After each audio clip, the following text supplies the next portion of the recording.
Good morning and welcome to today's New York City Council Executive Budget Hearing for the Committee on Finance, joined with the Committee on Children and Youth, and joined with the Committee on Immigration. At this time, please silence all electronic devices and no one may approach the dais at any time.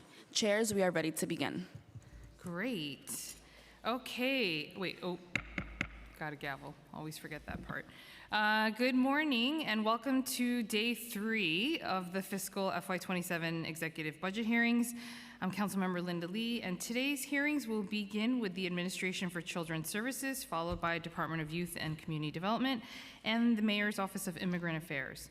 I'm pleased to be joined by my colleague and dear friend, Councilmember Althea Stevens, Chair of the Committee on Children and Youth. And today we have been joined by Councilmember Marte, Councilmember Schulman, Councilmember Epstein, Councilmember Joseph, Councilmember Wong, and Deputy Speaker Williams is on Zoom. Welcome, Commissioner Rebecca Jones-Gaston. Week 2, or day 7 rather, day 6. To you and your team, and of course your amazing team. Thank you all for joining us today to answer our questions. On May 12, 2026, the administration released the Executive Financial Plan for fiscal 2026 to 2030 with a proposed FY27 budget of $124.7 billion. The Administration for Children's Services proposed fiscal FY27 budget of $3.51 billion represents 2.7% of the administration's proposed FY27 budget in the executive plan, and this is an increase of $89.6 million, or 2.6%, from the $3.42 billion originally budgeted in the FY27 preliminary plan. This increase results from several actions, including additional funding added for child care vouchers, foster care, staffing across the agency, and a baselining of the Promise NYC program. As of April 2026, ACS's headcount was 562 less than their FY26 budgeted headcount.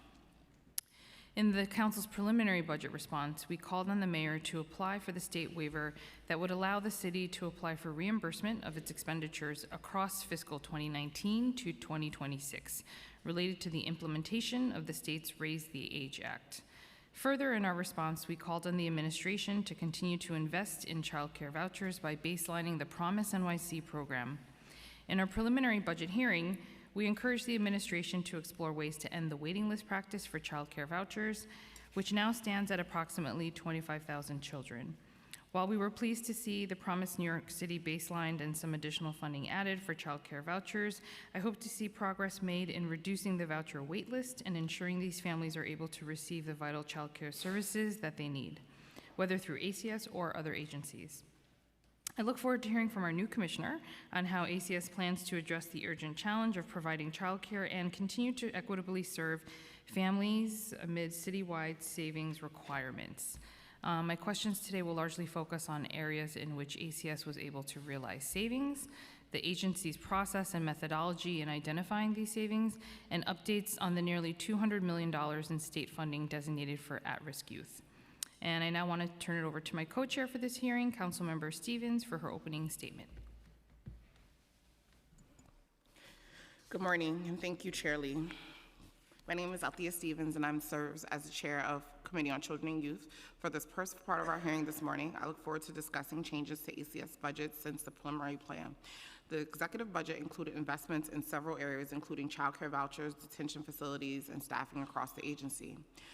New needs of $55.7 million were added to the fiscal 2026 in the executive plan, growing to $104.6 million in fiscal 2027 and dropping to $80.7 million in fiscal 2028 and in the outer years. Additionally, other adjustments in fiscal 2026 totaled $547.6 million, dropping to $2 million in fiscal 2027 and in the out years. While the city's budget now has been balanced without property taxes increase, all the agencies were required to meet savings and vacancy reduction benchmarks. As agencies providing frontline services to some of the city's most vulnerable residents, understanding the impact of these savings targeted ACS is critical. My theme for today, and will always continue to be, the city will not be considered affordable if it's not affordable for young people. Because if we don't invest in our young people on the front end, we then ultimately invest in them on the back end when they are living and doing things that are not things that we want to see. I look forward to discussing how ACS responded to the mayor's savings requirements, their methodology, the rationale, and identifying areas where savings could be realized, and most critically, the effects on services or programming that these savings might have.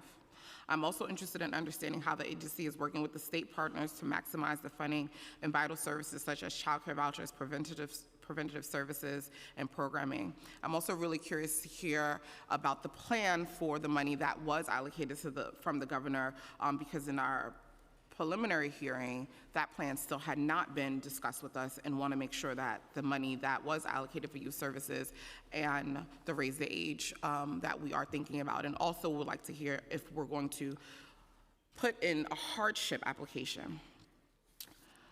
And the council's responsibility to ensure that the city budget is fair, transparent, and accountable to New Yorkers. As the chair of Children and Youth Committee, I will continue to push for accountability and transparency in the ACS budget. Amidst the needs to eliminate budget gaps and meet saving requirements, our responsibility is enacting a budget that reflects the needs and interests of our city's youth, taking on even higher importance. Like the mayor has often repeated, this budget must not be balanced on the back of working people or young people. I'm adding the or, because nobody keeps talking about the young people. So today, through and throughout the examination of ACS budget, we ensure that this is the case. Before we get started, I would like to take a quick moment to thank both my staff and the entire council fiscal division for their efforts in preparing for this hearing. Margaret, Julia, Richard, Ria, Elizabeth, and my Deputy Chief of Staff, Greer, and the entire A team back in the Sweet 16. At this time, I'll pass it back to Chair Lee. Great, thank you so much, Chair. Before we get started, just wanted to take a moment to thank the entire Council Finance team and division for preparing today's hearing, especially Julia Haramis and Margaret Barnsley for today's hearing, and of course, Brian Sarfo and all the finance analysts and support staff who make it all work. And just as a reminder, for this year's executive budget hearings, because we're on a tighter timeline than we normally are, we're going to be doing all of the public testimony on Wednesday, June 10th, beginning at 9:30. And I see some of our partners here from our nonprofits that are here with us, which I'm glad, actually, because I think it's always important to be in the room and listen to the feedback, and then also hopefully it'll help inform the questions you do have when we hopefully will see you back on the 10th, June 10th, Wednesday, starting at 9:30 a.m. So I will turn it now over to our committee counsel to swear in the witnesses for their testimony. Good morning, everyone. Do you affirm to tell the truth, the whole truth, and nothing but the truth before this committee, and to respond honestly to council member questions? Commissioner Jones-Gaston? Yes. Deputy Commissioner Pletnikoff? Yes. Deputy Commissioner Gendel? Yes. Deputy Commissioner Mendez? Yes. Deputy Commissioner Linares? Yes. Deputy Commissioner Wolkemer? Yes. And Deputy Commissioner Ginsburg. Yes. You may begin.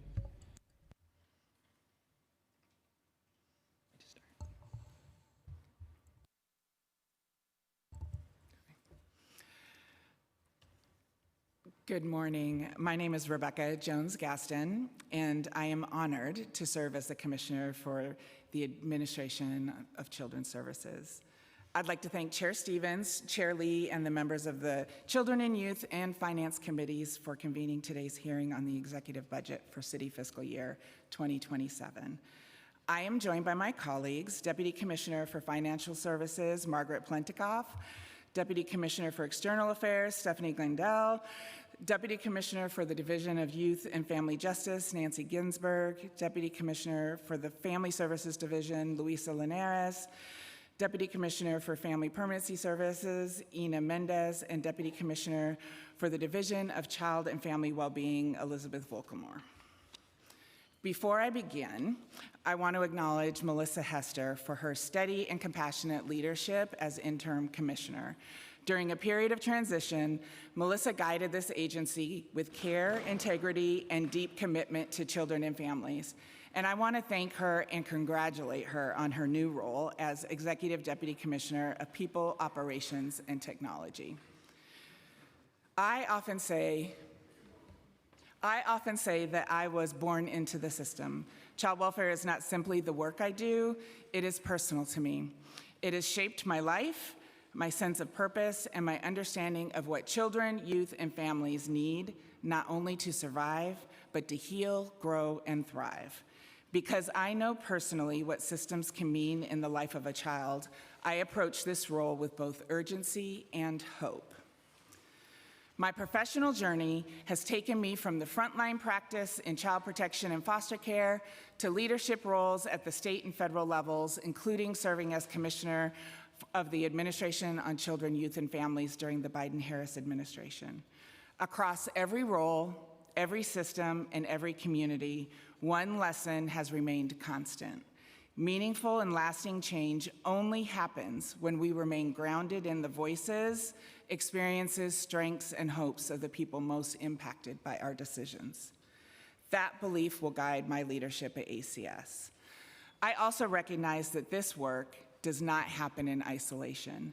The well-being of children and families depends on strong partnership across systems and sectors, including providers, advocates, community leaders, and our partners in the judiciary. Lasting progress requires all of us working together with shared accountability and shared commitment to safety, healing, fairness, and opportunity. I believe deeply that safety and connection must coexist. Children should be safe, and families should have the support they need to remain together whenever possible. Communities should be seen not simply through the lens of need, but through the lens of strength, wisdom, and possibility. Children are not cases. Families are not problems to solve. Communities are not deficits to manage. They are people with stories, strengths, hopes, and potential. And our responsibility is to shape systems that recognize humanity and respond with accountability, compassion, and intention. As Commissioner, I'm committed to continuing the work of strengthening child welfare system that is more responsive, more equitable, more preventive, and more humane. That means ensuring child protective intention is focused on where children are truly unsafe, while continuing to invest in the community-based and family-centered supports that help families thrive before crisis occurs.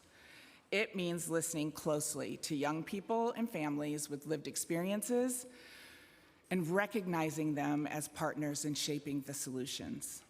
And it means continuing to transform how we support young people involved in the juvenile justice system, seeing them not only for the worst moment in their lives, but for their potential, resilience, and future. I also want to be clear about the tone and the spirit I hope to bring to this role. I believe in stewardship, I believe in partnership, I believe in accountability rooted in compassion, and I believe in systems change happens when we are willing to listen, to learn, and to act with informed intentionality. I also believe none of this work is possible without a skilled, supported, and well-resourced workforce. Every day, ACF staff, provider partners, attorneys, clinicians, case planners, direct care staff, and so many others carry enormous responsibility on behalf of children and families, often under incredibly complex circumstances.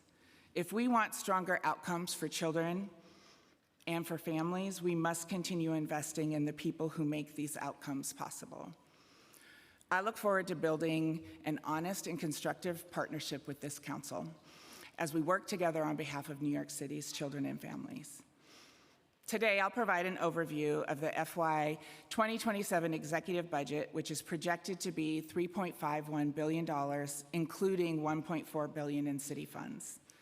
As you know, the Mamdani administration asked each agency to identify a chief savings officer to carefully examine opportunities for savings and efficiencies. I want to thank ACS's Chief Savings Officer, Margaret Plentikoff, for leading this work thoughtfully, with continued focus on minimizing impacts on children, families, and providers who depend on our services. Affordable childcare is essential for families. So I am extremely pleased that the Mamdani administration has prioritized expanding across the quality childcare throughout the city. ACS's budget furthers the commitment in a number of ways. Due to the advocacy from the Mamdani administration, the City Council, and many others, the state and city have come to a number of budgetary agreements that will enable New York City to expand and maintain access to early childhood education. As it relates to ACS, the funding from the city and the state in ACS's budget will enable us to continue to recertify the vast majority of families receiving low-income child care vouchers from ACS.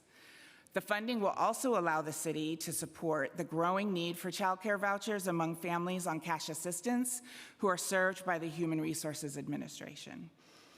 In addition, we are extremely pleased to share that the FY27 executive budget restores and baselines Promise NYC at $25 million.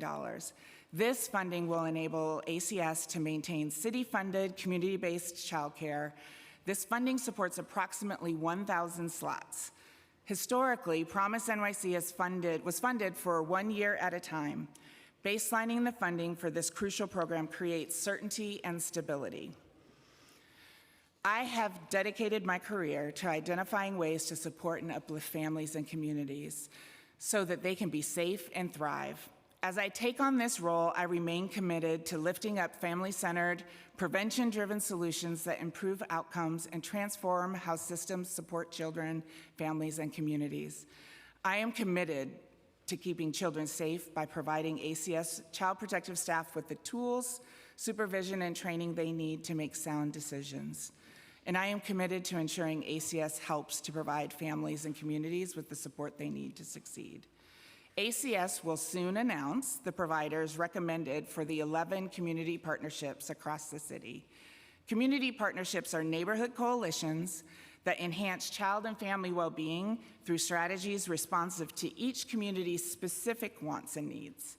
By listening to the voices and ideas of community members, the community partnerships work to increase coordination among service providers, connect families to resources, and fill programming gaps. The new contracts will expand the role of community ambassadors, trusted community residents who build relationships with and connect families to information and resources. I'm looking forward to the implementation of these new contracts and the positive impact the partnerships will continue to have. ACS currently contracts with 44 provider agencies operating 127 programs for family services, previously referred to as prevention services. Across the system, ACS contracts for 10,277 slots, meaning more than 10,000 families can receive services at any one point in time. In calendar year 2025, a little over 30,000 children in 14,000 families received child welfare, family support, and therapeutic treatment services. ACS and our providers have been intentional about supporting communities, engaging families, and connecting them to resources. Through this work, we've increased community referrals from 12% of all families served in January 2023 to 27% of them in March of 2026. These include referrals from schools, healthcare providers, and families themselves. As part of our efforts to look closely at our budget and possible efficiencies, this budget includes closing 4 programs totaling 360 slots for savings of $2.7 million CTL and $7.1 million gross. We will be working closely with the 4 providers as well as the providers in the same catchment area to ensure that no family loses services. We will also continue to monitor community needs and make sure families continue to have access to services. In New York City, the number of children in foster care is at a historic low, with fewer than 6,300 children in care, down from 13,000 a decade ago and close to 42,000 when ACS was created 30 years ago. Our work at ACS centers on continuing to reduce the number of children in care, both by preventing children from entering in the first place and from intensifying efforts to reunify children more quickly. I am committed to working with the ACS team and our providers to continue this reduction. For those children and youth in our care, it is essential that we provide them with the resources and skills that they need to become successful and thriving New Yorkers. This budget includes important actions that will enable us to do this. The executive budget includes a number of budgetary reductions in the foster care area that will have no impact on children, youth, families, or providers, as the savings are from underspending or surpluses in specific budget codes, which I'll explain in more detail. As you recall, last fiscal year, ACS's budget included the Youth Safety and Success Initiative, which was a $40 million investment in programs for youth in foster care and the justice system. Specifically, as it relates to foster care, the initiative funded an expansion of the number of youth who could be served by Fair Futures coaches and tutors, the number of youth participating in the College Choice program, and the creation of a new program, Career Choice. As a result of this investment, we see more youth getting connected to Fair Futures coaches, and there are over 470 youth enrolled in College Choice, up from 430 last year. In addition, we've created and launched Career Choice, a new program that builds off the success of College Choice by connecting young people in foster care to similar financial, social, and academic support when they elect to attend a vocational program or a job readiness program instead of college. The program was launched in October, and the first 10 youth are now enrolled in Career Choice programming. In addition, we are on track for 136 youth to participate in the Department of Youth and Community Development's Advance and Earn program this fiscal year, which is also a part of Career Choice. The executive budget better aligns anticipated spending levels of both Fair Futures and Career Choice with no impact on services to better match programmatic ramp-up and allocated funding. Specifically for Fair Futures, we plan for the program to grow in budget and youth served in both FY27 and 28, while saving about 2 million CTL in FY26 and 27 and 1.1 million in FY28. We still anticipate full ramp up to 42.7 million and 54 youth by FY29. Similarly, there is a 405,000 CTL and 1.1 million gross reduction in Career Choice in the current fiscal year 2026 due to the savings from the initial startup time needed for the program. All residential and specialized family foster care providers receive $3,500 for each youth ages 14 to 21 in their care for independent living services, referred to as Preparing Youth for Adulthood. These services help youth develop life skills through workshops and programs such as financial literacy, resume writing, college applications, grocery shopping, banking, and driver's education. The executive budget includes an annual reduction of 1.4 million CTL, 3.75 million gross, due to a surplus in the budget code. There will be no impact on providers or youth. Providers will continue to receive the $3,500 for each youth aged 14 to 21. The executive budget also includes 233,000 CTL, 1.1 million gross reduction for adoption recruitment contracts, which ACS no longer maintains and has not since 2015. Adoption and foster parent recruitment is now managed by our foster care providers, and their current contracts include recruitment funding. Thus, there is no interruption in service, and we do not anticipate any impact on providers or families.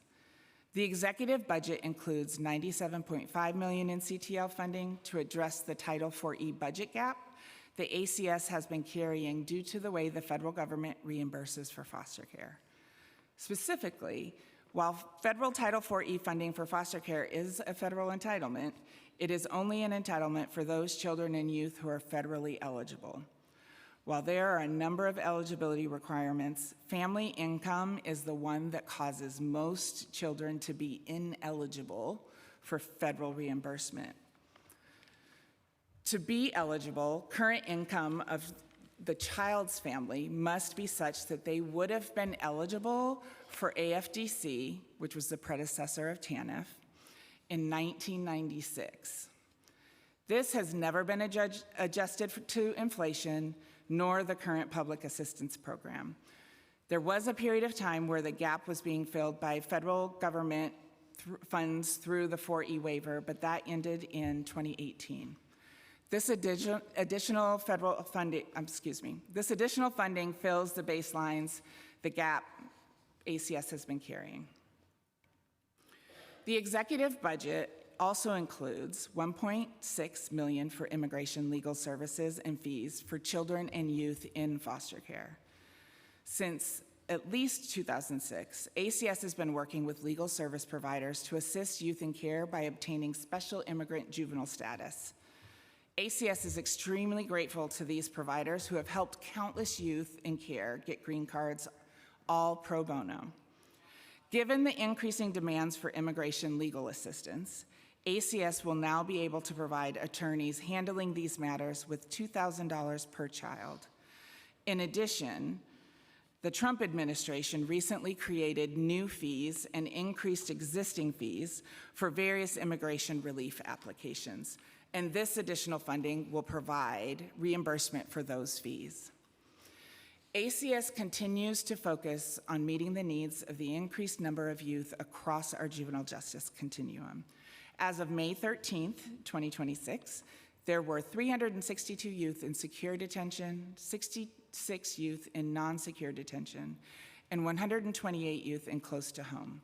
The executive budget includes funding to support operations, maintenance, and capacity needs at our facilities.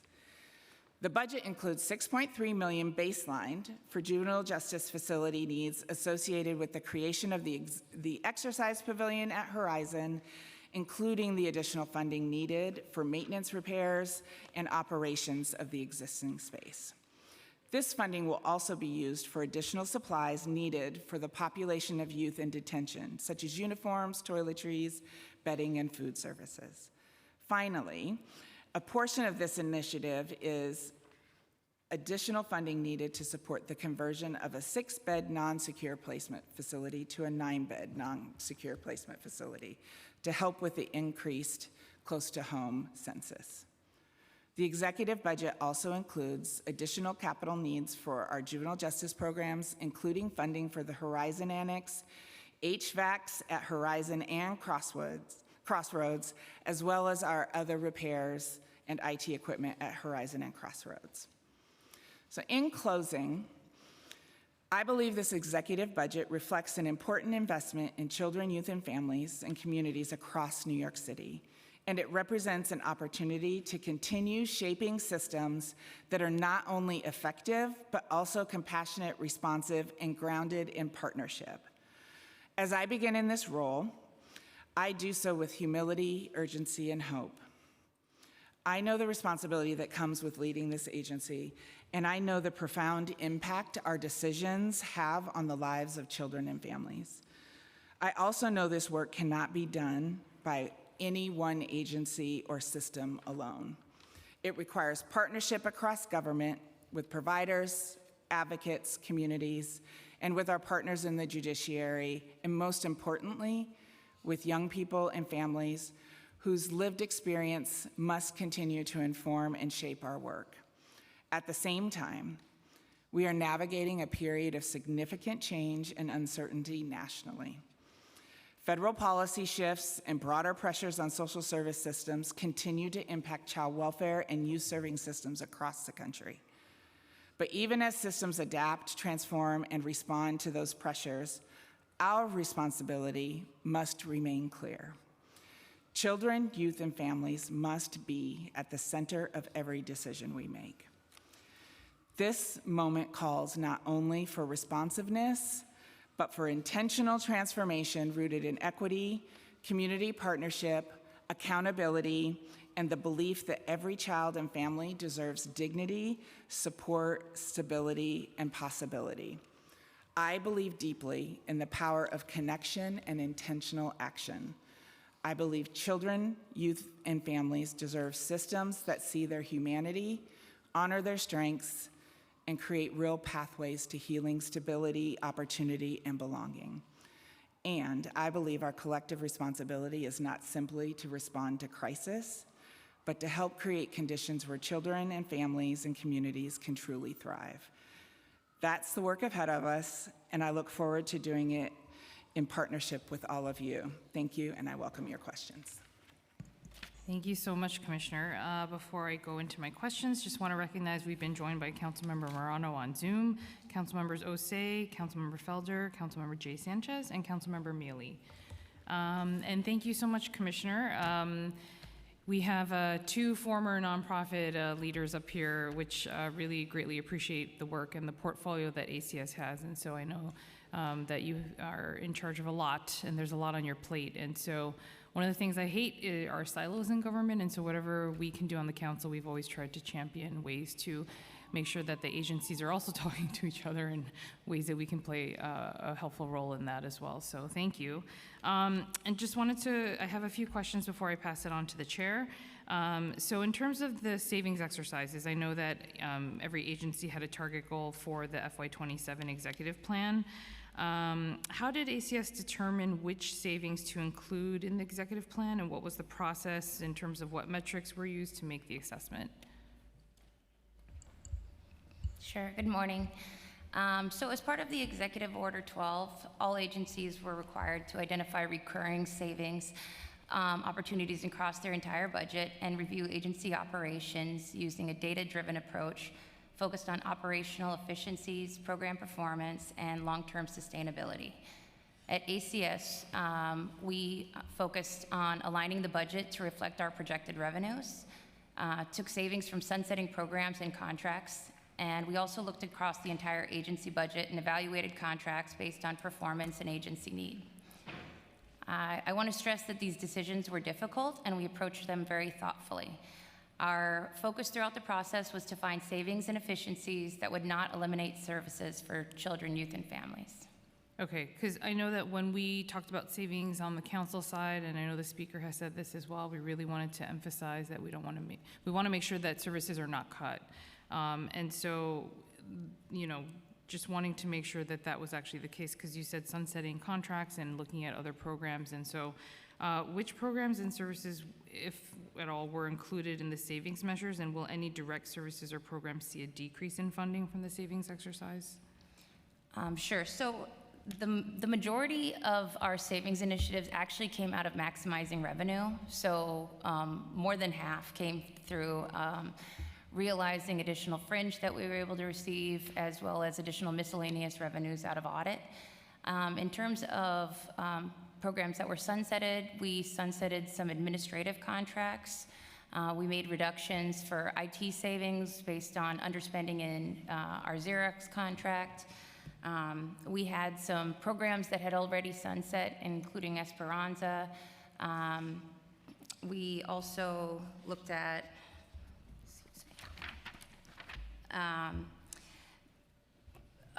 looking at surpluses in our Committee on Special Education funding. We slowed down the ramp up of some programs that we had received funding as of last exec for our Youth Safety and Success Initiative, and that includes identifying accrued savings in FY26 for the Career Choice Program, as well as slowing the ramp up of our Fair Futures program. And then we also had savings through prevention contracts. We are ending 4 contracts for prevention. We believe there's still program capacity, and so that all of the family and children will continue to be served. Okay, and a lot of the slowing of the ramp up was because of capacity, hiring processes, that sort of thing, like to onboard. Okay. I know that my colleagues probably have more questions about some of those, so I'll save that for them. And several savings measures included a reduction of state and/or federal funding. And what is the total loss in funding from each state and federal source from savings? And can any of this funding be shifted to different programs? Yes, so the revenue that was taken down is representative of every CTL dollar we spend, we're able to draw down revenue. So the revenue can't really be transferred because we need the CTL dollar to draw it down. Give me 1 second and I'll tell you what the total value of revenue to take it down is.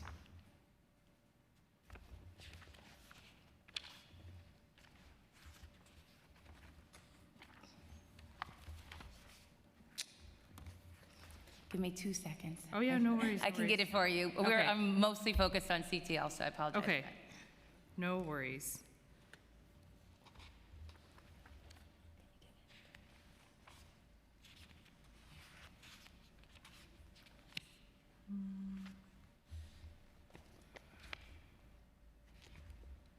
I was going to try to ask a quick question, but I don't know if, I don't want to disturb. Please do, I'll come back to it. Because I'm bad at multitasking, so I, never assume.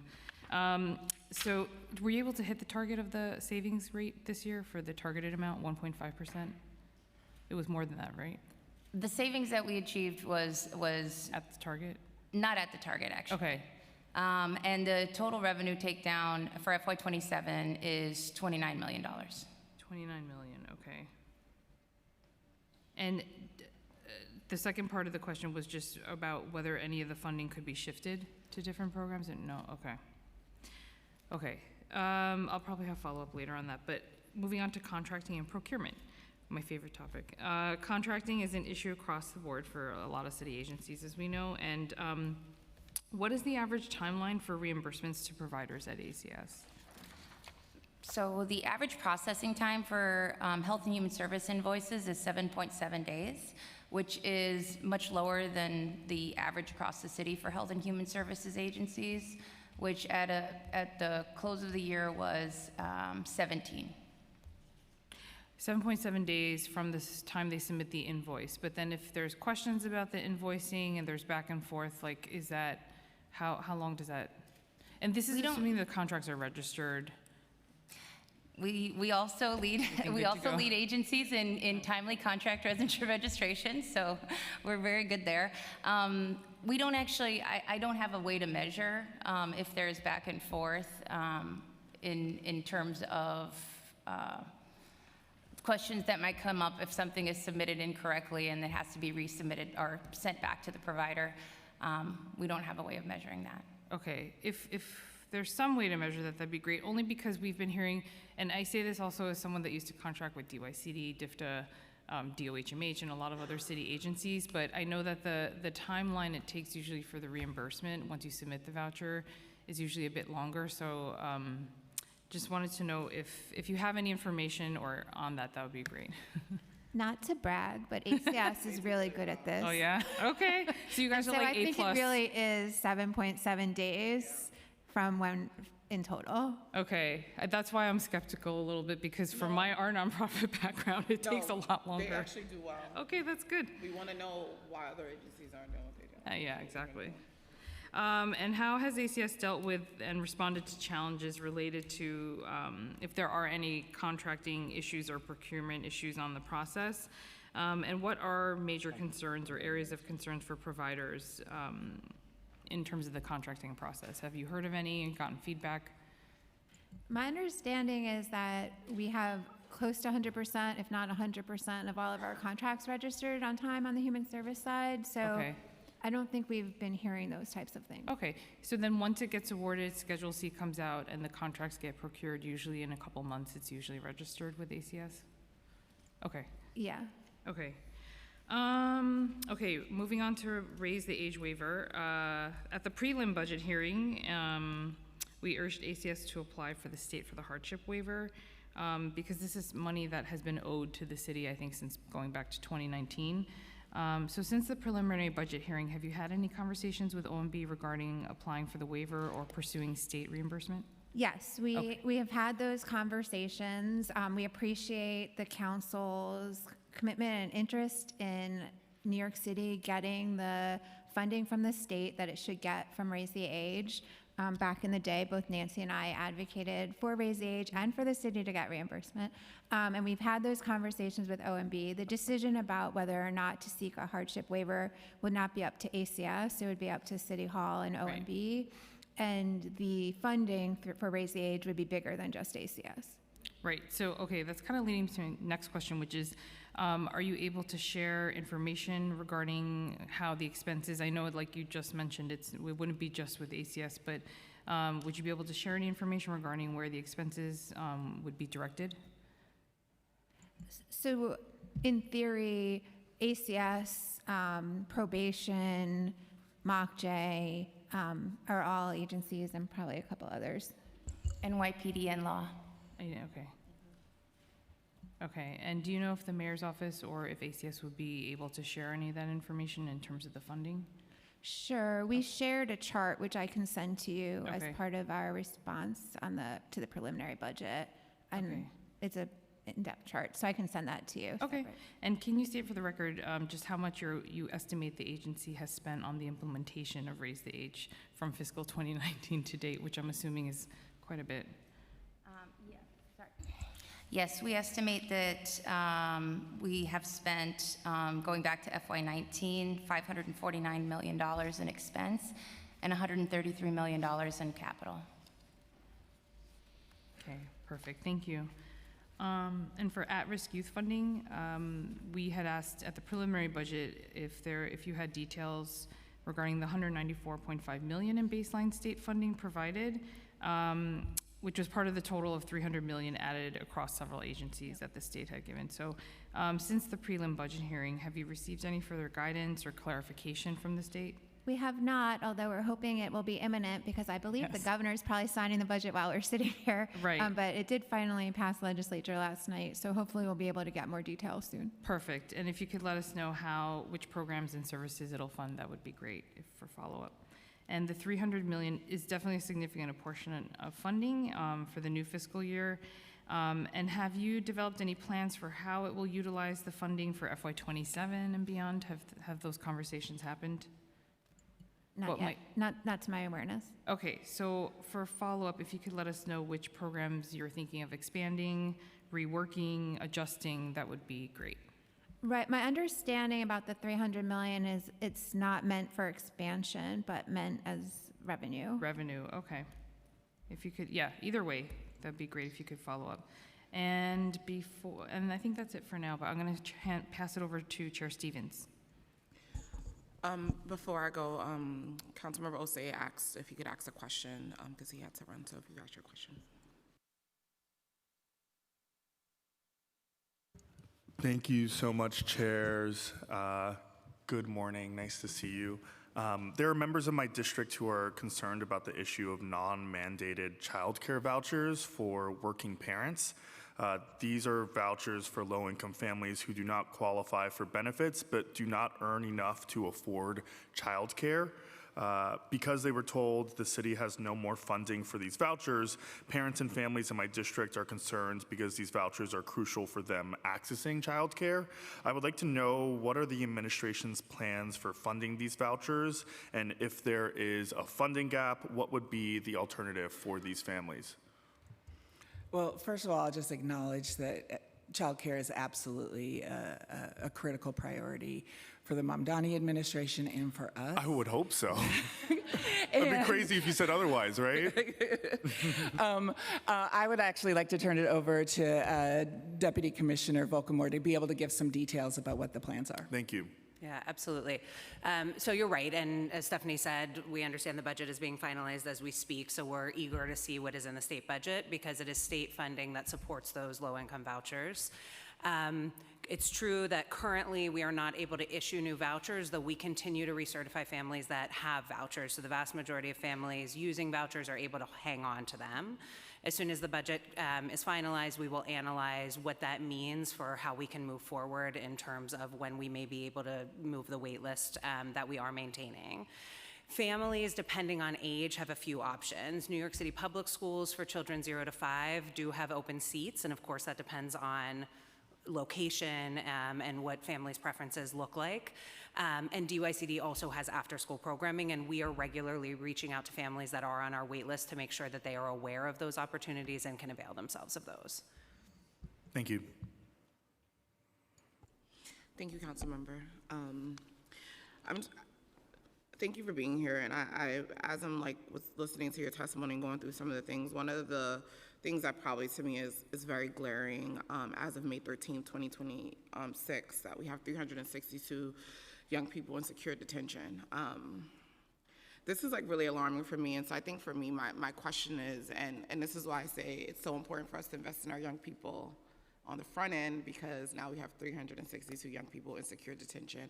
And that's a huge alarming number for me. So I want to ask, and specifically, is there some type of interagency task force or working group that's going on now to think about how do we reduce these numbers? Because At this point, I've been screaming at the top of my lungs for the last 2 years about this, and I know everyone is up in arms about childcare, but I want us to be just as up in arms about 362 young people being in secure detention. This is alarming and honestly unacceptable to me, so I would love to hear, is there a plan, and as we're going through this budget exercise and thinking about, where savings are we thinking about how to get these young people from not ending up here, and what would that look like? Thank you, Chair Stevens. Just to note that we absolutely share the value of and the importance of our young people in their development and their well-being, and absolutely crucial in focusing on what we're doing, both from a prevention of foster care involvement to also prevention of involvement in the juvenile system. I'll turn it over to Deputy Commissioner Ginsburg to give some more specific details. Good morning. Thank Hi. you for your question. As you know, we share your concerns. I know. But it's just frustrating because you guys get them at the end, and so that's why I said, is there like an interagency conversation on like how we're gonna reduce these numbers, because you can't do this on your own, right? Like how are we working with DOE and DYCD and all these agencies that work with young people to get this number down? Because honestly, when we came in, we were at, I believe it was like 150, and no one is talking about these numbers constantly increasing, and it's really driving me crazy. And so if we aren't doing that, I want to just stay on record that that is something that I need and want to see really quick, soon. So the good news is that since the change of administration, we have been actively in conversation with MOCJ. We are speaking with DYCD. We have always been speaking with DYCD.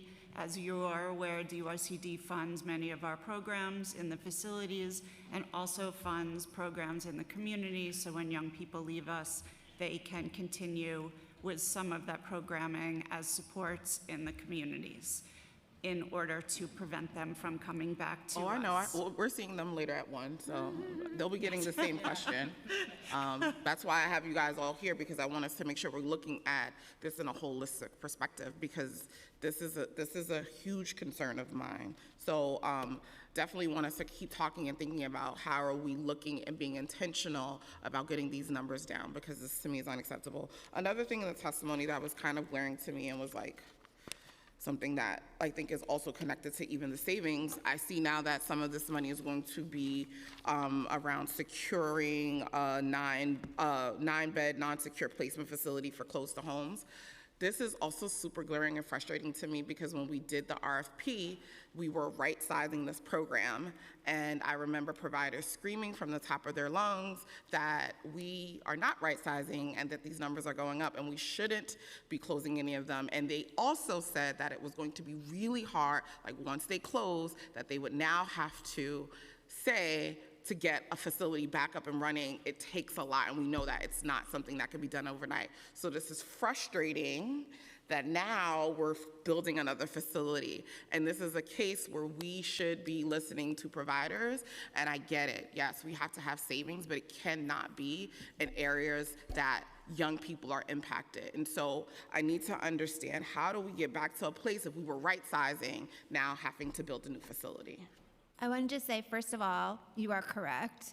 The history is that we reduce close-to-home capacity as part of the RFP. I do want to mention that it's not building a new facility. It's a current 6-bed non-secure detention that we're going to turn into a 9-bed non-secure placement. So it's already a site part of our juvenile justice continuum. Okay, I just wanted to say again that I know that doesn't get to the heart of your matter. Yeah, it doesn't, but I just have to say the things, and it needs to be said on record, and it needs to be said, because this was something in a place where providers said, hey, don't do this because we're going to need it. And I feel like I'm gonna go full circle to now where we're at with the savings and preventive care. And this is also frustrating because for the last 2 years, because I've only had ACS for 2 years, the last 2 years, it was said that the reason that these numbers are down in these facilities is because of the work of preventive care, and that was necessary. I don't want to get y'all in trouble because I be doing whatever, and I don't know how Councilmember Lee does her thing. Y'all know I be clapping this. I'm sorry. My people don't know how to behave. Sorry. But it gets me very frustrated because preventative services has been touted as a reason for not having so many people in the facility. I think in your testimony you said that we're down like 13,000 from a decade ago, and like these numbers are consistently going down, and it has been a continuous effort to get these numbers down, and preventative services has been like the thing that has been pointed to of saying we're going to get these things down. And so how do we now sit here and say and justify that it's services, that this is a place that services should have savings? Because I know we don't like to use cuts. I know that's not what we're saying, right? But how do we justify that now when that has been the thing that we've pointed to? And so what is the plan to ensure that the continuity stays? Because one of the things that I think for me is frustrating is that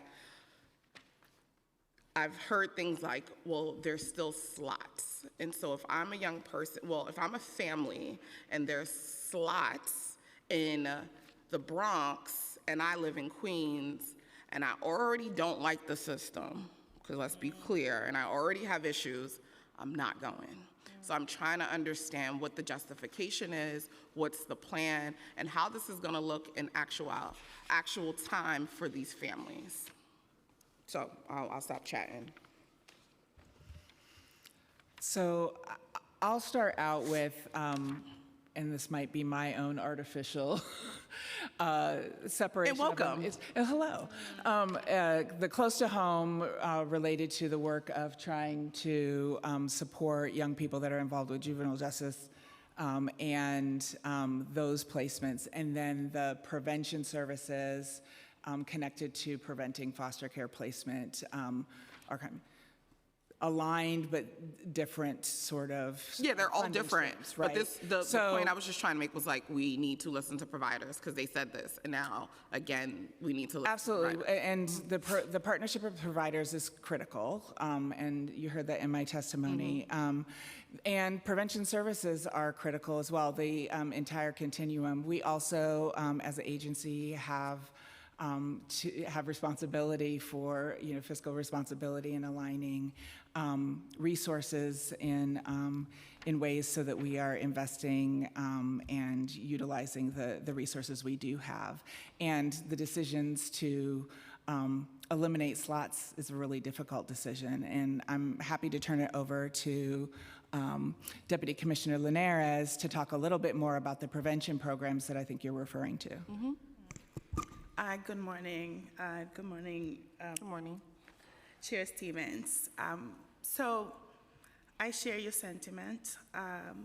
It was a very difficult decision for us, but we really had to maintain our fiscal responsibility and ensure that we are maintaining a strong prevention program as possible. We have looked at different indicators to make the recommendations. We wanted to make sure that one of the first things that we considered when thinking about this savings was, are families going to continue to have services? So you're right, we don't want a family from Brooklyn to be thinking about a service in the Bronx. Yeah, So, and a couple of the programs actually were in Brooklyn that's being cut, Yes. correct? So Can three you, other could you talk programs- about the 4 programs? What are can you tell me what's the total number of contracts Yes. that are under this program that are being eliminated, and like where they're located? yeah, so before I answer that, I wanted to mention that when we look at things like families in the Bronx versus Brooklyn, we were very intentional in thinking about where our capacity was. So we try to have a bird's eye view of our entire system before we think about where to make a recommendation. Once we did that, then we landed in the catchments that we did, which are 3 programs in Brooklyn and 1 in Queens. Once we determined, we looked at things like, are there other So it was providers? one in, I'm sorry. 3 in Brooklyn and 1 in Queens. Once we looked at the catchment and determined that these were the areas where we have the more capacity, where we had less SCR calls compared to other areas, where we have other prevention providers available in those areas. Once we did that, then we narrowed down to those areas. Then we said, okay, so now let's look at the providers that are in the areas and let's think about their own performance against the key performance indicators that we had identified. And those are utilization, the number of families that they served. And we didn't look at a point in time, so we didn't look just at today, how you were doing, but we were intentional in looking at fiscal year 24, fiscal year 25, and we also looked at the remaining, what's passed in fiscal year 26. So we wanted to have a very comprehensive understanding of what how those programs were faring against those KPIs. The other thing that we had to consider was whether there was those programs were serving a special population. Once we did that, then we brought it down to those 4 providers that were put forward as recommendations. How many clients are served by those programs? How many? So in family support programs, we serve citywide a total of 4,512. As of April, we had a total of 3,347 families that were participated in services of family support. For these 4 programs, we have a total of 360 slots currently active in those active families that are actually receiving services is 199. In those programs? In those 199. Has there been an analysis on like where's the closest one, like if those families are not being served there, where's the closest facility or place they would have to go? Yes, so that was part of the metrics that we looked when making a decision or a recommendation, because we wanted to make sure that families can have services. That was our first beginning point. Will families continue to have services? Not only the family that are currently in the programs. Well, I know they'll be able to still have services, but I'm trying to understand like what is like the distance, like how, like especially like prime example, you said there's 3 in Brooklyn. Are those in the same area? And then were there other programs like nearby? Because again, like we know that these are vulnerable families. Mm-hmm. We know that these are a lot of Black and brown families. I literally have a resolution about the harm that AC has done to Black and brown families because we know of the past harm.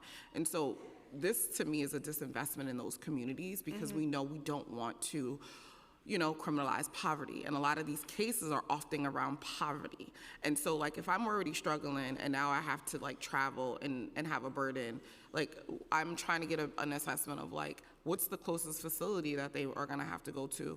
Have you guys already thought about like what that transition plan is? Like a lot of these families are vulnerable. I barely wanted to talk to this social worker. Now you think I'm gonna talk to a new social worker? I'm not doing it. So I'm trying to get a better understanding of what that's going to look like and understanding like the bigger impact of like how, like, and again, I wanna be clear. I know that no one wants to ever have programs cut, and I know that you guys don't want to have things cut, but I just need us to make sure as a city we're prioritizing different things. And for me, prioritization is young people. And this is a place and families of like, whether we like to say it or not, there's going to be harm. And for me, it's like, how are we mitigating this and how are we moving thoughtful? And I'm not saying that you're not, but what I'm saying is this is my concern. This is why I'm focusing on this, because there is no way that families who are already vulnerable, families who already don't trust the system are now going to say, all right, well, it's slots over here, so I'm gonna go. So I just am trying to have more of a concrete of like, what does this transition look like? What is the plan? And how are we going to ensure that we are mitigating the harm of all these families? I like to tell you that, unfortunately for me, I have lots of experience on ending contracts because of the end of contracts in 2020 when we transitioned the system to the no RFP. During that time, we had about 5,000 families or so that we were transitioning and that we did so successfully. I like to say that we have very carefully thought about what would it mean for each individual families. You should know that as part of the end of contract, immediately as the providers are notified, we have a team specifically dedicated to reviewing each and every case, family, that is involved actively in prevention. The decision about the next steps are made together with the provider, ACS, and the family. That is, that if the family decides that this is a time when a case can close and we can determine that that's an appropriate decision, then we go ahead and make a case closure. So it is not, it's a process that is very well thought out and one that I'm personally very proud of, despite the fact that it means that we are ending a contract. When will these contracts end? So, I'm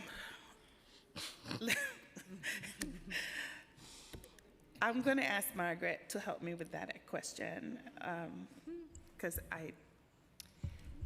Savings were projected for FY27. We know that we need at least 90 days to continue the case management to transfer cases, and so. So we're saying 90 days. We know that we need 90 days from the beginning of the implementation in order to transfer all cases.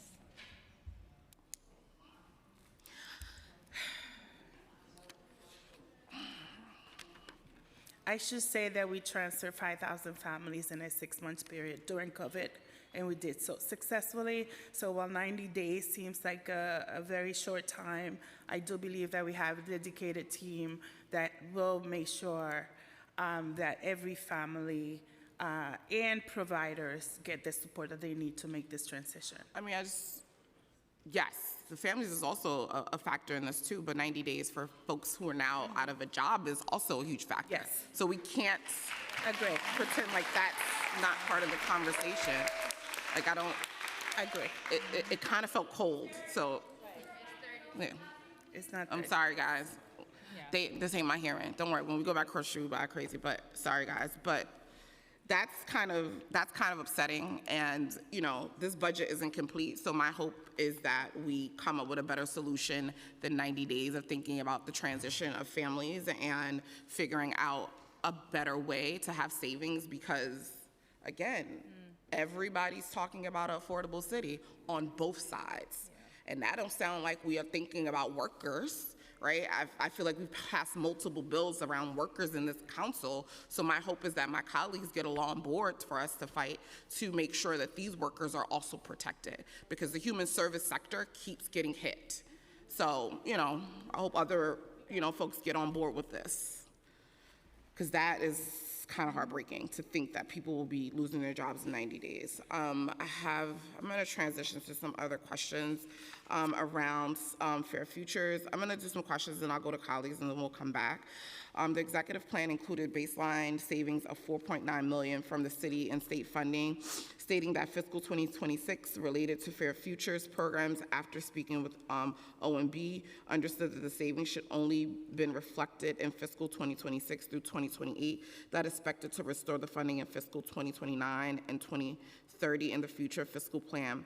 ACS has publicly stated that they desire to expand Fair Futures programs. Given this, what is the rationale for the funding's reduction within Fair Futures?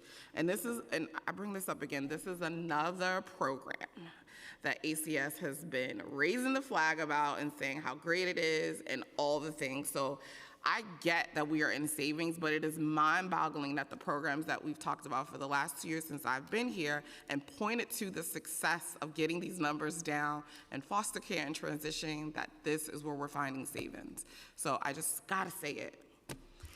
So I'll just start and then turn over to Deputy Commissioner Mendez.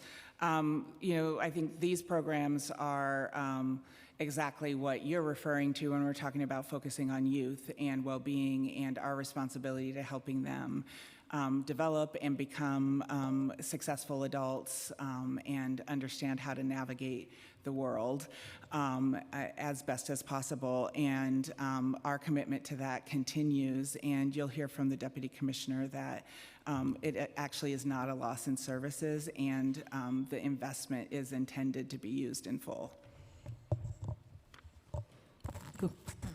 Good morning. Thank you for your question.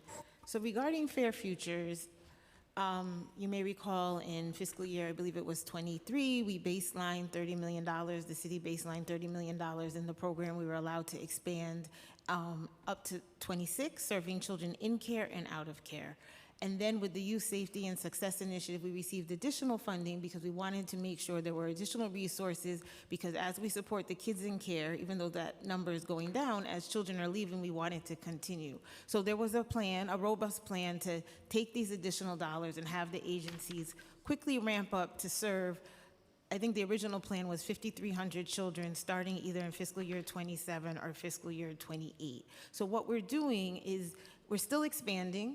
And by fiscal year 29, 28, one of those fiscal years, we'll get 29, we'll get to 5,400. But we are doing this incrementally, and we're allowing the providers to have a little bit more time to ramp up, and that will help them build the infrastructure, do the onboarding, and hire the additional staff. So in fact, in fiscal year 27, they are receiving more money per slot for Fair Futures, and we are looking for them to grow. So the target, I don't have my glasses on, but there was a target for this year, you know how I am, and then there's going to be a target for fiscal year 27. So they are going to be growing, reaching more young people. The same thing for fiscal year 28, and then by fiscal year 29, they should have their infrastructure and all of their additional staff in place to reach that 5,400 number at a minimum. What I also will say is, if providers come to us and say, look, I can do more than what you're asking us to do, for example, we have the capacity to look at resource and shift so that no one will, if there's additional children that need Fair Futures, we're committed to figuring out how they can get the supports, because we are committed to the program. So we are growing, we're just kind of creating a more of a runway to that growth. And even to your point there around, like, providers can come if they need additional growth, because I know this was a conversation we were having with the last commissioner where providers weren't coming and saying that they needed additional funding or supports or whatever. How are we communicating that to providers? Because that is one of the things that providers are saying that they didn't know even was possible. So within the Division of Family Permanency, we have a contract management unit, and they work with the providers around their budgets. So the providers are very vocal when they're having questions or they want to figure out the budget. So that is that conference, that conversation, and we work on their budget, we look at their budget narrative. So I will make sure the team communicates to each agency, because we go over each of their budgets, that if you feel you need more for Fair Futures or for anything, let's talk so that we can make sure that they can soundly do the work that they need to do. Sorry, Chair.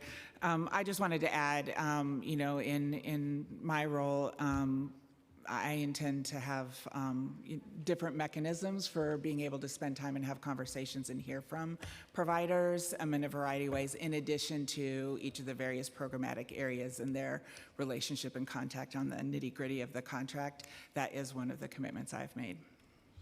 That's good to hear. What are some of the targets around, because I know you spoke about the different target areas around the Fair Futures. What are those different target areas? And also thinking about, I know as the commissioner is coming in and you're saying you're going to talk with them, do you guys have benchmarks of triggers, okay, we see that you're increasing, and so how do we then have that turnaround and just go over the targets? Sure. So for fiscal year 27, the target would be about 4,800. For fiscal year 28, we want to be at 5,000, a little over 5,000, and again in fiscal year 29 at that 5,400. We're in regular conversation with the Center for Fair Futures, because they do a lot of the training and help the agencies implement the model. They have a database. Our data team is able to look at data. And what we really do want to focus on now, as we're moving into this second piece of the expansion, is setting up some metrics and holding agencies accountable. We were able to pull some data, and so we're able to say that right now, there's about 4,300 young people involved with Fair Futures this fiscal year so far. It looks like, I don't want to jinx anything, that we might be on track to surpass what we did last year, but 87% of those kids are in care, 13% are no longer in care, and we're reaching them. And then we know about 2/3 of young people that are eligible are getting Fair Future. So how do we make that number? How do we get to 75%? How do we get to 80%? And I think that's working with the Center for Fair Futures and also the agencies and having specific metrics that we can touch base on. We have a team in the Office of Youth Safety and Success. So we were going to have a conversation and kind of co-design that with the providers so that we can make sure everyone is reaching these targets that we've outlined. Yeah, and I would love for us to like continue to think about what that looks like even around like the targets, because again, and thank you guys for coming to Shadow Day for our foster care youth here. Thank you for having us. Yeah, they were really excited to have you guys and the information, but even some of that, and I'm not sure, they didn't ask you guys a lot of questions, but some of the conversations I had with them in passing, there's still a big inconsistency of what information is being shared according to agencies. And so definitely want to make sure that we're working on that, especially with a program like this, and how do we reach those targets? Because if young people don't know, they don't know. Is a lower number of young people than originally planned for being served by the What specific steps is ACS taking to ensure providers are fully utilizing the funding in this program so that all eligible young people are receiving those vital supports? So again, we have our contract management unit, and in addition to, they're not just. How often do they like meet with the providers, the contract management unit?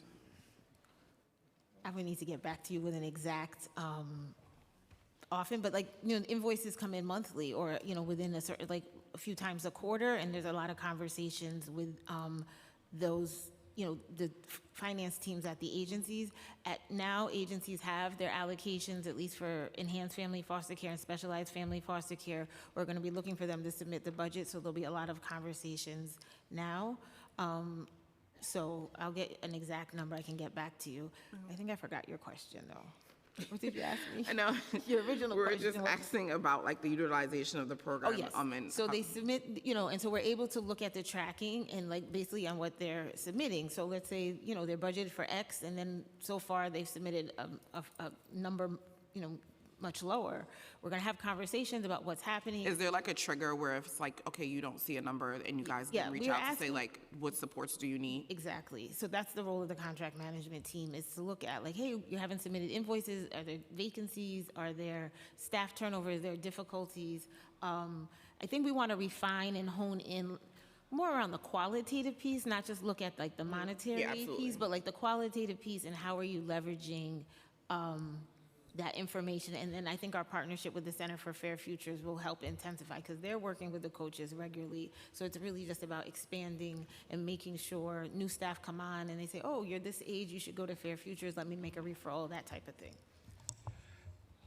Chair Stevens, just to add, you know, one of the things that I have throughout my career enjoyed is being able to spend time with young people and hear directly from them. And so as I'm learning all of the parts and pieces that we have available in ACS, certainly wanting to ensure that we've got pathways for young people to engage and give us feedback directly about what they need and how communication and information is best communicated to them from the various agencies that are serving them. And so I'm looking forward to engaging with the young people around that issue as well. And thank you for having a Shadow Day. I think it's critical. Well, if you know me, and everybody knows this, I only like kids. And I get all the information from them, which is why when I come back, I'm so passionate, because I am translating I don't really like y'all adults. But the young people are what I'm really focused on. And so a lot of the things that I'm coming back with is like direct conversations that I have with them, because, you know, I think it's so important that they have access to government and have conversations with them. So I look forward to going out and hanging out with kids and changing the system to actually work for them. I still have a ton of questions, but I'm gonna pass it to Lee, Chair Lee, so that our colleagues could ask some questions and come back to me on a second round. Great. We've been joined by Councilmember Ressler, Majority Leader Abreu, Councilmember Gutierrez, and we are going to start off with Councilmember Wong, followed by Councilmember Schulman. Thank you, Chair. I would like to start about the relocation of your headquarters. When did the process begin, and do you have an update on that? As the last sole employee at 150 William Street, I'll try to answer that question. So sad. We are, by the end of May, all staff, or by the end of the day today, all staff will have moved out of 150 William Street. I got special exemption to stay through the hearing. And by the end of June, we'll be fully out of 150 William Street. Our new headquarters is at 110 William Street. It's not fully complete. Can you explain about the move? Like, is there something, is there issues with the current headquarters? Please talk about it. So we had been in the current headquarters for about 30 years. The new headquarters is a much more it has been intentionally developed to be more family-friendly and to better meet the needs of the work we do. So there are a lot of family meeting rooms. There are like a beautiful new playroom for kids. The new Office of Advocacy is much more family-friendly. It was just developed in a different time. And so I don't know all the details. I wasn't personally involved in the details to relocate, but have been part of some of the, it wasn't ULURP, but the city planning process. So I know a bit about sort of the idea was that this new location would better meet our needs for staff and for families. Okay, thank you. I would like to ask about the two detention centers. I've been reading the mayor's executive budget. I've been hearing and reading the statement there. I just don't see any numbers regarding the number of kids in the two sites at the Brownsville site, 17 Bristol Street, and the one in Mott Haven, 560 Brook Avenue. Can you talk about Sure, Nancy can give you, we have numbers in the testimony, but Nancy can give you what we have today. Thank you. As of this morning, we had 181 young men in Horizon.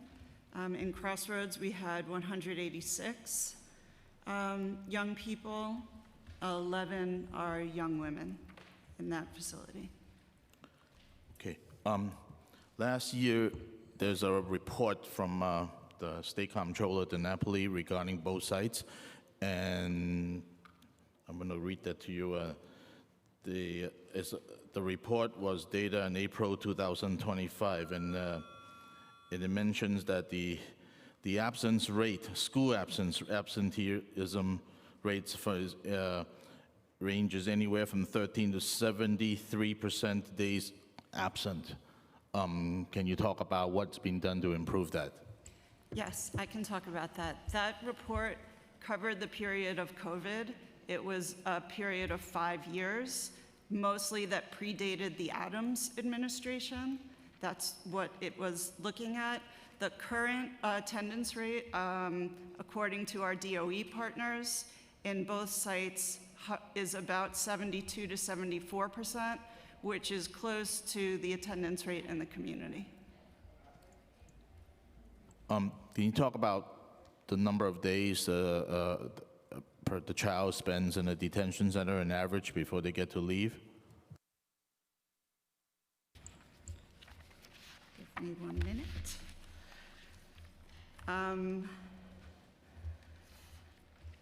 The average length of stay in secure detention for 2025 was about 97.4 days. What about the graduation rates on these schools? So graduation rates are difficult. The school program is a program, it's not a school, because young people don't start on the first day of school. They come whenever the court mandates them into our facility.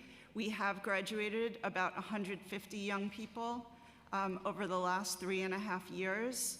And 2 years ago, we signed an MOU with CUNY, and we have young people who have either graduated with a diploma or have achieved their GED engaged in college programming in both facilities through Hostos and BMCC. Okay, thank you. Thank you. Thank you. Okay. I've been reminded we got to try to stick to time as best as possible, but we're going to do round 2 questions as well. Councilmember Shulman, followed by Councilmember Joseph. Thank you. Good morning, Commissioner, and welcome to New York. I have to say your background is quite impressive, and we're lucky to have you as the ACS Commissioner.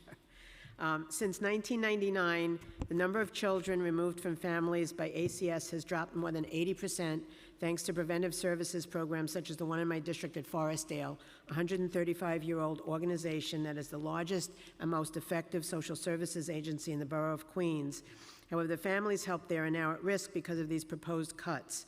I want to ask you, well, first of all, I know that a lot of your background is in preventive services, and you've made some great achievements in many states and in the federal government. So with that, I want to know, two things. One is the cuts that are being made to preventive services also have a match that you're losing, a state match that you're losing as part of that. That's number one. Number two is that it represents a very small piece of the ACS budget, so I'm wondering if there are other areas that can be cut instead. And the next question after that is, Forestdale is getting the biggest cut, or it looks like it is. They're going to have to lay off some work from some employees, and I have visited personally with the families there because I give them a lot of money from my budget, and they have thanked me for keeping, it's important to keep the families together and keep the children safe, which is your mantra. So is there a way that we can do these cuts differently? Thank you for the question. Thank you for the welcome. It is a pleasure to be here and an honor to serve. I'll just say, yes, prevention services are absolutely and continue and will be a priority. And you've heard in testimony today around some of the process and consideration that went into the decision making.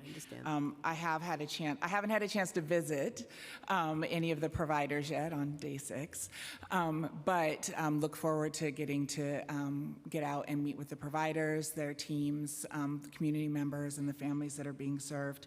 For the specific question around match, I'm going to turn to Deputy Commissioner Plotnikoff, and then if there's more questions about process for decision making, happy to pull in Deputy Commissioner Linares as well.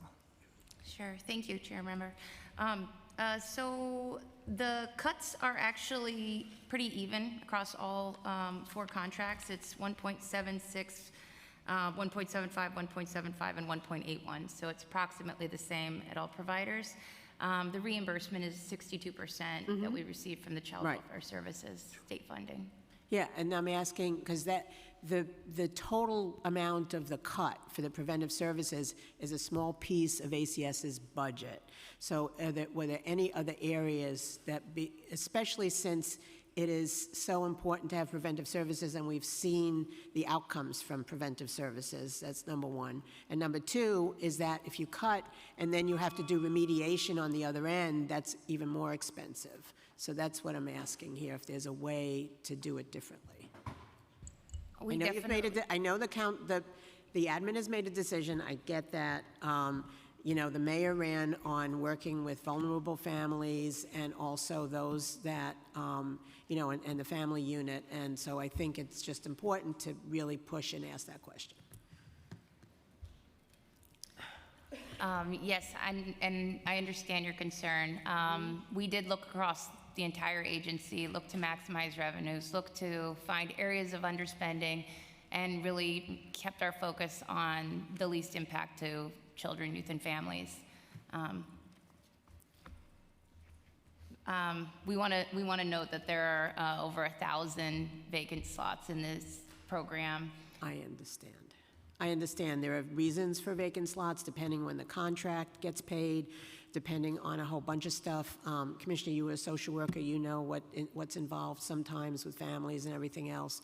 So I get that, but I'm imploring that this be looked at again. I don't want to take up too much more time because I know that my time is up. So Thank you for the question. Thank you. Thank you. And as a fellow social worker who ran a nonprofit, I totally just want to reiterate what Chair Stevens was saying about how prevention is so key. It actually saves the city money in the long run. So I think it's smart to actually invest in more preventative services. And then also just wanted to reiterate that it really does impact just the planning and I say this with like almost past trauma in my voice, but you know, it affects the planning of organizations, staffing, budgets, all of that. So, you know, we'll definitely be in continued conversation. I know there's going to be more questions about it, but just wanted to reiterate that point. And we have Councilmember Joseph, followed by Councilmember Epstein. Thank you both chairs, and I'd love to associate with your comments as well. Welcome, Commissioner. How are you? The Every Child and Family is Known initiative, a collaborative between ACS and DOE, which received additional funding in the same budget to expand its work with students living in shelters and other families facing crisis, relies on the New Visions portal to track and respond to families' needs. This school year, over 50,000 check-ins have been logged by caring adults in the portal. Please walk me through how does the city plan on expanding Every Child and Family is Known initiative while simultaneously cutting the platform it depends on to do the work? Can you share if these cuts are sustained? How will it impact your work at ACS to support our youth who needs this initiative the most? Thank you for the question and thank you for the welcome. I'm going to turn it over to Deputy Commissioner Mendez to be able to answer some of the specifics that you asked. But just again, reiterating, you know, our role when we're working with children and families is to ensure that they have their needs met and that we're finding ways to resource their needs based on what they need and not just what we have, and look forward to continuing to have conversations with you. Absolutely. Our numbers are tremendous in New York City Public Schools, students in temporary housing. It's over 155,000 students, 155,000 students. So, and you know I know that work. good morning. Good morning. Councilmember Joseph. So I'm happy to report ACS is working very closely with New York City Public Schools, the foster care office. As you know, we have a close collaboration with them and New Visions to explore how to introduce the access to that portal to foster care agencies. So as you can imagine, there's a lot of things we have to do on the back end. We have to formalize an MOU. Then we have to look at, I'm not the computer person, but I think it's called a cloud service agreement. So we're going through some of those like bureaucratic things to put in place, but we're also starting to talk to the foster care providers. So we're thinking about doing this as a pilot first, and we're talking to the foster care providers about like, what should this look like? What makes sense and all of those things while we're doing the MOU pieces. And so we're hoping that that will continue to move forward so that in the next school year, this can move, it will move forward. So the timeline is for September this coming, so you'll spend the summer training and transitioning this platform? Is that what that's looking like? So that's the timeline. I think, part of the, and I can get back to you with actual specific milestones. Like I mentioned, we have to create this MOU, so sometimes there's back and forth. I think Councilmember Lee talked about back and forth, so there'll be some back and forth. Until you get it right. Right, until we get it right. The cloud service agreement, I know New York City Public Schools is currently using New Vision, so that should not be a problem for ACS. They should pass all those cybersecurity tests, but I don't want to get ahead of myself. I do know we're trying to launch in the next school year, so we'll continue to work. We get around to, right, Chair Lee? Okay, I have more questions. And I'll just commit that we can follow up as it's evolving with you directly. Okay, great. Councilmember Epstein, followed by Councilmember Ressler. Is he here? He's somewhere. Yeah. Okay. We can go get him if you want. But Commissioner, welcome. Thank you. Just to disclose, I was a foster care worker back in the day, so I appreciate your commitment to this issue. I do want to focus on the prevention. As someone who worked in foster care, we're hearing a lot about the spaces, vacant slots in prevention, but I want to talk about maybe the need to do additional outreach to prevent that to happen. And maybe those slots that are vacant is maybe related to the agency not doing a good enough job doing the outreach in communities to get people into those services. I'm wondering, obviously you're new into this, kind of what commitment you're going to make to ensure that there's outreach into our community to make sure that people know about those preventive services so they can get into those slots. Great, thank you for the question and the welcome. Yeah, as I am getting my feet underneath me and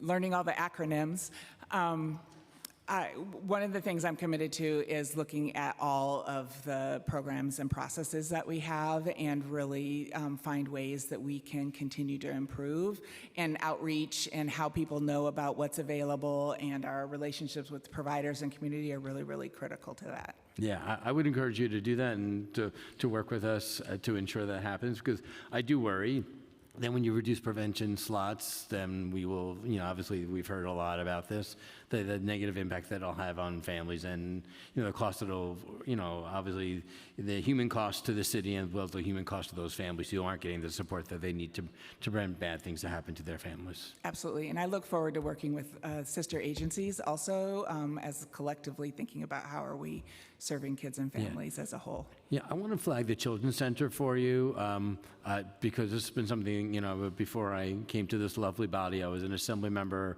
for 8 years and dealt with lots of issues there and insufficient programming and services available to the young people some people are cycling in a day, but some people are there for months on end. And I'm wondering what the plan is to ensure that the young people who are there are getting the support that they need while they're at the Children's Center. I'm learning, and one of the things I know is I agree with you. We absolutely, if children are in our care, we have a responsibility to make sure that we're meeting their needs, and working with First Deputy Commissioner, get titles right, First Deputy Commissioner Saunders, who isn't here today, but with understanding kind of what's happening at the Children's Center, where our needs are, and where there's opportunity for improvement.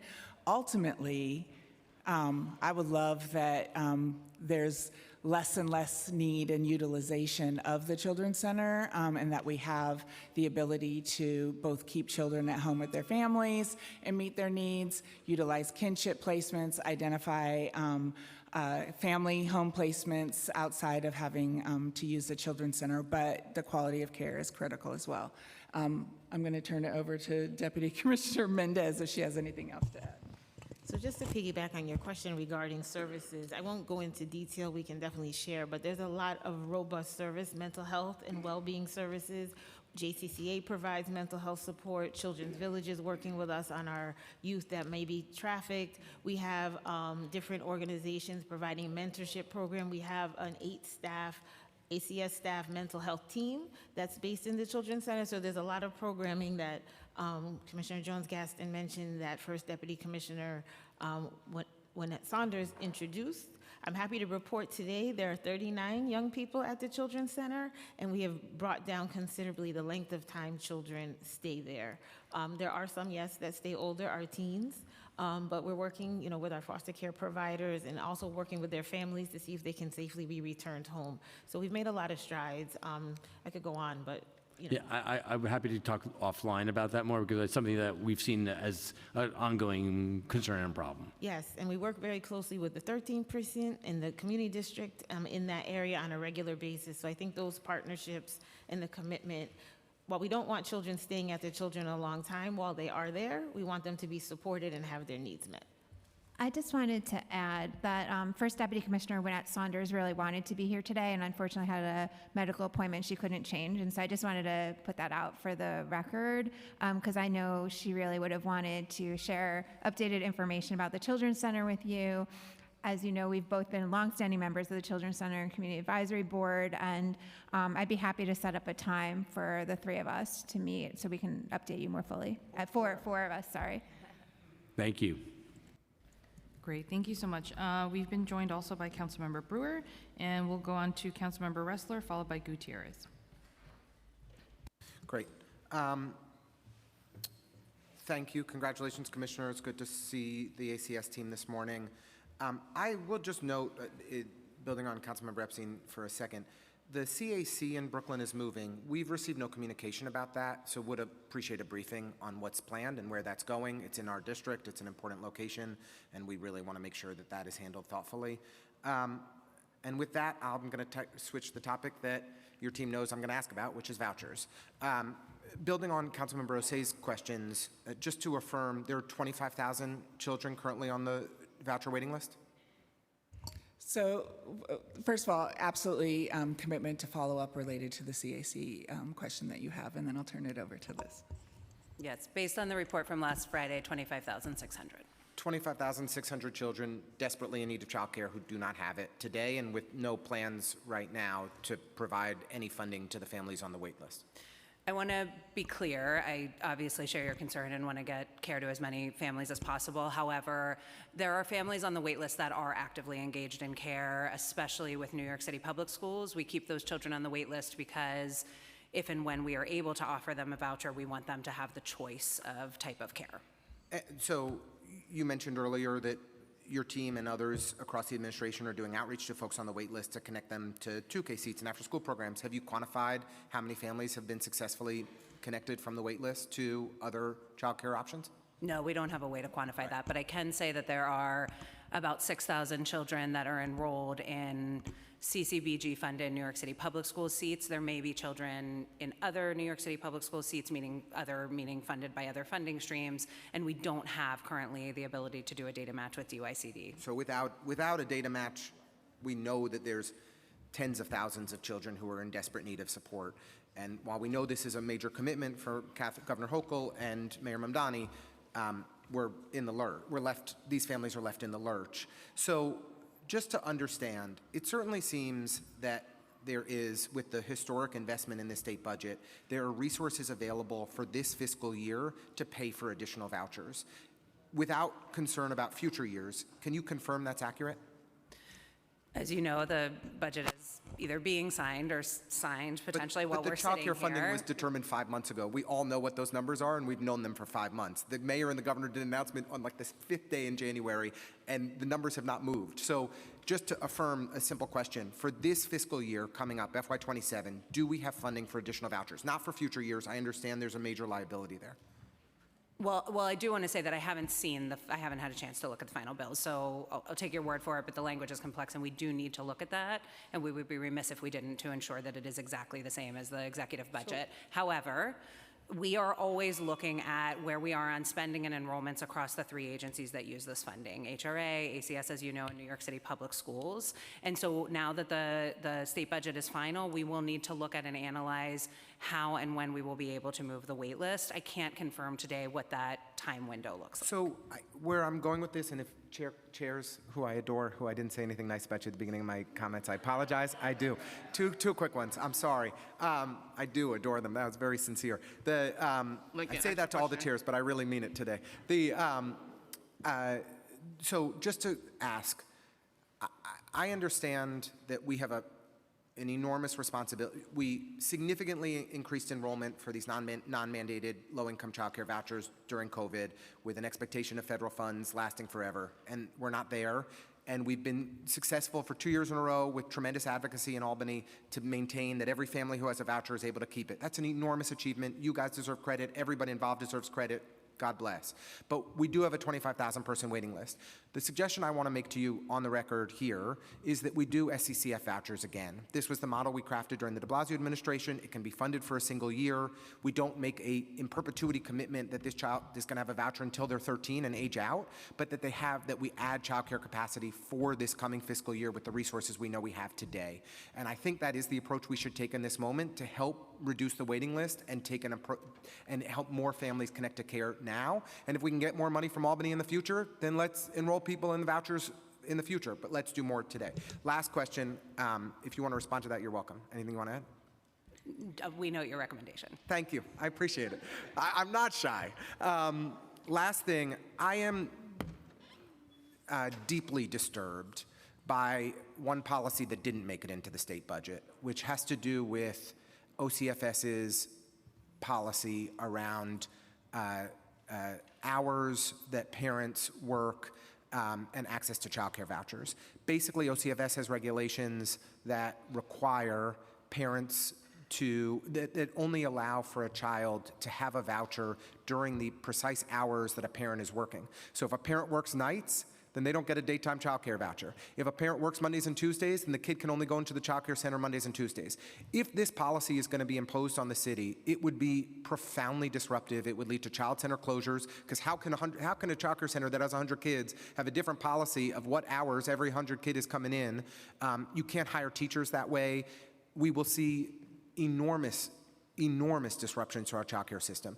I am hopeful that the governor is able to guide her agency to do the right thing, and that OCFS no longer that OCFS sees that this would be a disastrous policy for New York City childcare. Do you have any updates on your conversations on this? Is OCFS giving any indication to you that they recognize how harmful and disruptive a policy this would be? I mean, first I'll say, but for the good of all, that ACS has been advocating. Yes, no, I'm not lines. criticizing you. I just want You guys have been to great. understand I'll the say that on the position of record. the agency and the position of this administration, which is that we agree that this would be bad for providers, bad for families, bad for child development. We have been advocating at the OCFS level and having conversations there. The administration has been speaking with Chamber about this. I don't have any updates, but we are holding on to the same hope that you are, that there is a pathway so that we can ensure that families who are juggling more than just their work schedule, as we know, have the opportunity to have the care There's, for the I think, hours they 4 or 5 working days left in session. Whether we pass the Hevesy-Brisbois bill again, which is one way to fix this, or OCFS changes its regulations, which is another way to fix this, we just need it fixed, because the families in New York City. Sorry, I'm done. Thank you. Bye. Councilmember Gutierrez, followed by Majority Leader. I don't know if he's here, Abreu, but we'll move on if not. Thank you, chairs. Good to see everyone. Welcome, Commissioner. I want to just uplift the remarks of my colleagues, Councilmember Schulman, about the preventative service. I understand the role of the Chief Savings Officer. Obviously, I think we're all in agreement. We want to be able to fund programs that we have money for and fund effective programs. I do want to say that families in my district, I know the folks from Canba and Forest Dale are here, they will be testifying. But I really think that putting something out or making a proposal that severely cuts this program without much of like a safety, without an explanation of what's going to happen to those jobs, without explaining what's going to happen to those families impacted is deeply, deeply concerning. And you heard from Chair Lee about just the very simple math of the eventual cost savings to the city when we do invest in preventative care. So I just want to uplift Councilmember Lee. I, of course, am also asking some questions about the child care vouchers. It's a hot topic, and mainly because obviously we care deeply about early child care, as I think this administration does, but we have families that are saying, what about me? When the mayor is talking about childcare, he's not talking about me. He's not talking about the voucher that I'm desperately waiting on. So I just have some data, if you have them specifically, and I'll sign up for round 2 if I need. But can you share what percentage, as I understand it, every family was able to recertify within this fiscal year? The vast majority of families have the opportunity to recertify, provided they submit a recertification application, it's timely, it's complete. There is a small percentage, it's about, and not to minimize how important childcare is to this population, but there are about 6 to 7% of families that we serve that are not able to continue with their voucher because when we have limited funding, we are required by federal rules to serve 3 populations first: families that are unhoused, families with a child with special needs, and families that are very low income, which is under 300% of the state income standard. Okay, and so that's around 6% of those folks unable to kind of maintain their voucher. Okay. Do you have a sense of those that were able to recertify, how many of them potentially have siblings, younger siblings that were not able to qualify? Because I think that puts parents in basically back to square one, where they have one child who is utilizing a voucher, but they technically can't go back to work because they have a younger child. Do you have a sense of that? I don't have a sense of magnitude. We know it's an issue. I mean, we do have families reaching out to us, telling us that they are trying to add a child to their case, and that child might be on the wait list if the family is still eligible serving other children. We can look into whether or not those analytics are possible and get back to you. Got it. Just so you know, we a few of my colleagues and myself jointly sent a letter to some of our folks at the state, knowing full and well the budget would not have been passed by April 1st. Obviously, we don't have anything. I think what you've shared today is just nothing substantial. My last question, and I'll sign up for round 2, is, are there any specific circumstances outside of seeing this miraculously in the state budget that would allow for ACS to begin offering vouchers to eligible families?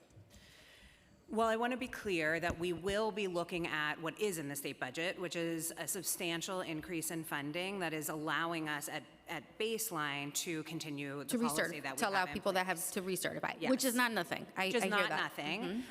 And we will be looking at where enrollment stands across all three agencies and spending to assess if there is a time in the next months that we may be able to begin moving the wait list. But we don't know that yet because we need to assess what's in the budget, what attrition in our system looks like, what spending across ACS, HRA, and New York City Public Schools looks like. Thank you. Sure. Can I sign up? Okay, Deputy Speaker Williams, followed by Councilmember Mealy.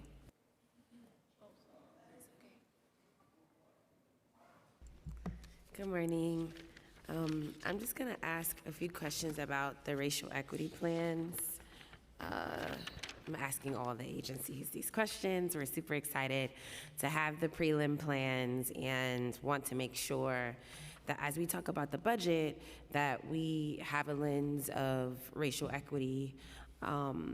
So what has ACS determined are the short and midterm goals to achieve in relations to the equity plan? I started to say good afternoon, good morning, Deputy Speaker. Feels like afternoon already. I know I said this for another question, but I just want to say for the record that First Deputy Commissioner Wynette Saunders, who's leading this work for us, wanted to be here to be able to answer this question, but is not. So I'm here answering it for her, but she unfortunately couldn't make it today for a medical appointment. We love her, it's okay. Okay, so on the short-term goals, we have launching school-based early support prevention, increasing community-based referrals to prevention, and those are the short term. Do you want me to do the middle term? Yeah, let's do it. Middle term is continuing to invest in training ACS staff and providers to provide quality services and to foster a psychologically safe work environment that embraces equity and transparency. And another one is investing in the development of community spaces that contribute to healthy child development and family strength, such as the FECs. Another is to continue to decrease unnecessary child welfare reports by promoting a citywide culture shift among mandated reporters so that they're not calling the SCR when there's a child who doesn't have a safety reason. And another is to strengthen restorative approaches to addressing conflict in juvenile justice settings. And then do you want me to do the long term? No, the short and midterm is fine. Okay. What if? I'm happy to share the full plan with you. I think it's public. Yeah, it's public. What if any budgetary actions need to be taken to help achieve these goals?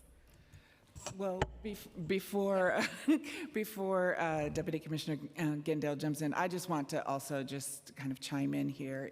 First of all, I was super delighted to know that the agency had a racial equity plan. And I'm looking forward to kind of digging into it and adding some of my perspective and experience to be able to deepen the work that we're doing with identified goals and focus areas, but also look for other opportunities where we can really focus on decreasing the disproportionality and disparity that's experienced across our communities, particularly in the services that we employ. And I'll just, to answer your question, I believe that both the short-term and medium-term goals are all able to be accomplished within our current budget framework, but I will verify that with the First Deputy Commissioner. Okay. In the city's preliminary racial equity plan, ACS states that it plans to support young people in preventing contact with the juvenile justice system by expanding community-based programs that serve youth before they come to the attention of family court. How does ACS plan to identify youth who may be at risk of system involvement, and what specific community-based programs or interventions does the agency plan to expand or invest in, and what resources are included, if any, in the exec plan to support this work? I'm going to turn it over to Deputy Commissioner Ginsburg to talk a bit about ACEs and Just Us and maybe other items.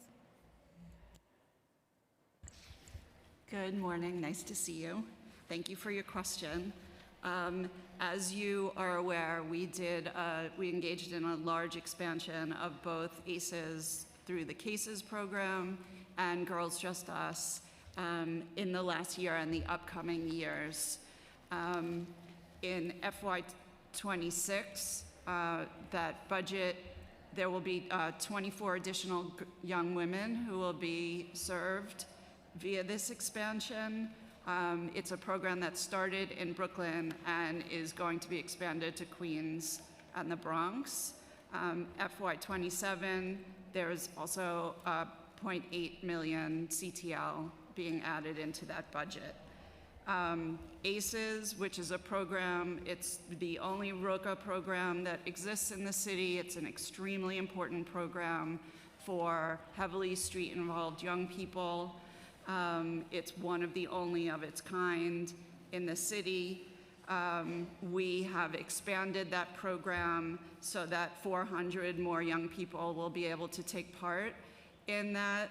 FY '27, $7 million of CTL has been dedicated to that program, and in '28, $7 million also.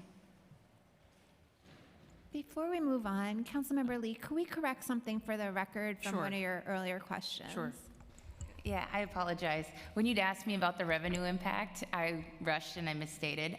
The actual revenue impact is 14.91 million. I'd accidentally said 28.9 in my haste, so I apologize. Great, thank you so much.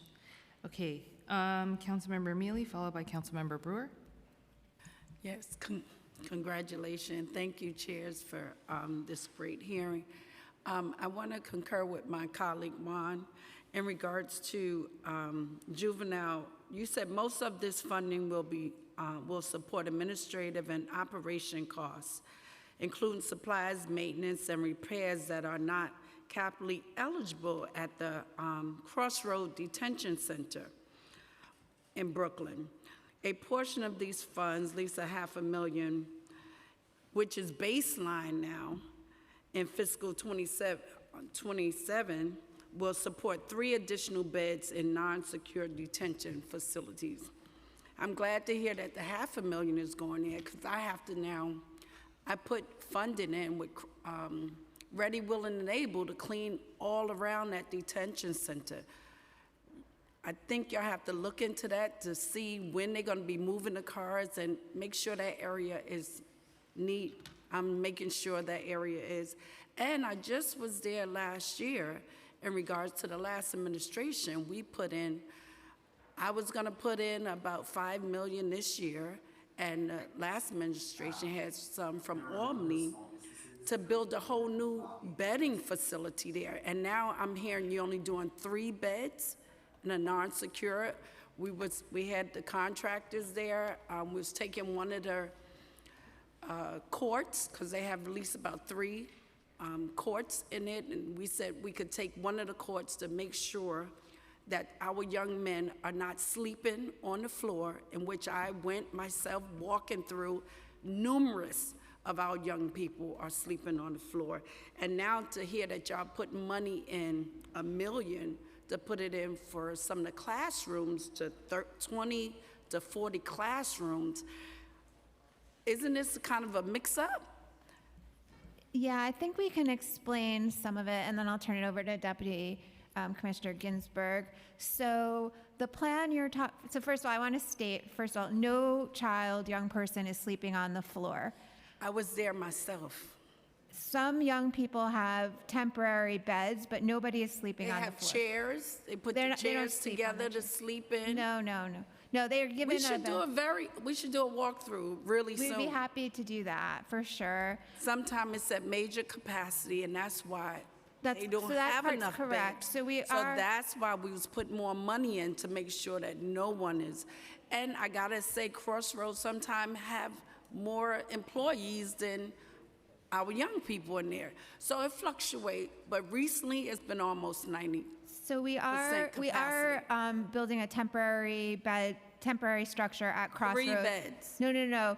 So the 3 beds is different. So last year's budget included capital funding, either capital or expense, Margaret will correct me, to do expense funding, to do a somewhat temporary facility at Crossroads to address capacity. This year's budget includes funding unrelated to Crossroads and unrelated to secure detention to take a non-secure detention facility and make it a slightly large, serve more children for close to home. So How many completely beds? separate from Crossroads, from 6 to 9 beds, but nothing to do with Crossroads. Crossroads, do you want to talk more? So at Crossroads, we are planning to build an additional 28 beds. There you go. Okay. That will be 2 halls each. Each hall will have education and programming space. We are also planning for additional classroom space to accommodate the increased population. Okay. 28 beds sound more like it. Yes. Okay.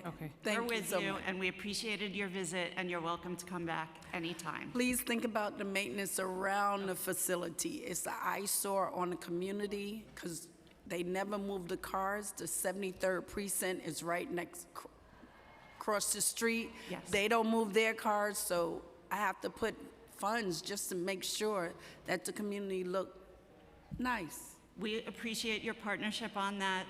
We are struggling with the fact that we are a 24/7 operation, and our staff need someplace to park their cars. Yeah, but sometime we got to take up one We side of the understand. month and just ask everyone to move it to the next side of the floor, you know, on the street. Because I see the DYCD mob coming in, so we do have to Thank you start so wrapping much. it up. Thank you. Okay, Councilmember Brewer?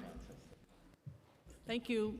I have a question about Rikers. I go to Rikers a lot, and I have been a foster parent, and then now I have the migrant kids in my house, so I'm familiar with the crew. My question is, people coming out of Rikers or coming out from upstate, women in particular, are you in touch with the Department of Correction? Because we all know that maybe the kids are in foster care, they really want to go back with their parents, they can't go back till they have a place to live, blah, blah, blah. I worry about that population, because that population, I know well, you get mental health issues when your parents are incarcerated. So do you have that kind of connection at all, or is that something that you're focused on, either with Fortune Society, Correction, or anybody else? I just want to make sure we're clear. Are you asking about children in foster care whose parents are incarcerated? Correct. And I'm also concerned, it's not a big population, I don't know, 400 or 500 women at Rikers, but it is a population where young people can be damaged mentally if they don't get support. That's important to us, and I'll pass it. So thank you for your question. ACS has a team, it's called CHIP, Children of Incarcerated Parents, and we work very closely with the foster care providers to ensure while children are in care and their parents are incarcerated throughout the state or even in the country to facilitate visits. And that team also, works closely with agencies because case planning should continue. And when parents are released and they're moving back into the area, if the goal remains reunification, there's an expectation that the agencies are supporting those families to assess and make a decision about safe and timely reunification.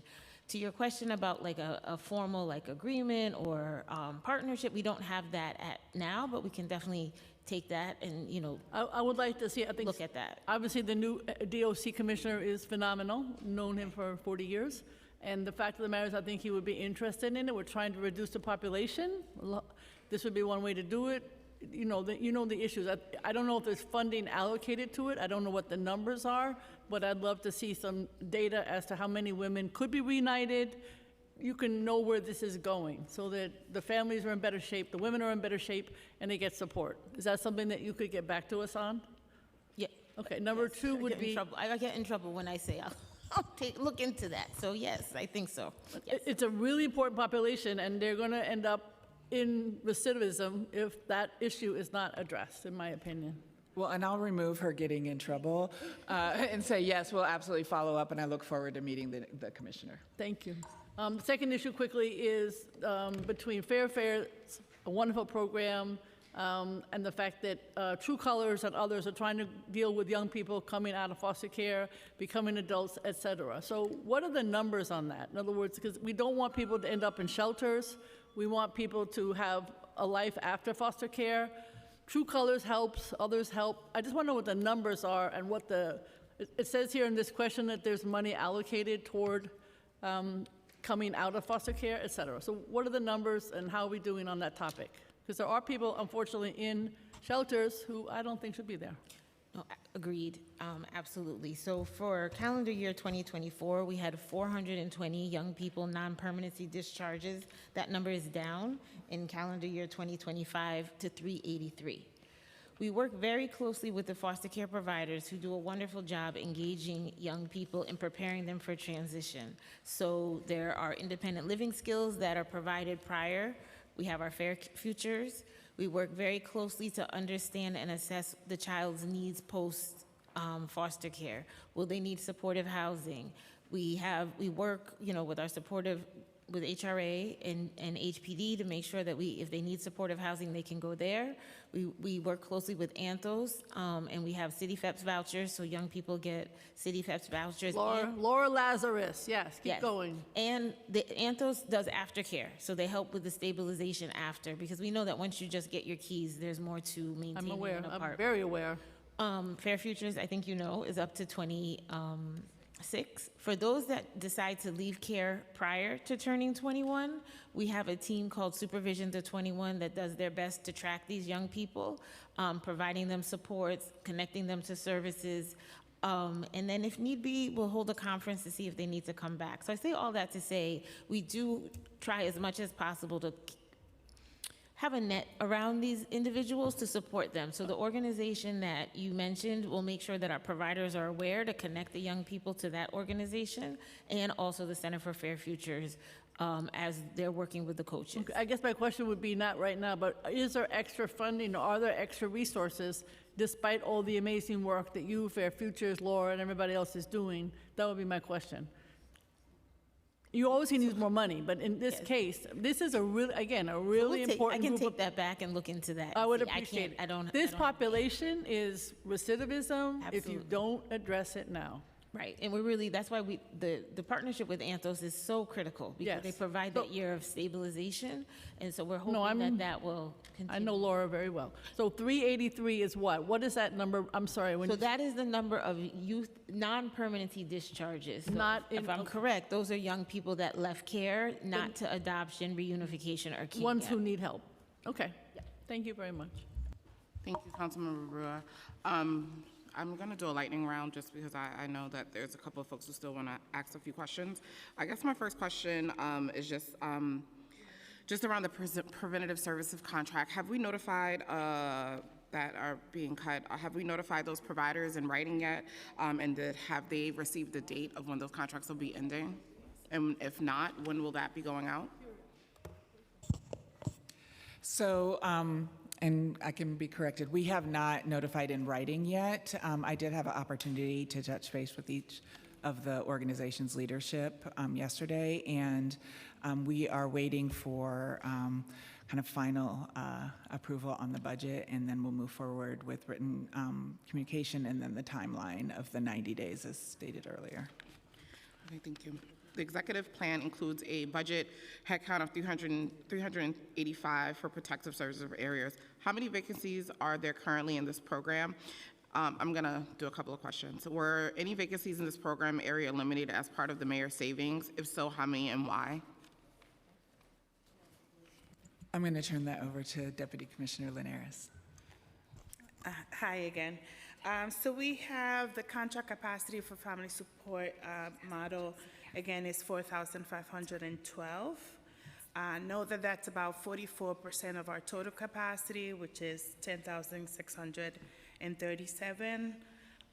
In April, again, we had a total of 3,347 families that were participating in these services. So we have over 1,000 contracted slot capacity to serve families in the family support programs. That doesn't account for the other programs that we have available in the boroughs. We do not anticipate that any of the families will be waitlisted. And we want to talk, there's different reasons why there are some vacancies. So we've taken steps to increase utilization. We have worked closely with DHS and NYCHA to make sure that we are in the community. We do things like Family Day and invite prevention providers to the table so that they can connect with families in an effort to make sure that their utilization is increased. Hence, I think we have you can see an increase in our community referrals, where we've gone up to about, from last year, the same time, about 20%. Were you also asking, sorry. Were you also asking about child protective? Yeah. Sorry, I misunderstood. Okay. So the plan doesn't have any new savings there. We currently have 191 vacancies in the Division of Child Protection. Our CPS, the actual Child Protective Specialist, budget position is 1,855, and there are 108 that are vacant. 108 that are vacant. What is the typical timeline for frontline staff, such as child protective specialists? Does ACS perform its own background checks on candidates? If so, how long does it take? And if not, how does those background checks take place? There is a background check policy. It varies by position what's required, and so it would vary how long it takes. Do you have like an average? It's about 6 weeks. 6 weeks. The expert issue. How does the onboarding typically take place in train a child protective specialist?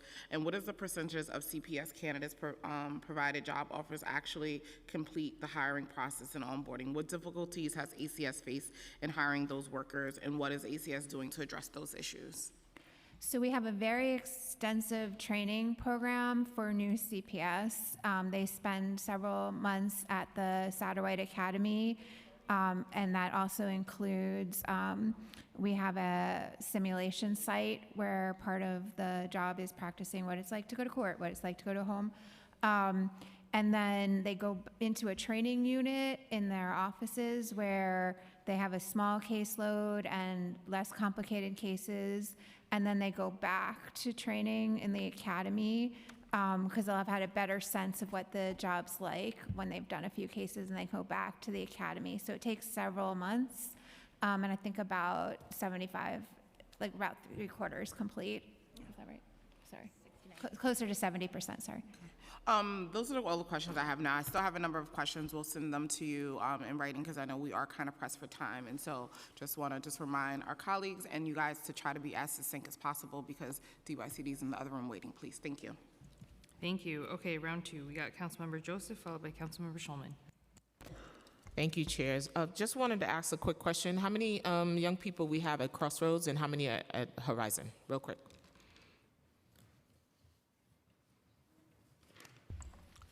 181 at Horizon, 186 at Crossroads. What is the capacity the facilities were built for? 245 245. All right, so. bedrooms. Okay, we're gonna hold that right there. The city has a unique obligation for students in foster care who are under the city's care and custody and must do more to support their education, including ensuring that they get to school in the first place. These are feasible options. Has ACS worked with New York City Public Schools to identify and implement a solution that allows students to get to school as soon as they are placed in foster care or change foster care homes as utilizing ACS vehicles? So yes, so in 2022, in October, November, we worked with New York City Public Schools, the foster care office and the transportation office, and we released a reimbursement plan and guidelines around transportation. And it outlined that as soon as children come into care, the school should be notified, and then providers will be reimbursed. At the time, it was up to $200 a day if they had to cover the transportation, because the providers are the foster parent. And we've had that plan in place. We made some revisions, I believe, last school year. And then New York City Public Schools, after some additional conversations and hearing from the community, increased the $200 a day. So that is a new facet. So we're in the process of revising the transition plan, and also have kind of extended who could apply. So it's children that are going to school in the city or out of the city, and then I believe those that live out of the city that need to come into the city. And then also They will reimburse providers if they use other entities that there's other types of car service, which wasn't part of the original plan. So we're in the process of revising the current policy, and so hopefully we'll have that online for the start of the next school year. For children at the Children's Center, when you think about it, they are in ACS's custody, so we are now the responsible for getting them to, and when all of the children are in our custody, but like they're in our house, if you will. Right. So we are responsible. We have an added interest to make sure they go to school. So we use our ACS transportation, and our Deputy Commissioner of Administration coordinates with the Children's Center team to make sure those cars are available, and they have a plan, and they get the children to school. And the ones that are in agency service this fall, you will have a plan to make sure they get to and from school, because they So- have the highest absenteeism rate entering into care. So we're hoping that, and we'll reiterate with the foster care providers, we're hoping that with this revised policy, they're gonna get reimbursed for more money per day. They'll be able to use other services like Kids Car. That should increase the attendance and reduce the challenges that they've experienced. Okay, thank you. Okay, Councilmember Schulman, followed by Councilmember Gutierrez. Thank you. I have two questions. One, are there currently any tools and data sharing agreements in place that make it easier for public school staff to understand student needs and support matching with prevention services?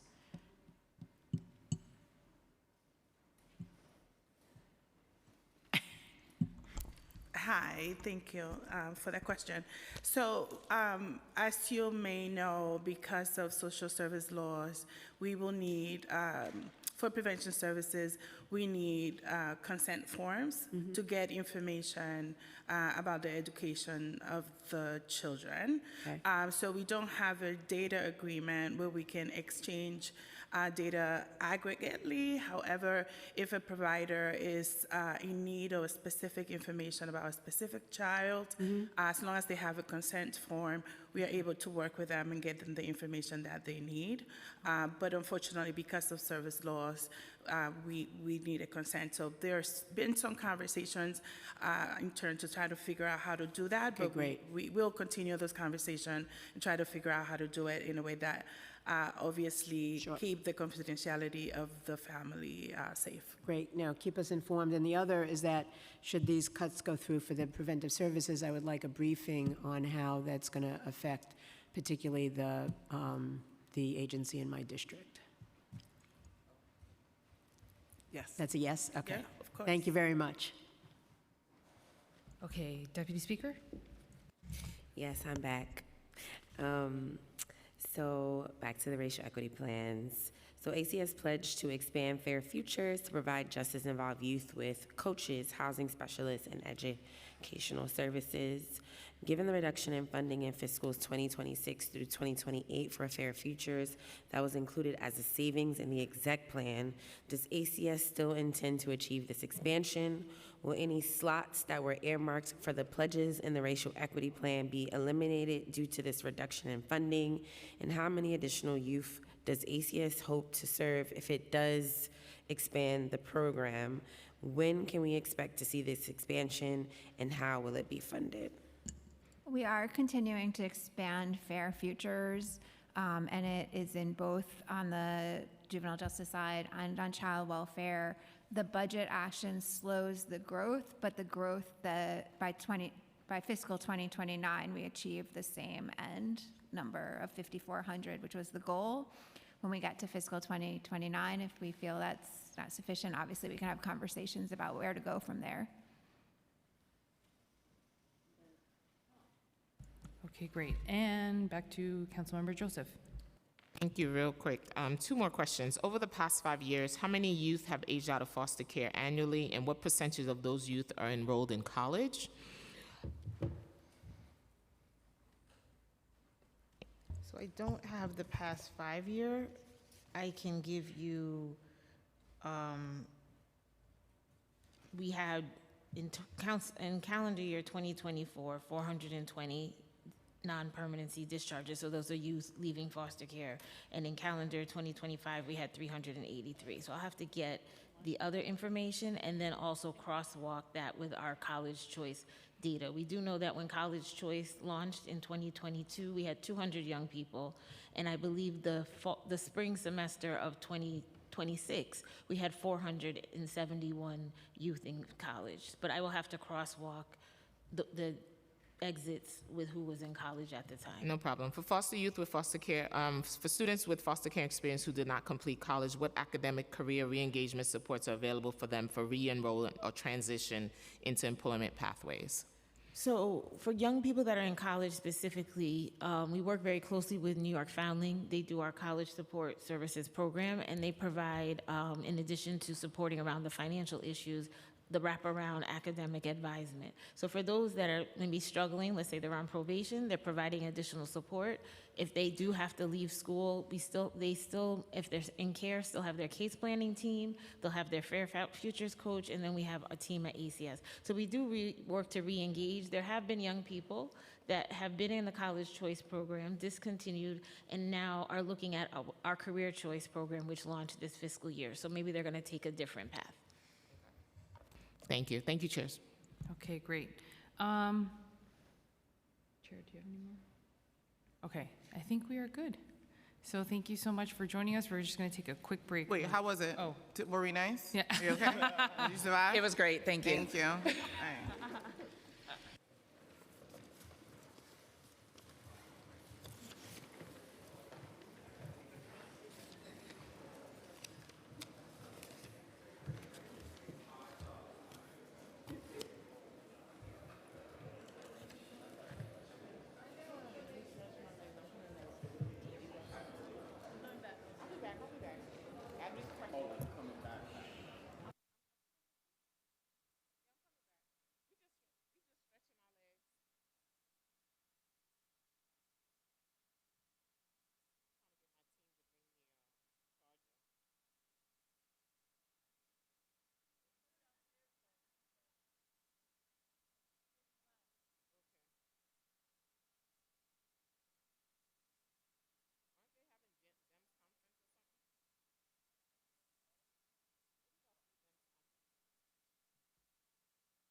Just a reminder, everyone, please do not approach the dais. Please do not approach the dais at any point. No food or beverages are allowed in this room.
Please quiet down. Please find your seats. We are getting ready to begin. Please find your seats.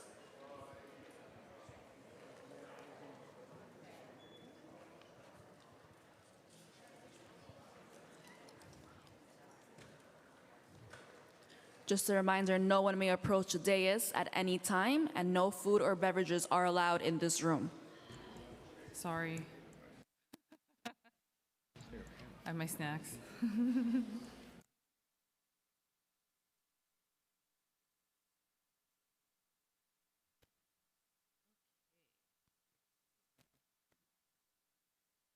Okay. Okay. Oh. What?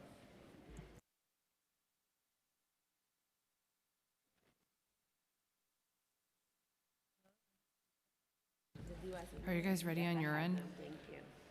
You guys are good? Waiting for, okay.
Okay, I think we can go ahead and get started. Okay, so good afternoon and welcome to today's second hearing about the FY27 executive budget. And I'm Councilmember Linda Lee, and today we will hear from Department of Youth and Community Development. And I'm pleased to be joined again by my colleague, Councilmember and Chair Althea Stevens. And we have been joined by the Deputy Speaker, Councilmember Maloney, Councilmember Epstein, Councilmember Wong, and Councilmember Felder. And welcome, Commissioner, and your team, and thank you so much for joining us today to answer our questions. And I just want to note, it's really cool that the three of us have all this former nonprofit experience, and I think there need to be more of us in government spaces, so I'll just say that. I will just say that. So on May 12th, 2026, the administration released the Executive Financial Plan for FY26 through 2030 with a proposed fiscal 27 budget of $124.7 billion. The Department of Youth and Community Development's proposed FY27 budget of $1.62 billion represents 1.3% of the administration's proposed fiscal 27 budget in the executive plan. This is a decrease of $14.2 million, or less than 1% from the $1.63 billion originally budgeted in the FY27 preliminary plan. This decrease results from several actions, including savings the agency found through elimination of certain consulting contracts, vacancy reduction, COLA adjustments, and underspending in community resources for employment and development, and the ONS programs. This was slightly offset by addition of funding to expand services for the Crisis Management System program and the supporting wraparound services. As of April 26, DYCD's actual headcount of 626 is 71 less than their fiscal 26 budgeted headcount of 697. In the Council's preliminary budget response, we called on the Mayor to add $14.2 million to DYCD's budget to invest in expense funding for programs related to runaway and homeless youth, peer navigators, and runaway homeless youth housing navigators. Although these requests were not included in the plan, we remain hopeful that today's hearing will give us the opportunity to discuss a path forward to secure funding for these programs. And now I want to turn it over to my co-chair for the hearing, Chair Stevens. Good afternoon, and welcome to our second half of the fiscal 2027 executive budget hearing for the Department of Youth and Community Development. I am Councilmember Althea Stevens, Chair of the Committee on Children and Youth. Today we'll be hearing from DYCD, our new commissioner, Sandra Escudis, along with our first deputy and our financial officers. Thank you for joining us today.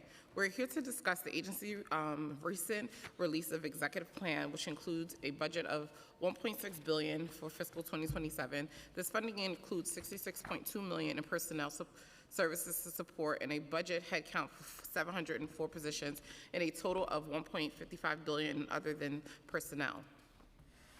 The current fiscal 2027 budget is $105.3 million, or 7% more than the fiscal 26 adopted budget. However, DYCD's fiscal 2027's budget decreased by $14.2 million from the $1.63 billion budgeted in the fiscal 2027 preliminary financial plan. To note a few changes in the executive plan, there's an additional $14.8 million to expand services for the crisis management, CMS programs, and supporting wraparound services in fiscal 2027. In fiscal 2028, in the outer years, the plan includes a baseline funding of $19.6 million in the Office of Community Safety to further support the programs in the new office. A plan also added $8.8 million for the Office of Economic Opportunity Adjustments for the Advance and Earn program that helped to train and employ young people ages 16 through 24. The plan also includes the savings agencies found to meet the targets set by the Office of Management and Budget. That included $6.3 million for over budgeting in the Community Resources for Employment and Development, CRED, and ONS programs, a surplus cost of living adjustment resulting in $31 million after assessing that providers' distribution funding needed to provide the 3% increase for human service contract. I want to ensure that the COLA adjustment does not impact programming and provides adequate funding to the providers. I'm concerned that the executive plan includes baseline city fund savings of $3 million from the elimination of 27 vacant positions beginning in fiscal 2026. Again, I want to ensure that actions don't impact programming for youth. The executive budget did not include fiscal 2026 when one-shot funding for RHY funding and peer navigators, which is something that I've been fighting consistently with to make sure that we're funding, because we do not want to forget about our young people. I do hope the administration will provide baseline funding in the adopted budget for the navigators, because that was a program that we lost and then the council brought back. And so we want to make sure that this is something that's critical, because the young people and providers have said it's a critical service need. Our youth better relate to their peers. This gives them a sense of belonging, a sense of understanding. The housing navigators assist in navigating the young people through transition and a safe, dependable housing. The services for RHY youth does not stop at the door, but it begins at the door. I'm pleased that after 10 years, it was a long time, a new Compass RFP for elementary and middle school students was released, and I do appreciate the dedication and hard work by DYCD. I really want to give it up to you guys, because everyone knows that I was so critical that they put this on you guys in the turnaround. So it was done. I knew it was going to get done. No one, I mean, Dan, you are a little grayer, I'm not going to lie, but you still look good. They aged you, I see it. But you guys worked really hard to get it done and work it through, and I'm really happy. However, you know, with new RFPs, there are always these mitigating factors that come in, and including myself and everyone here, and Councilmember Williams just came to me and said she's also being spammed about the Compass RFP. We are getting so many calls about a lot of worried providers who have to fold as a result of the outcome of the deficit of services that they will be able to provide to the communities. And I'm concerned. And I know as our new commissioners come in, she is being so thoughtful and having a perspective of a former provider, of trying to figure out the best way forward and make sure that everyone is whole, including the providers. You know, I think sometimes we talk about it as if the providers are not a workforce as well. And, you know, this council has spent a lot of time and energy talking about the workforce, but for some reason we forget to keep fighting for human service workers. And I think that is just as important. And so when we do these contracts, we have to, and I know you guys have been thoughtful, I think as a council we have to think about, like, how do we protect them as well? And that's something that I'm dedicated and have been dedicated in doing. There are other DYCD programs that are overdue for the RFP, like my new fight, the Beacons and Cornerstones. I want the agency to take this opportunity to further evaluate the Compass RFP, examine every process, every methodology, and matrix used to identify changes that can be made for the next RFP so that it has a fair and more and equitable process. And honestly, I think that if any, we probably need to get all the RFPs done while Sandra's here. I'm gonna just say it.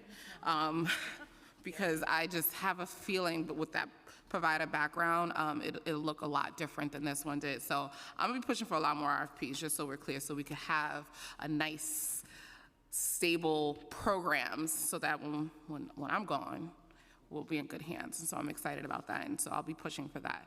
Everyone here today in fiscal 2027 executive budget hearing has a responsibility with the objective of providing the best services to the youth of the city. It is my expectation from DYCD you guys will be responsive to questions and concerns of the council members. It is my hope that fiscal 2027 adopted budget meets the goals set forth by council.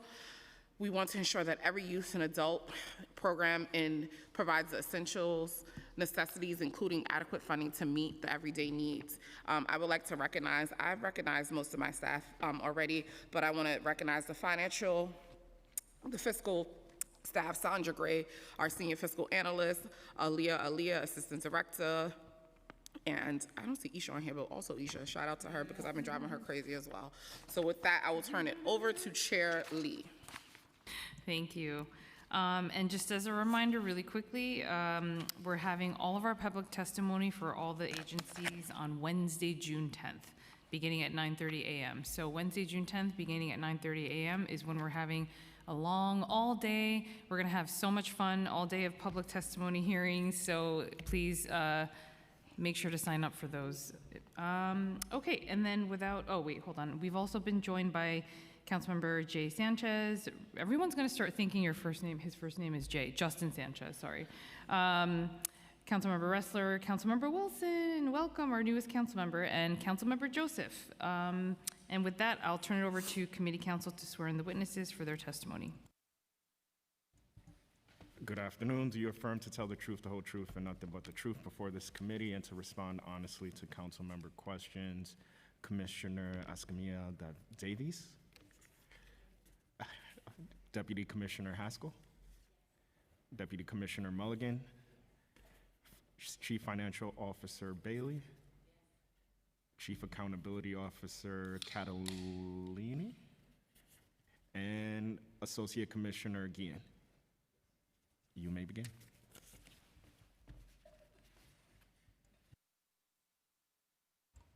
There it is. Good afternoon, Chairs Stevens and Lee and members of the Finance and Children and Youth Committee. I am Commissioner Sandra Escamilla Davies, and I am joined by Chief Financial Officer Navita Bailey and other DYC staff who are here and available to answer your questions today. Thank you for the opportunity to discuss DYCD's fiscal year 2027 executive budget. Since becoming commissioner, I have spent the past 3 months listening and learning from staff, providers, and partners across the city. What has become clear is that DYCD is powered by extraordinary dedicated workforce and a provider network that continues to deliver critical services for children, youth, and families every day. As the agency has grown significantly over the years, both in scale and complexity, my team and I are taking a thoughtful look at how our internal infrastructures, staffing, operational systems support that work. This includes examining areas such as procurement, contracting, payments, program operations, and performance management so that DYCD can continue to operate in a way that is responsive, effective, and aligned with the evolving needs of New Yorkers. At the same time, we are engaging providers and community partners to better understand both operational challenges and opportunities for innovation across our programs and services. These conversations are helpful to inform how we strengthen and broaden the ecosystem that supports young people and families across this great city. The executive budget presented today reflects Mayor Mamdani's vision for a more affordable, equitable, and safer New York City and demonstrates a continued commitment to the children, youth, families, and communities that DYCD serves every day. Despite broader fiscal pressures facing the city, the budget protects DYCD's core programming and continues to invest in services and opportunities that support young people and strengthen communities across all 5 boroughs.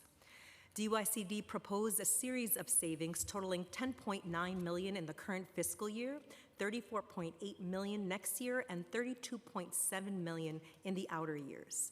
This includes savings from conducting audit functions in-house, along with savings from readjustments to cost estimates.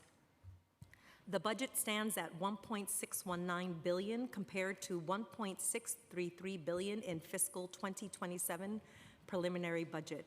And the breakdown is as follows: $1.5 billion in tax levy funds, $105.4 million in federal funds, $18.4 million, or about 1.13% in state funding, and $5.2 million in intra-city funds.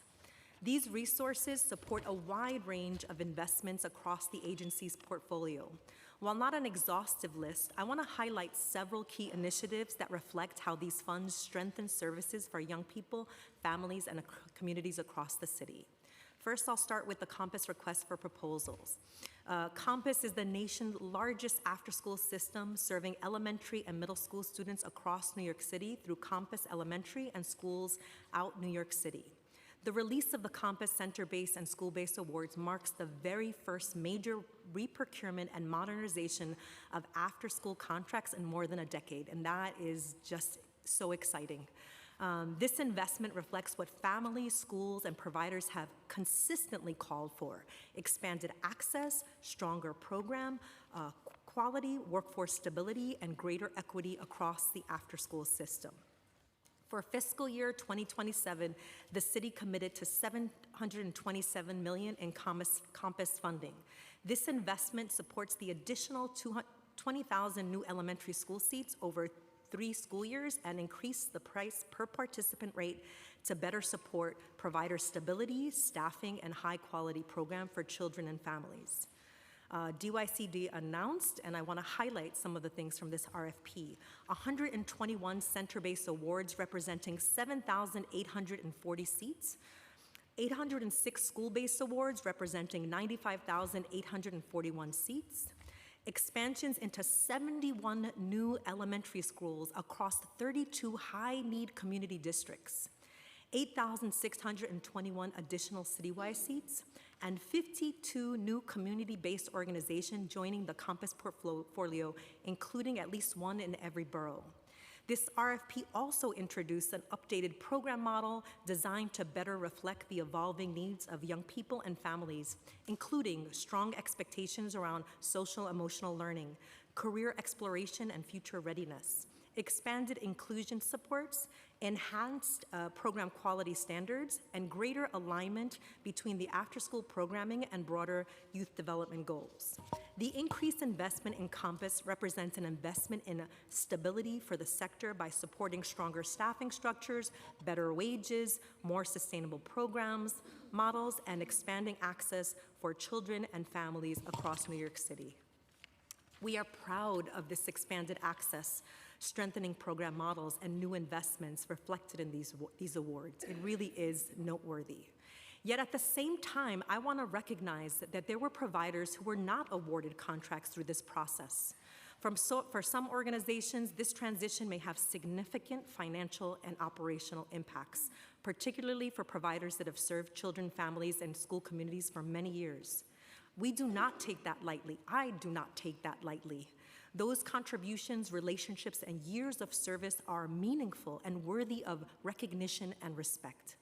And yet it is also true that this was a competitive procurement process guided by clearly defined evaluation criteria, including program quality, organizational capacity, and operational readiness.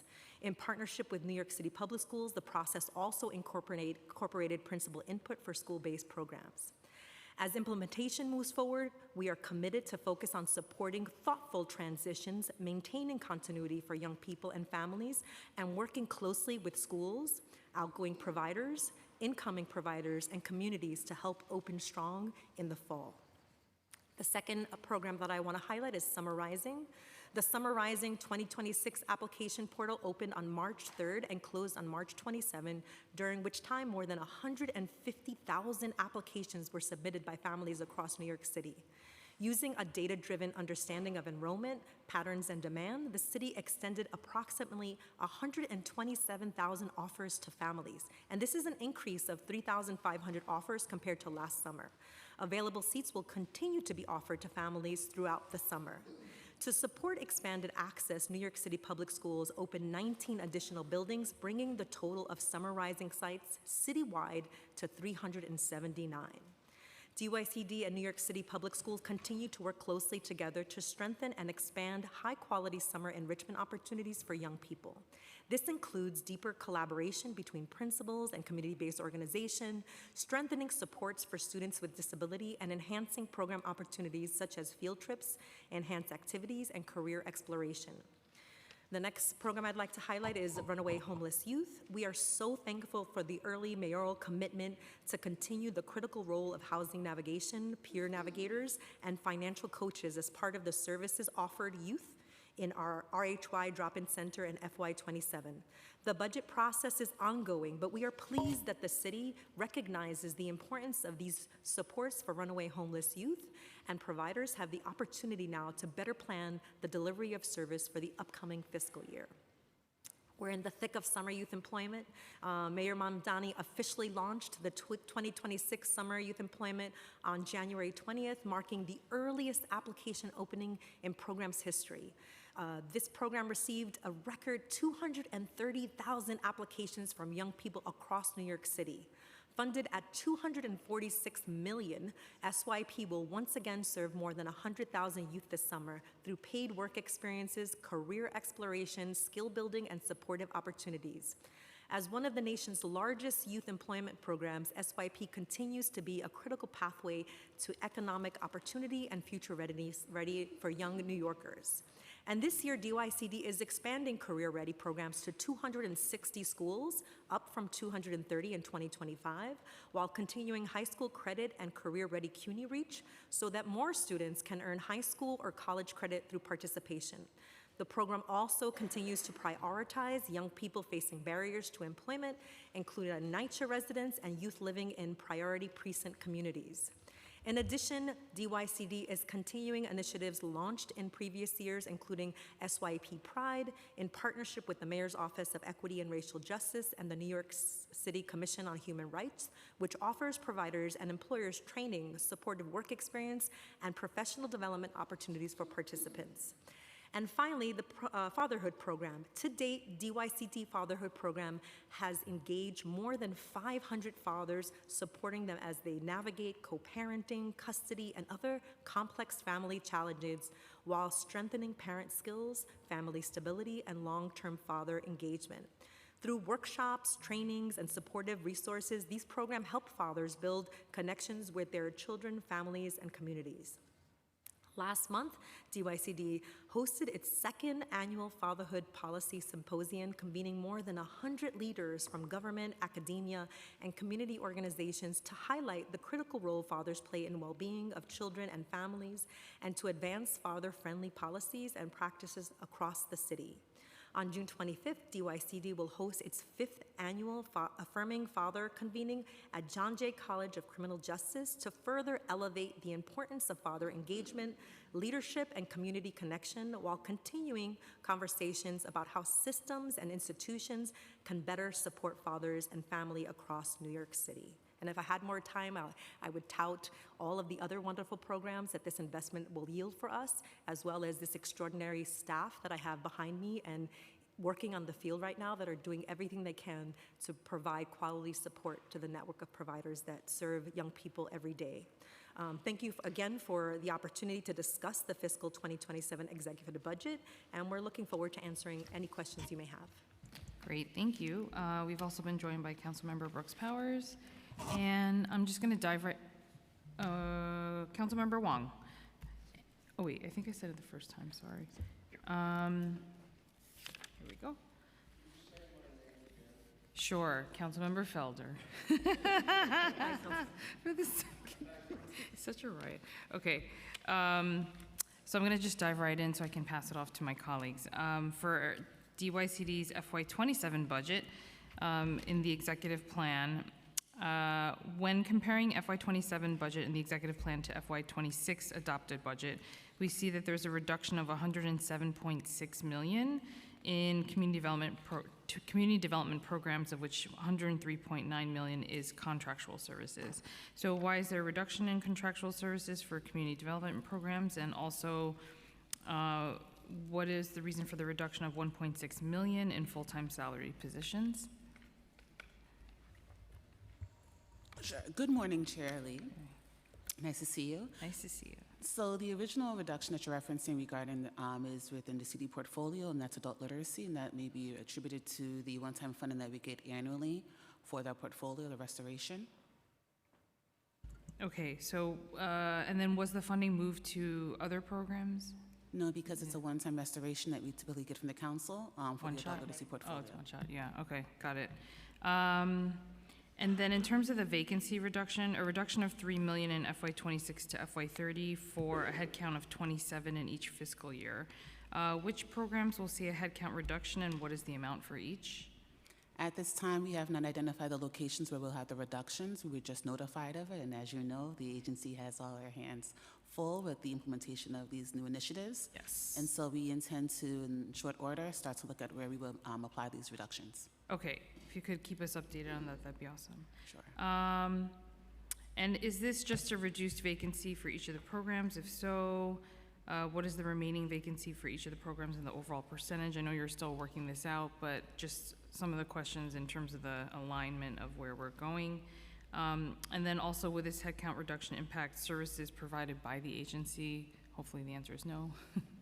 The answer is no. Ultimately, as the commission's indicated in our first hearing, she's doing an assessment of the organization, and so at this time, we have not necessarily identified the total impact of it, but the ultimate goal is to ensure that there's no disruption to services, and so we are confident that with the remaining vacancies that we have and our existing staff, that we'll do our best to make sure that you do appropriate oversight in the program areas and ensure contracts are registered and paid. Okay, perfect. And what other savings, if any, were identified in the executive budget due to the mayor's Executive 12 order? Sure, and so as part of the Executive 12 order, we looked in the organization to see where we can find efficiencies and how funding is utilized, and we identified surplus as well as unobligated funding in a number of program areas. And with that, we submitted that, and that was accepted, and as a result, we did not do any service cuts for any of our programs, and so we were just prioritizing that. Okay. And then just really quickly moving over to Compass, because I know you all have been putting a lot of effort into the new RFPs. And I gotta say, I did my first year social work degree at a Beacon program, so I just wanna +1 to what you're saying.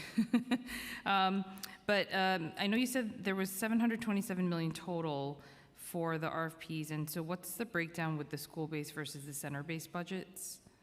I don't have that offhand. I can get back to you on that. I don't want to give you wrong information, but I can get that to you. Okay, perfect.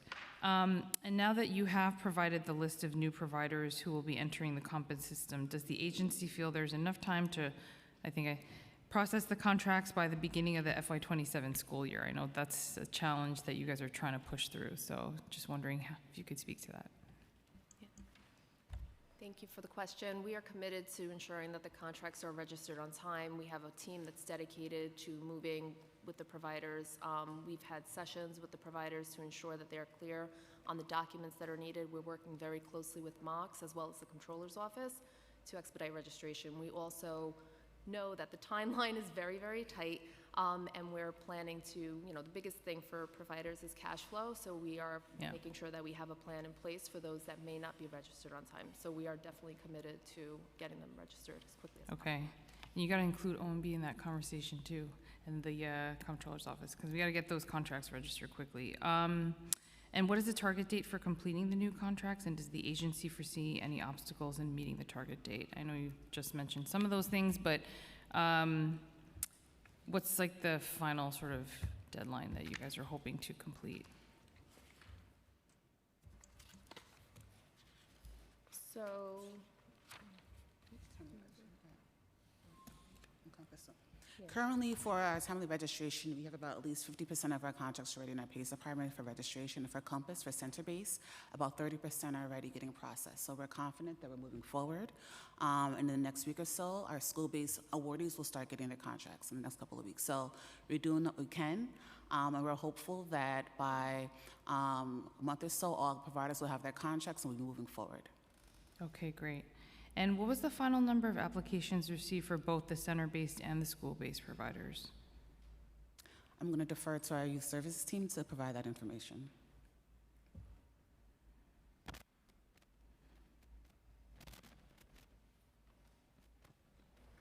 And then sort of the second part to that question, which I'll just ask, is what percentage of the center-based providers who submitted an application received an award?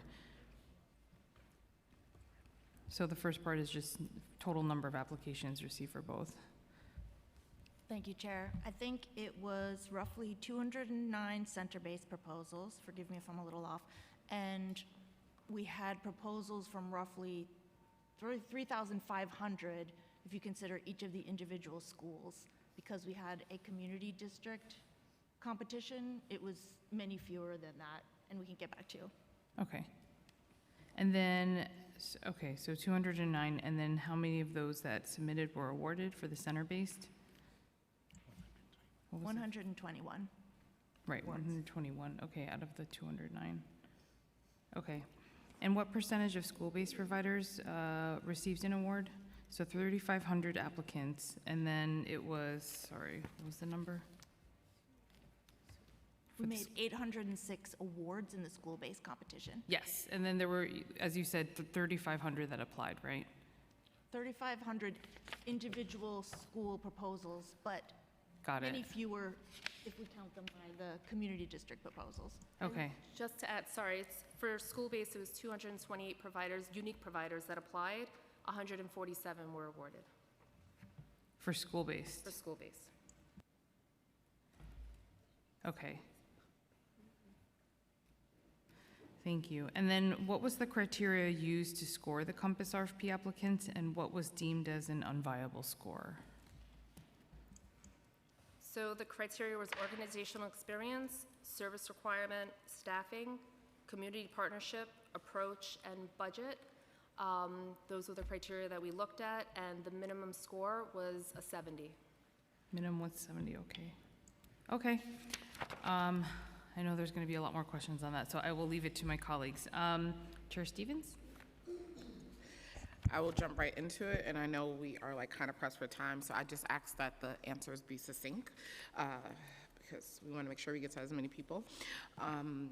So I'll stay with the Compass theme and just kind of just thinking about just the impact of like organizations. And as we know, these decisions aren't being made easily for you guys, but just thinking about because of this RFP, we know that some of these organizations that didn't get contracts, this is actually going to be a huge impact on their agencies. And so I wanted to know, how is the agencies responding? How are you guys responding to the providers?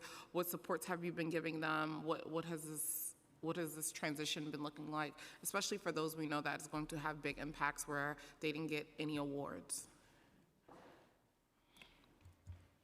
So we're in the protest phase for the school base, but so I'm going to speak more generally. First, I want to say that the non-awardees, I want to acknowledge that they have financial and operational impacts that are going to force them to make really difficult decisions, and we don't take that lightly. And as I mentioned before, and this was a procurement process that followed all of the guidelines of procurement law, and yet we are going to try to stand in the gap for these providers. We're conducting briefings for them. We've extended, based on their feedback, the protest period so that everybody can get a briefing before the date, before they send a protest letter. But also, we are trying to figure out about having conversations about what this is going to look like and if there are other things that we could do to support them, and then really leaning into the transition periods and figuring out what does transition look like from summer to September. How do we help transition providers in ways that hold their dignity intact while entering new providers and making the way for good providers to also stand in that gap and support children, youth, and families. Thank you. And just even thinking about the summer, because I know you brought up summer. So as we're thinking about Summer Rising, just going to record again, everybody knows I don't like that program. Anyway, I just always have to say it. But anyway, wanting to think about the providers who would be running and operating Summer Rising and then not having a host site going back and moving forward. What's the plan around that? Does DYCD plan to support those providers whose programs are closing out like right after that, and also just kind of considering what the morale for some of these programs going to be for this summer and closing out? So I think, thank you, Chair. It's a good question because there's two parts to this, right? There is the contracting closeout process, but we want to make this process as humane as possible. So our teams will be coordinating with those CBOs to have conversations on the process itself, from the contracting side, from the financial side, and also that transition between CBO to CBO, coordinating transition convenings between CBOs, connecting with school leaders and community to, again, really emphasize, like, this is not just about the contract, it's about the people on the site as well. Could you talk to me a little bit about what the transition processes look like? I know that's one of my biggest things, like how are we working with organizations on this transition process, and what is that gonna look like? You know, especially where, you know, there's cases where they might not have gotten that site, but they have another site, and so yes, we would love for those folks who work in the program to stay, but if some people are gonna go to the new sites, and I just think like this reshuffling is going to cause a little bit of a chaos, and so just trying to understand like how are we preparing not only the providers, but schools and families around this transition and what it's gonna look like. Do we have like documents? Are we like working on like toolkits? And then also how will we be involving the council members, who I know a lot of them are already getting a lot of calls and pushback and wanna make sure that the local council members are part of those conversations with these transition processes. So that's a great segue, because part of this process is a real coordinated effort between all those stakeholders for, again, the best transition as possible, because the timeline is difficult and there's a lot of concerns about incoming change, right? So the first part is there's core components of the plan that focus on transition meetings between all the different stakeholders, knowledge transfer. Have the transition meetings already started to take place? Yeah, starting to take place, right? We're, also keeping in mind that we are in a protest and appeal period, right? So trying to make sure that we're coordinating all those engagements, as well being thoughtful about them in that process, and in a respectful way, thinking about, what staff retention may look like, connecting with the school leaders, family and school communication, and coordinating with New York City Public Schools centrally, and doing district level engagement and principal level engagement, because some instances it's a good change that they're really anticipating for and they've been working for a long time towards. And then what our role is really kind of that central point to lift and escalate if there are some challenging conversations along the way, and what we'll be tracking along that path. So one thing that we already started is engaging with those new CBOs and welcoming them in, and really thinking about like readiness check. Where are they as an organization? Where are they in terms of the staffing supports, coordination, what types of activities they're looking towards doing, connecting them with the school leader. So every single principal, as part of the announcement, was provided as who the CBO was and the contact information, and coordinating with public schools where there are some instances where there's some disconnect. So that's what we want to ensure throughout the. And I know it is a fast turnaround time, but again, I just want to make sure that we are tapping in the local council members to be a part of those conversations, so that when we could all be on the same page, because it starts to get disconjointed when you have parents reaching out in the schools and all these things. So I want to make sure that local council members are part of the conversations and being brought in to be as supportive as possible with these transitions, because I think, a lot of folks are not happy, and, we are in a place where some of these decisions are final, and so thinking about how do we work together to get not only the communities acclimated, but also the council member with some of these new organizations that will be coming into their communities. This is a community effort, so all stakeholders involved. If we'll definitely be connecting with you guys, and if there's any questions or flags, feel free to reach out. Absolutely. So according to the after-school expansion plan, 5,000 additional campus slots will be added in fall 2027 or fiscal 2028, in addition to the slots added in this RFP. How will you determine where those slots will be located? What is the timeline to determining providers and beginning those slots? Yeah. We're in the process of making strategic decisions about how to leverage those slots, specifically to continue to stabilize the ecosystem and strengthening it as well. Will there be an impact on providers who are currently providing after-school program services? So thinking about, as you're thinking about those expansions and even thinking about some of the mitigating factors now, how are we looking to leverage some of the losses that we have now, like moving forward? Is there going to be another RFP? Like, what does that look like? I would say we are going to move in ways that honor the current procurement process, but also that we are going to be opportunistic about ways to leverage the current slots or the future slots in ways that help to mitigate some of the impact. Okay. Post-award announcement, there are a 10-day appeal process with a submission date of April 24th for the center-based providers that may not have been viable to receive awards. Has there been any changes in this appeal process? We extended the appeal process, I believe, by 2 weeks in order to have providers be able to receive a briefing before they made their appeal. And I know with like the community base, it's a little different than it is for the school base. And one of my biggest issues with the community base was that we were going to be closing programs, and in a time where we are seeing young people having lack of programs, I'm like, well, why would we be closing any programs?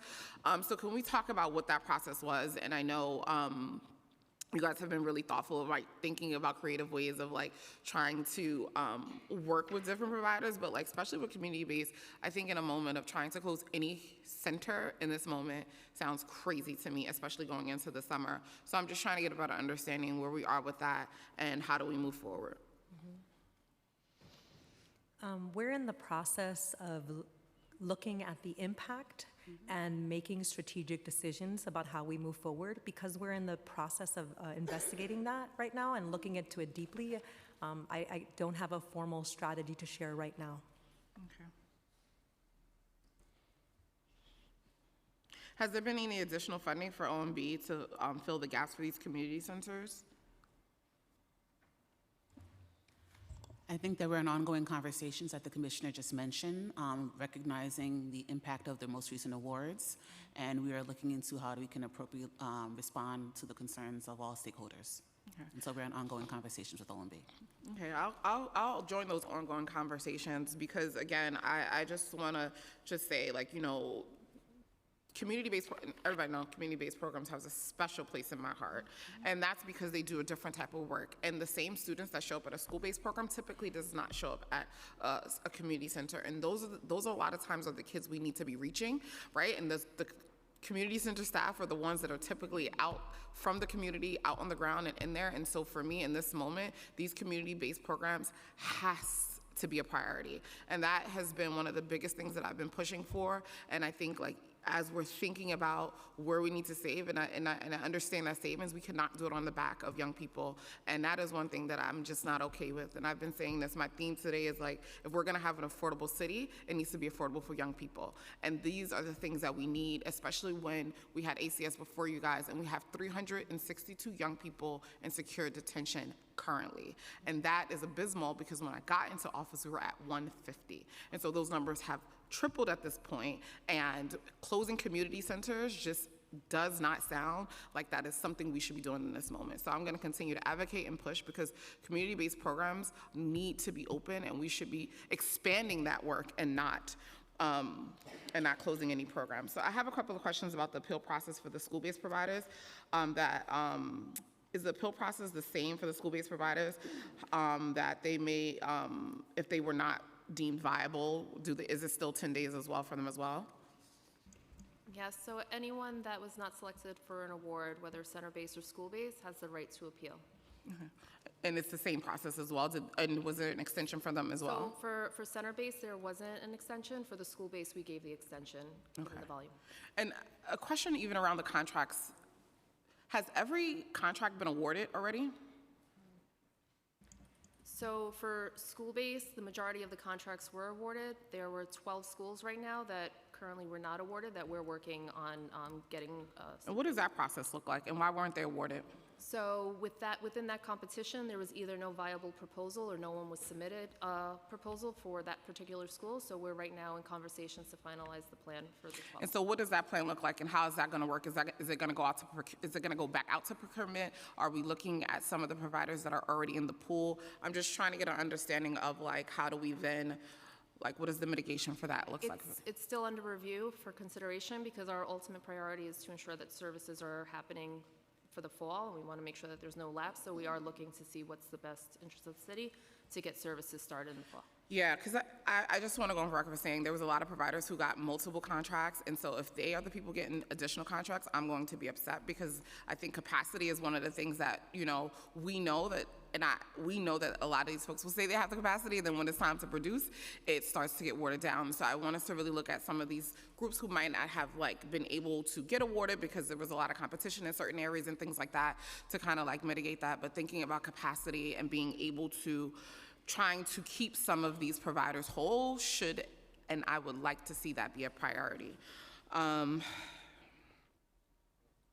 How's the agency assessing providers who do not have school-age childcare licenses? Because that's another question, especially for the new providers that's coming in, that's going to be in these places. One of the things I was yelling out about when the RFP came out was just like, are we giving additional supports to DOHMH? Because they are a huge part in this process that we kind of forget about. And so I'm trying to understand, especially with these new programs coming in, how do we expect to get all these people cleared? Because even if you were cleared at another site, you gotta do the process over. And with the SAC requirements, I'm really concerned about folks being able to start and being able to get up and going by, what is it, September, August? What is it? September. Yep.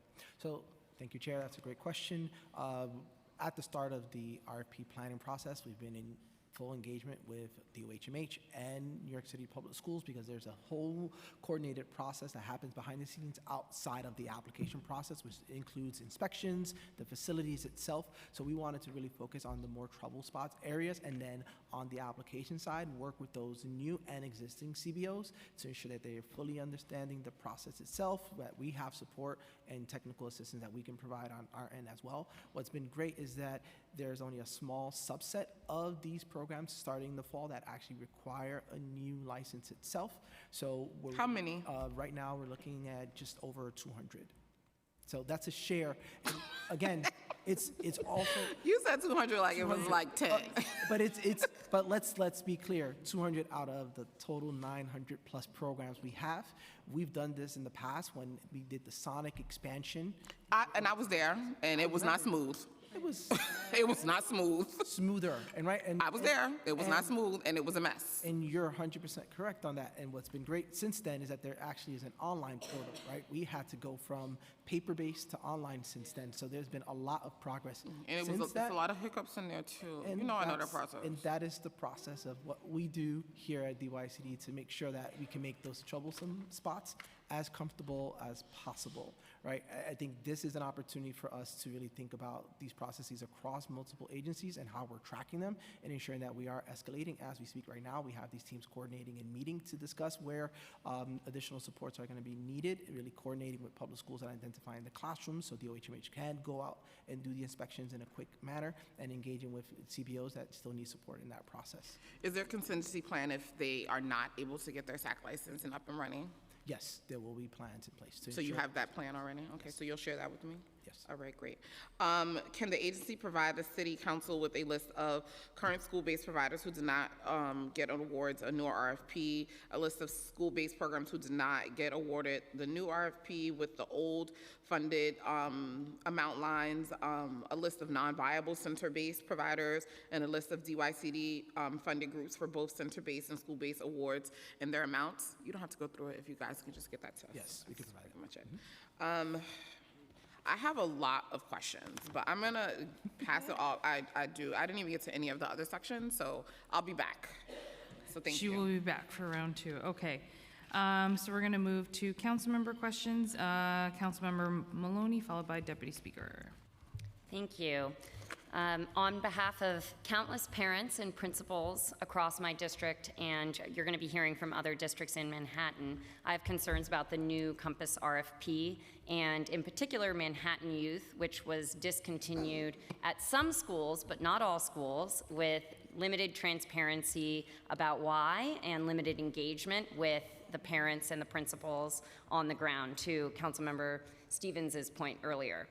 This is a program that had a 94% attendance rate, positive audits, and was recommended first by many principals. So the question is, why were they deemed insufficient? And if their program truly was insufficient, then why were they awarded for some contracts and not others, including a case where there's a co-located school where Manhattan Youth was awarded for one school and not the other?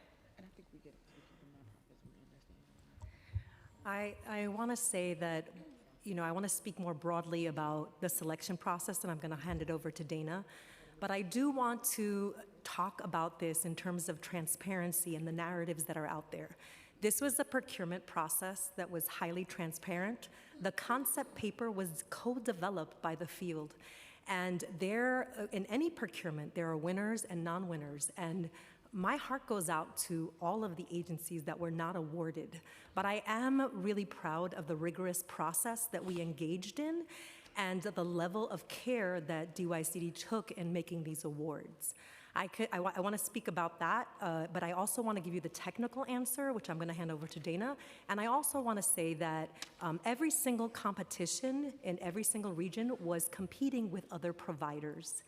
And so they were ranked in that geographical area accordingly. So there were some providers that in some areas they were awarded their specific, they were re-awarded, and in other areas they were not.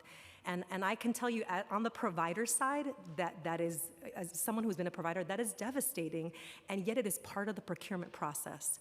I think the thing I want to highlight, because this has not been procured for over 10 years, there is a sense of ownership that I think is really felt in terms of relationships, in terms of continuity. And yet what we know to be true is that procurement is necessary because it allows for innovation, for equity, and for accountability. So I think more than one thing could be true about this process. But again, I share the deep empathy and regard for the staff, for the families and the children, youth that are going to have a new provider. But I'm also really excited about the providers that were selected that are high quality, high caliber, and that offer really great services. Thank you, Commissioner.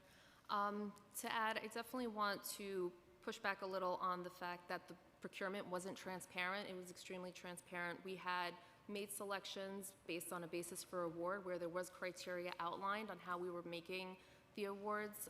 In the case of Manhattan Youth, they did apply to multiple competitions, and each competition is handled on its own merit. So you could have one school, which was considered a competition, be more competitive than others, and we made selections based on where scores, ranking, provided diversity. There were many areas that we looked at when making those selections, but it stood behind the basis for award that was released in the RFP, and that was a procurement document that was made public.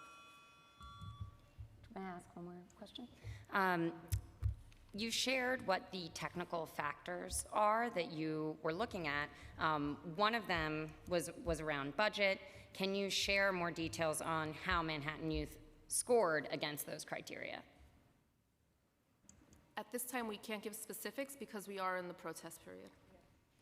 And also, they will be awarded a briefing, so they will get not only their scores and how they fared in relationship to other people, but they will get also specific feedback on their RFP of areas that were highlighted by the evaluator.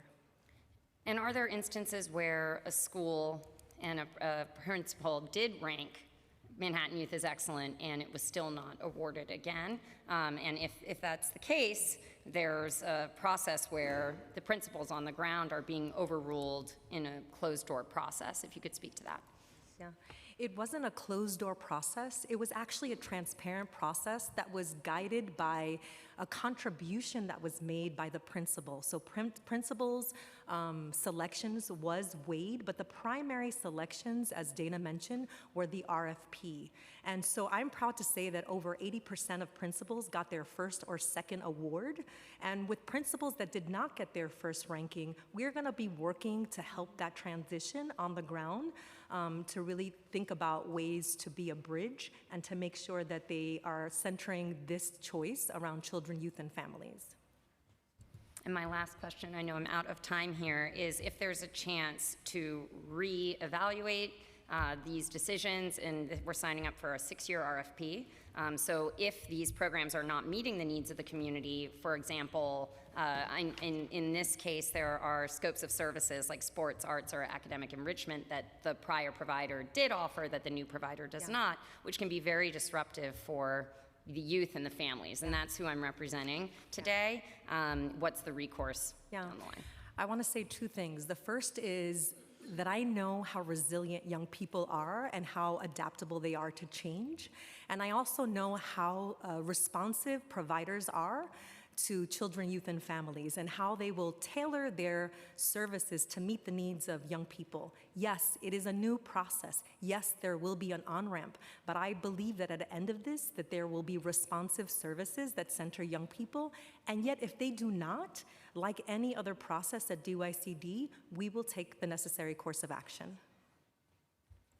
Thank you very much. Just really quickly, I know you guys said that you're going to be doing a briefing with the providers and a debrief around the folks who are inviolable. Can you please make sure you share that information with us and also let us know when that's happening so we can possibly participate and support? Thank you. Great. Okay, Deputy Speaker, followed by Councilmember Epstein. Thank you, Chair. Oh, wait. Deputy Speaker first, followed by... Thank you. Thanks. Hi. I'm going to ask some questions about the racial equity plans. Recently, the administration released a preliminary report on the plan. The plan included input from many city agencies, including your own. Could you just share with us if any of the goals that you have identified have any budgetary actions? Yes. Do you affirm to tell the truth, the whole truth, and nothing but the truth before this committee and respond honestly to council member questions? Yes. You may begin. Good afternoon. I'm Denise Ramirez, and I serve as the Chief Equity and Inclusion Officer here at DYCD. Yes, there are budget implications for our goals and our strategies, but the way we've approached this is to incorporate it into our operations. We have a goal on capacity building. That's part of the budget for this year. We have the equity methodology, which will be integrated into the RFPs as we move forward. So it is integrated into how we approach the work.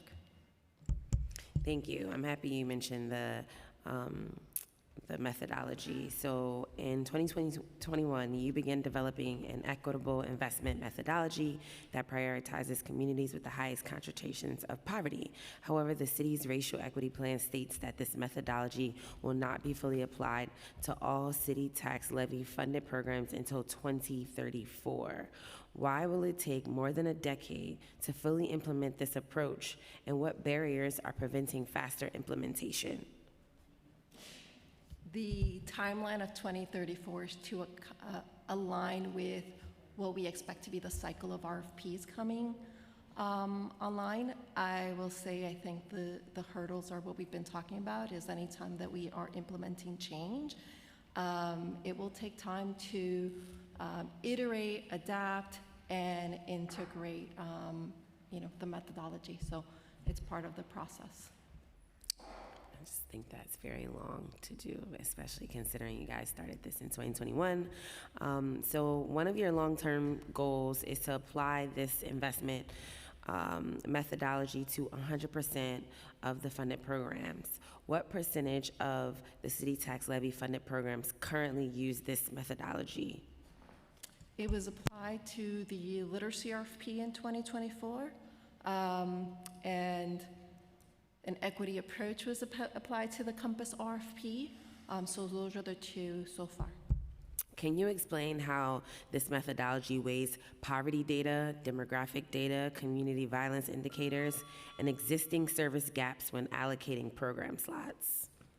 The primary driver for the methodology is poverty, looking at poverty data. So you don't use any other metrics of data, only poverty? It's the driver. So poverty makes up at least 70%. In some cases, like the literacy RFP, we took into account the program-specific needs. So looking at data on limited English proficiency, or looking at data on adults without a high school diploma. So we will look at other factors, but poverty is the primary driver. But when do you look at other factors? Yes, yes. No, but I'm saying when. When do you say, let's look at other factors? As part of the process. So we'll look at, in the Compass RFP, we looked at students with disabilities, students in temporary housing. We looked at English language learners. So as part of that process, we also looked at the priority precincts with the highest levels of gun violence. So as part of that process, we will look at that. Okay, so you do look at other data metrics, but primarily poverty. Okay, and just the last question, will DYCD publicly release the methodology and underlying data used to determine which neighborhoods receive priority investments? So one of the strategies that we included in this long-term goal is to conduct outreach and engagement to get input on the methodology. So as part of that process, we will be sharing, as we do that outreach, sharing what's been done and soliciting feedback. Yes. Okay, thank you. Councilmember Epstein, followed by Councilmember Joseph. Hi. Good Good afternoon, Commissioner.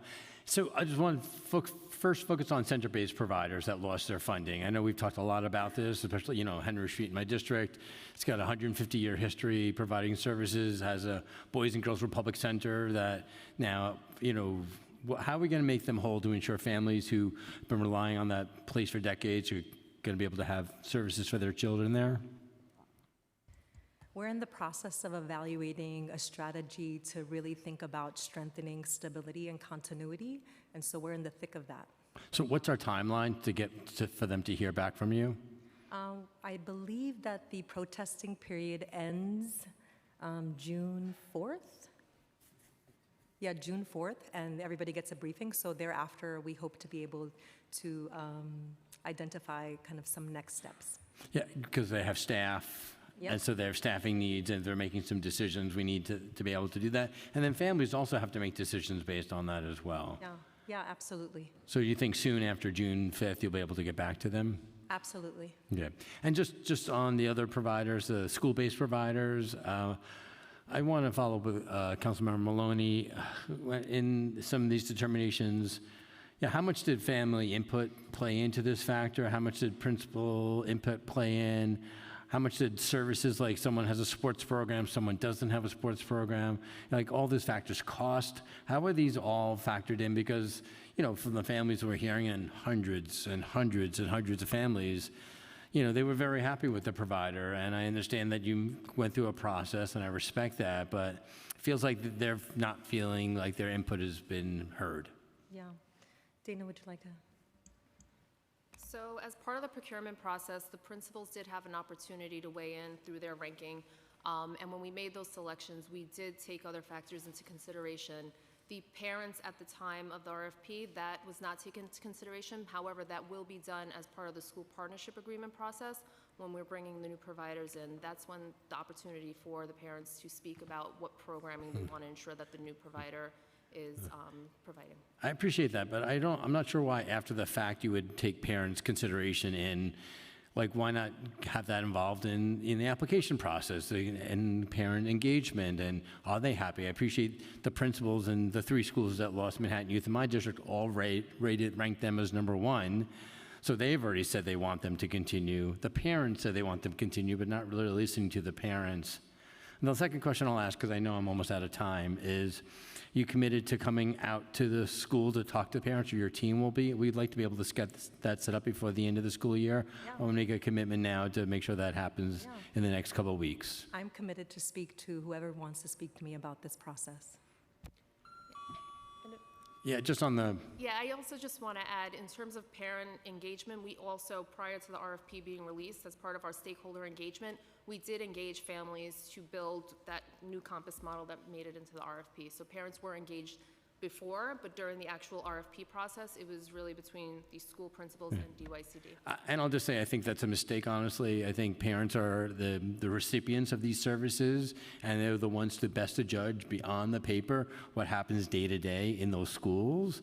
And I think taking their consideration out of the mix as an instrumental part of what we're doing, I think unfortunately was a mistake. And I think it'll have some consequences in our district, and we're hearing directly from it. So I would love to figure that out. And I appreciate your willingness to come talk to parents and to hear directly from them, but also hearing directly from the community about the jobs and the staffing and making sure people who are working for Manhattan Youth, maybe they can either stay on with a new provider or whatever we can do to fix this problem. We really do need to fix it. Yeah. I wanted to add something to the principal engagement and to how extensively through this process the superintendents were involved and the principals were involved.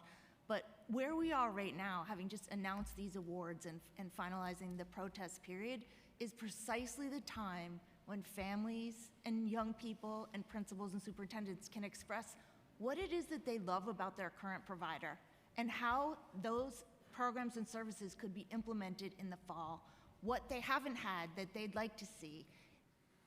We love at DYCD, you won't get any arguments, when a school community loves their after-school provider, that is like the best thing for us. And we really appreciate the advocacy. If that energy could be brought to to help plan and coordinate with the new provider. This is what our kids want. We have a whole group who wants theater. We can't live without soccer here. Can you hire with that in mind? Like, this is the time for the school-specific, student-specific activities to be negotiated, and that's what Daniel and the team are going to be engaging with providers in now. So I hope that the adults working with young people around this will take that opportunity to engage with the new providers to get things off to a good start in the fall. I know my time is up, Chair, so I'll come back for a second round. Thank you. Perfect. I will add you to the list. Councilmember Joseph, followed by Councilmember Ressler. Thank you, chairs, and I hope young people are also at the table when you're making these decisions and their voices are centered. Thank you so much. You know what my favorite topic is? What is the total budget for Summer Rising program? And can you provide the status update on number of providers for the Summer Rising program remaining outstanding or not receiving payments for FY25 service? You know the city love to owe people. How we doing on that?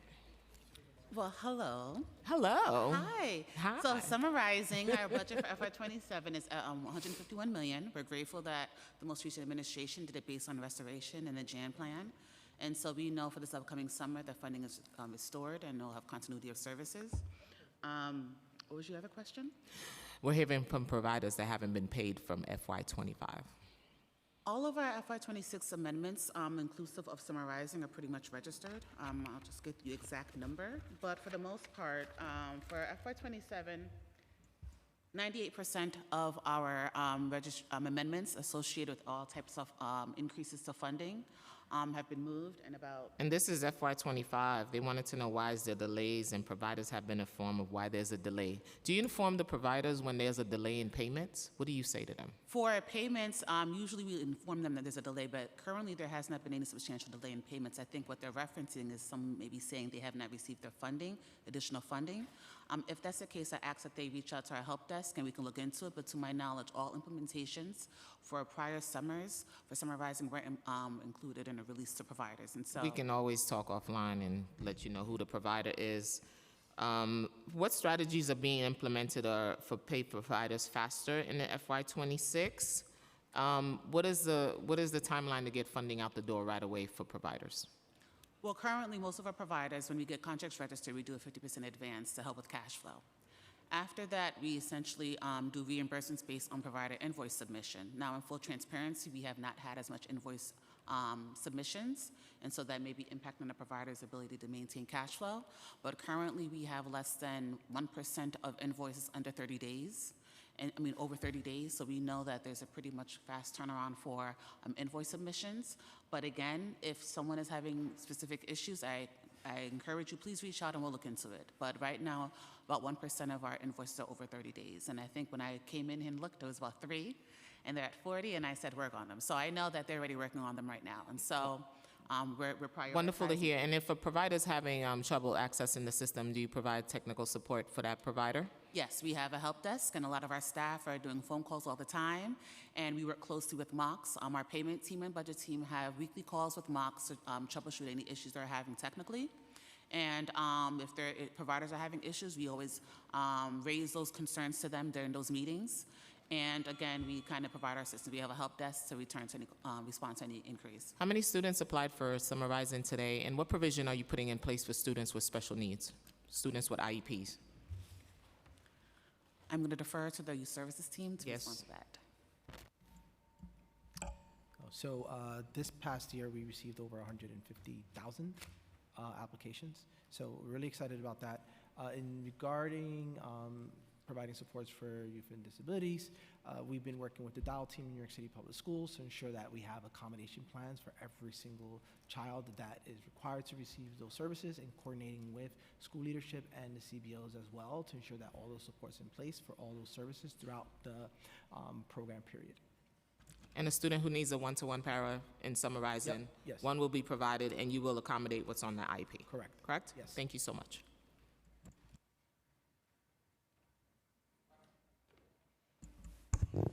Thank you so much to the esteemed and impressive co-chairs of this hearing. Really appreciate your great leadership. And congratulations again, Commissioner. I really enjoyed sitting down with you some weeks ago and checking in on some of the Compass concerns that we've been hearing from our communities. And I just think it's a great thing to have somebody with such deep expertise in youth development leading the agency. And we know there's a really strong bench supporting you at DYCD, and look forward to working with you and your team. I continue to be concerned about kind of the Compass process. I fully appreciate that, whenever we put out a new RFP, I mean, part of the reason we haven't put out this RFP for 10 years is because there are winners and losers, and it's an incredibly bumpy process to go through. And so the last administration handed you this, hot potato, I guess I'll call it, for the purposes of being diplomatic. But, as I've shared with you, we have, just to give one example, a provider that serves the Hasidic community in Williamsburg that's been an excellent provider for many, many years. They had hundreds of seats, they now have dozens. And they were the one provider that served that community. And they scored really well. I know you're not going to speak to an individual provider, but I'm going to just give you the specific context for my district to make this real. And so I think we want to, it would help me to understand, like, how could one provider score excellently at one location and above the threshold, but not at a different location when it's the same team providing the same excellent services across the board? So within each competition, there's evaluators that are reading, and the evaluating team could be different across the board, right? So it's all objective based on how the provider has demonstrated that they can provide these services. And the other part, too, is that depending on You're saying objective, but isn't that inherently subjective, right? Like, that is the precise definition of a subjective process, is that it's different readers, and some readers are determining that this organization is excellent, and 2 blocks away where they have a different site, they're determining they're not. That is, I mean, sorry to interrupt you, but. No, it's fine. But I would also just add that it really depends on what other providers competed in that competition, right? If the program was, if the competition was extremely competitive, Totally. that's where you're going to see the disparity in scores. I can because there may appreciate be- that you could have different, that at a given location, some other organization applied and is even more excellent than the group that's been there for 30 years, and they get selected because they did even better. What I struggle to understand is how one organization can be reviewed as excellent at this location, but at these other locations in the neighborhood where they've been doing an excellent job for 30 years and always scored well on all of their DYCD contracts and all of their performance reviews, how they could be found to have such a different score based on who's reading it. It just, that is what really pains me and is paining my community. I appreciate what you're saying, and I do think this is very nuanced. And what I would say is, I think there's assumption in some of the questions, right? The assumption is that they did poorly in one section and good in another section. And the truth is that they could have done really well, but there was greater competition in one, and there were more providers that were invited or that came to that proposal. So if you have 10 in one section and you have 5 in another, and you rank number 7 and there's 6 slots, so I want to just offer that nuance, but I don't want to take away from what you spoke about earlier. So it's not like that they did poorly, right, if we give that example, and then better in another one. It's really that they might have done really well in both, but there was greater competition in the other. Appreciate it. From our previous conversation, Commissioner, you had explained that there was a threshold level that if organizations did above, then you could try to figure out a path to work with them because they scored well enough on the thing. And if they scored below that threshold level, then your hands are kind of tied because they didn't, and you have an objective, subjective, whatever word we want to use. You have a process. It was determined. And that's what I'm speaking to, and my question is that on some locations, they didn't score above that. I'm just using this as an example, but there are other providers, and I, was on a tour this morning of one site with a city agency assistant commissioner who wanted me to ask questions about their school. So in Manhattan Youth, if Virginia's still here. Everybody's concerned about, I think, a similar thing. I just am using this as an example that this organization scores above the threshold, here, doesn't across the street. It's confusing. And so can I ask one more question, or are you going to kill me? I can't do round 2, but it's okay. I will text you the question. It's about charter schools getting selected for the Compass RFP, and that is what I'm concerned about. But I will save that for Althea. Chair Stevens will ask it in a much more effective way. Okay, Councilmember Sylvina Brooks Powers, followed by Councilmember Brewer. Thank you, chairs, and hello, Commissioner, and to the DYCD team.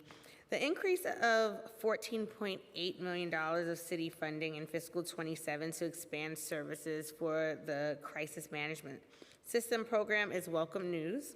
My community has seen a surge in gun violence in the last few months, including in a neighboring district where the Deputy Speaker represents, with the tragic shooting of 15-year-old Jaden Pierre in Southeast Queens.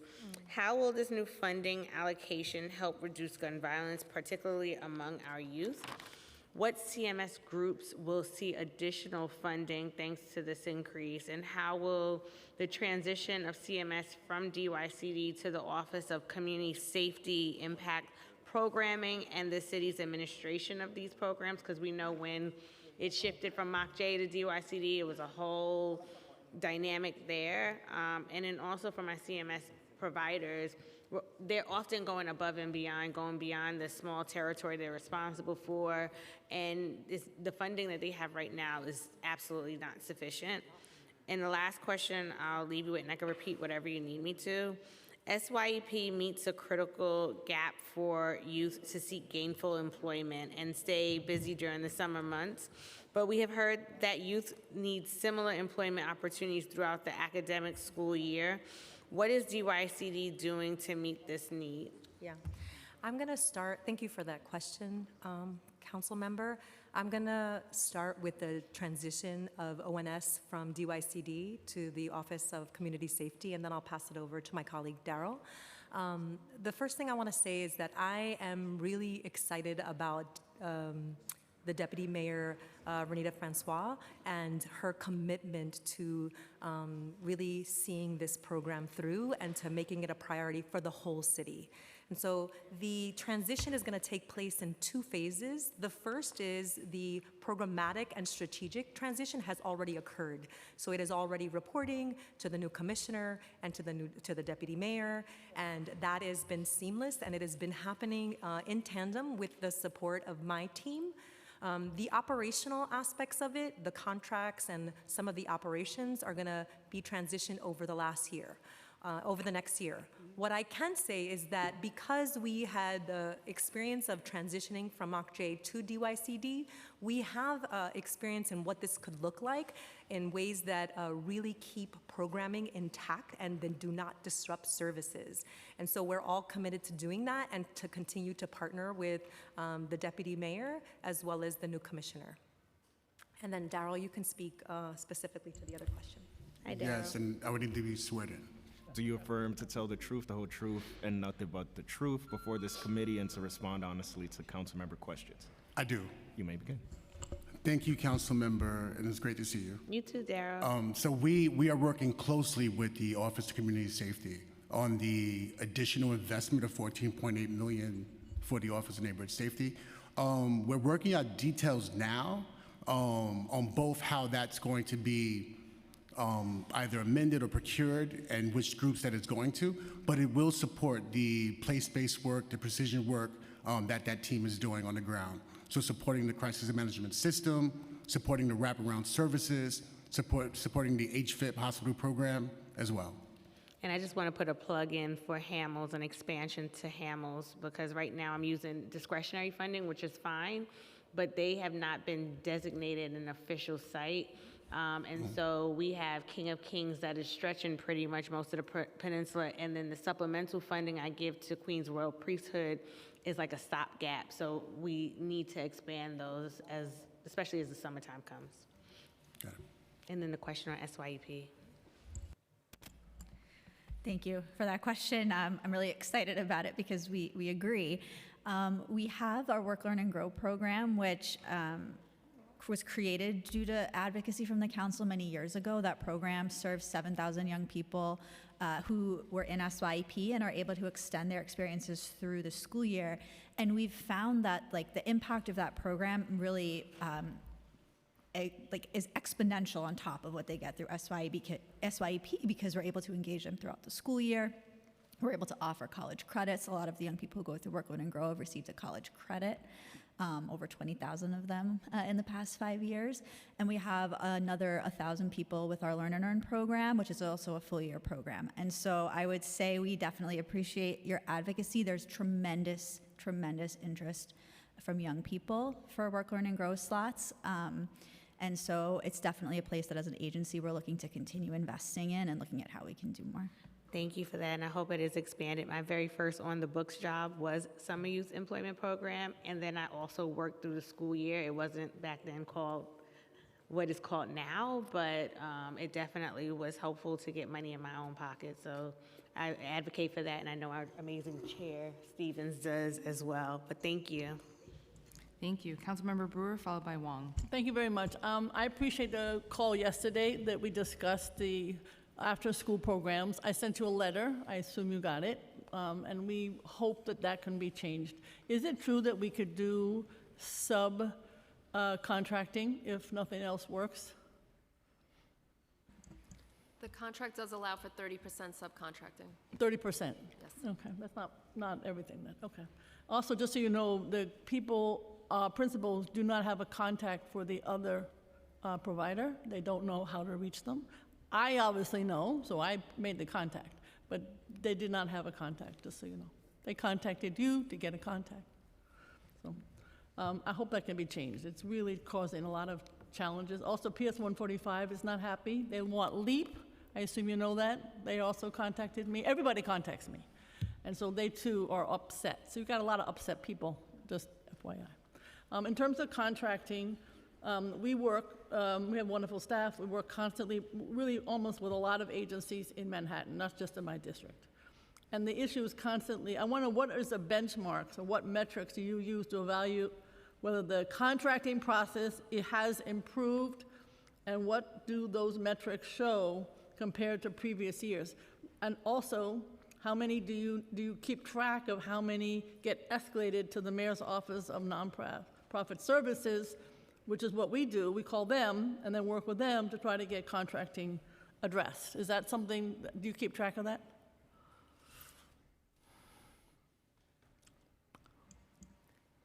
So we do work very closely with the Mayor's Office of Contract Services. We meet with them weekly. We have our own tracking monitoring system where we are able to track where the contract is within the life cycle that's outside of Passport. So we are able to pull data from our own internal systems as well as from Passport on where things fare in the contracting process. So how do you measure that it's working better? So we have also weekly meetings. We have contracting weeklies. We have a program operations team that meets with us to ensure that we're meeting our regular goals and targets. This was all implemented as part of the backlog initiative that was put in place 2 years ago, I think, 3 years. So we are actively monitoring and also working on improving our lifetime cycle for registration. Okay, and then I guess there's a 3-year, I remember when the 3-year contract process went into effect, we are hearing that people don't find that it's more, I thought it would really be much better, but they don't feel that it is as productive, even more so than it was in the past. Do you know how many providers chose not to apply or express confusion about the new model? I don't have those numbers. Can you get them to us? Yeah, we'll have to also work with the Mayor's Office of Contract Services because although there are 3-year contract term, it still has to go through the cleared list process as well as the annual application that providers have to file with council. Because they feel like there's not enough communication so that they understand the process, just so you know. I'm getting these because we get everything, people contacting us. Thank you. Thank you. Councilmember Wong, followed by Councilmember Wilson. Okay, thank you, Chair. My first question is regards to the attendance for the Summer Rising.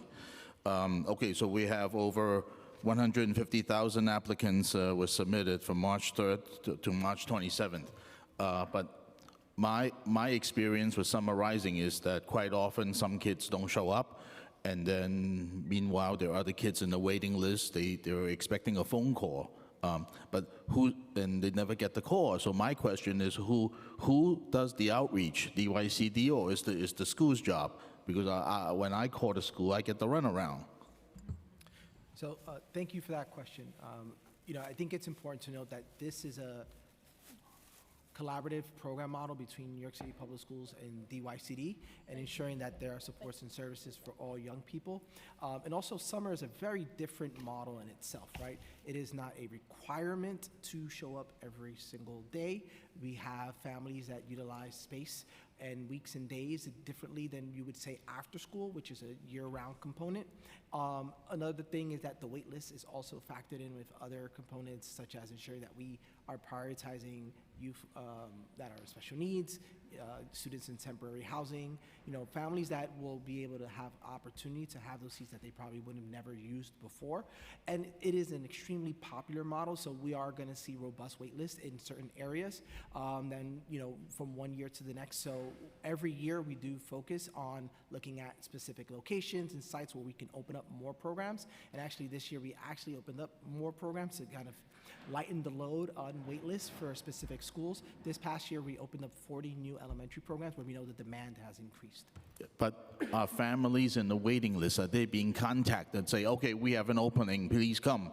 Because my impression is that they don't get these phone calls. I'm glad you asked that question, and as my colleague was mentioning, like every year we listen to feedback and we make improvements. We had roughly the same amount of applications this year as last year, but we made significantly more offers, thousands more offers. At this time, in comparison to the same time last year, we also have thousands more of those offers accepted. So we're above by the thousands the numbers that we had last year, and the wait list has actually gotten smaller because of those efforts. So as the Commissioner said in her testimony, looking at the attendance patterns, as you mentioned, enrollment patterns, we've been able to get more young people pushed into the program than we ever have before, being able to anticipate some of those trends, and I think we'll see changes to the experience you had last summer. Oh, quite back to my question. If kids don't show up, say after the first week, should the next person move up? Yes. Is that happening? It's automatic. And does DYCD reaches out or the school reaches out? So both the school and CBO have access to the same wait list. So either school or CBO will be doing some engagement as the list moves. So if they're not receiving a call, unfortunately, that may mean that the list hasn't moved up to the next person. Okay. There's also that. Thank you. Okay. Quick question. City or state, right? The $246 million for SYEP, is that primarily city funds or state? It's primarily city funding with a small allocation of TANF funding from the state. Because as I recall, SYEP historically gets state funding, or am I wrong here? The scale of the state funding is very small in comparison to the amount of city tax levy that we have funding the program. I see. Okay. I see it's so successful. I think the size of SYEP should increase, and I don't see that happening. So please look into that. Thank you. Okay, Councilmember Wilson, followed by Banks. Thank you, Chairs. I would also like to add my voice with that of my colleagues Maloney and Epstein regarding Manhattan Youth. I've received an overwhelming correspondence to my office, over 400 parents and students and teachers concerned about the change. They received positive audits and built decades-long relationships with the school communities and parent communities. They've been told that the new programs are going to look to incorporate the same staff or programs that existed. So my question is, if we're looking to keep what was built by Manhattan Youth, why switch providers? Yeah. Because procurement processes allow for competition, which is necessary for the ecosystem of New York City. And so while, again, I wanted to say that I appreciate the advocacy, and my heart goes out to the children, youth, and families of those communities, I also want to say that I have confidence that the new provider will be able to meet the needs of the communities as well.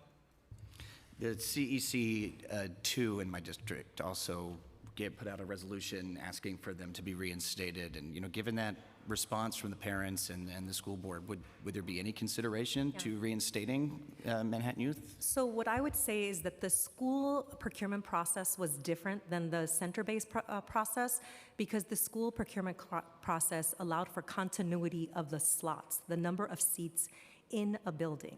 And so what is being asked of us is essentially, would we give the contract to another provider that won it through the competition?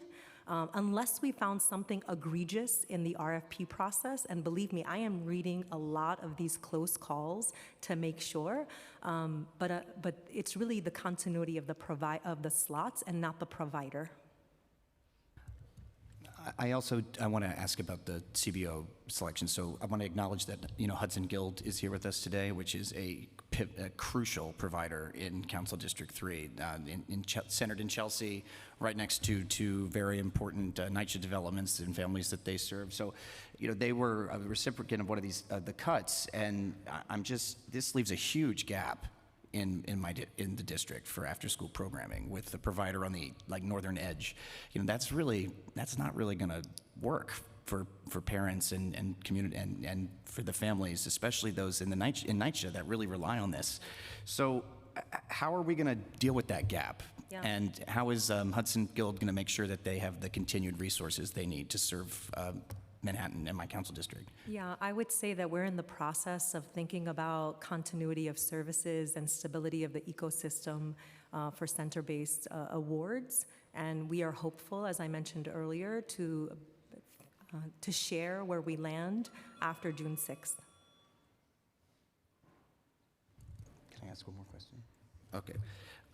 The DYCD funds programs explicitly designed to improve educational outcomes for high-need students. What are the challenges DYCD faces in understanding whether those programs are reaching the students who need them the most and whether they're working? And how can the New Visions portal potentially help address those changes? Yeah. I want to understand more which programs you're talking about at DYCD. Are you talking about, on the one hand, all of our programs are designed to help young people to reach their goals and to thrive. I'm not sure which particular program you're talking about. But I can answer a portion of that, and I think, Valerie, if you can chime in as well. I think one of the things that New Visions offers, the portal, is access to data that community-based organizations would ordinarily not have to assess impact. Right now, currently, all of our contracts are designed to check enrollment and participation. But with the support of New Visions for Public Schools portals, we're able to look at how that correlates to academic gains. Yeah, so I oversee our workforce program, so primarily young people between the ages of 14 and 24. And we have been in really amazing conversations with the New Visions team about ways we can leverage their tool, because we are always looking at ways to demonstrate the specific impacts, especially of the Summer Youth Employment Program and Work, Learn, Grow, which I talked about a little earlier. And so we've been looking at things, we already do this, but we've been looking at expanding, for a school, can they see a young person's participation in Summer Youth Employment Program so that they can take that into consideration as they're developing what a high school experience is going to look like for that young person. And then in return, can we look at how that young person did throughout the program now that we have that data in that portal and can see comprehensively how their experience was in a public school. And so I'm really proud over the last many years we've been building that partnership with public schools, and we're now in conversation with New Visions about how we can leverage their tool. And I just want to add that that's super critical in terms of allowing providers to use data to inform their practice. And so we are hopeful to continue to be working with them and expand our work with New Visions in the coming years. Thank you. Great. Councilmember Banks? Thank you, Chair. Good to see you again, Commissioner, and to your team. One of the obviously topics of discussion and contention has been the Compass program, or RFP. One of the major concerns raised following the most recent Compass RFP process involves the concentration of contracts amongst a smaller number of large providers. In some instances, a single organization reportedly oversees north of 80 schools or sites under the DYCD-funded Compass program. What is the agency's rationale for for allowing one provider to manage such a large portfolio of school-based contracts? So at time of award selection, we really did take that into consideration. The provider that you're referencing They did submit a lot of proposals across the entire procurement and weren't selected for everything that they proposed for, and they do make up only 10% of all the awards that were made. We did not award them in multiple competitions just to ensure that we were reaching other But that's a providers and large new providers. concentration of contracts to one organization. They are an existing provider, and when we were making awards, we wanted to ensure that we were making them thoughtful and not overgrowing the system. And we really did make an effort to ensure that we were reaching other providers within the different competitions. So. Well, that particular providers actually, they received contracts in, areas that they have no track record in, as far as community relations and. So how do you rationalize that? Yeah, within their response for the RFP, they demonstrated to be the highest proposer within those competitions. Okay. I think your point is well taken, and Right. I want to also just say there's 52 new providers as a result of that. And so in prior iterations, we had higher concentrations of what you're speaking of, Right. and this has really opened up the aperture and created a ecosystems that's more balanced, that takes into account small, medium, and large organizations. Well, many of the smaller community-based organizations feel that they are being shut out of the opportunities within the campus ecosystem, despite years of service and strong relationships within their communities. What opportunities currently exist for the smaller nonprofits to grow within the campus, and what opportunity and broader DYCD and the broader DYCD ecosystem, and compete for additional sites or contracts over time, including programs such as Saturday Night Lights and other DYCD funded active initiatives. What are being done to support those groups or give them opportunities? As the Commissioner mentioned, we have 52 new providers as a result of this campus RFP. Right. And in terms of small CBOs, 17, which are considered those that have less than $100,000 in revenue. We do have a whole host of capacity building services to help those providers along the way as they enter into the campus portfolio.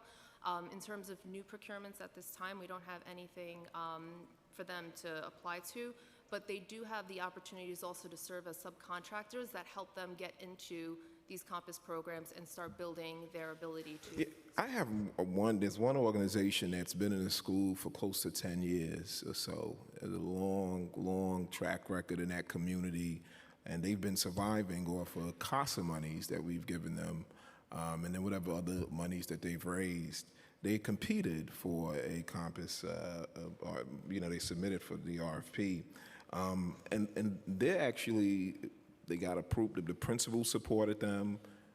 The consideration was given, but they didn't get the contract.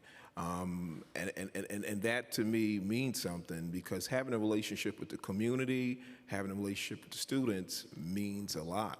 And I know the commissioner had mentioned earlier, I think it was the commissioner, the need to support those new organizations that are coming in and figure out ways that, they can, the community can now instruct them or give them ideas of things that they want to see. But a relationship is important. And when that chemistry is broken up, it can do damage to the community. And I know you're looking at numbers, you have your scorecards, but those relationships mean a lot.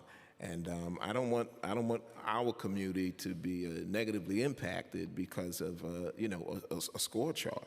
That really doesn't take into the human side of the impact of those relationships. So I know this is ongoing. I know a lot of these organizations have put in appeals, and we're hoping that strong consideration is taken, given to those organizations. Thank you, Councilmember. And Can I just ask one more question, Madam Very Chair, if quickly. you could indulge me? Very quickly. This is, and then I'll pass on those other questions. Thank you for your indulgence. When it comes to contract processing and staff reimbursement, this has been a major issue with a lot of the discretionary allocations to a lot of the small organizations. What is being done? You know, my office, I think every council office acts as a medium between the DYCD and those organizations. But there are many times when DYCD should just directly call those organizations if there are issues that occur or documents are missing. There's like a major lapse between communications between DYC and those organizations. What we want to do is see how we can strengthen that, where DYCD is directly, it's being more proactive in reaching out to those organizations. Trust me, my office, we can be dealing with a whole host of other issues instead of having to be this medium or this go-between between NYCHA and the nonprofit. So if we can improve that, that will go a long way. Thank you. Thank you.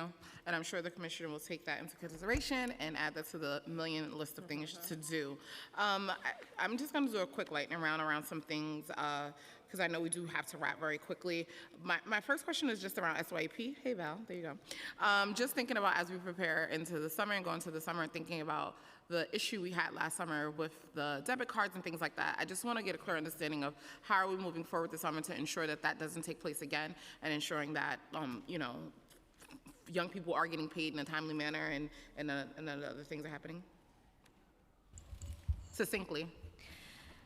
I can assure you that the team at DYCD is doing everything within our control to prevent it from happening again. And I mean, I can talk about this for a very long time because it's been our focus since the day it happened last year.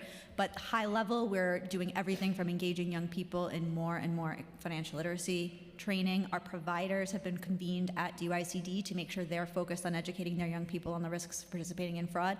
And we're working with the banks, the law department, DOI, the payroll processor, and all of those folks to understand what they're doing to prevent it from happening too. Thank you so much. I know we have been Encompass crazy, but I will call you so we can have a deeper briefing to go over how do we prevent and what does that look like moving forward. Really quickly, this might be Bobbit over here, so get ready. This is adult literacy. Just have some questions around there. I know who works for what. The New York City Coalition of Adult Literacy has responded to the threats with a $20 million proposal for the mayoral administrators to create a new fund stream for immigrant adult literacy students called Education for Integration Equality. Are those conversations with OMB to add this new funding stream into the adopted budget? Have you guys started having those conversations? Oh, we didn't swear him in. Thank you, Baba, for being honest. Do you affirm to tell the truth, the whole truth, and nothing but the truth before this committee and to respond honestly to council member questions? You may begin. I do, sorry.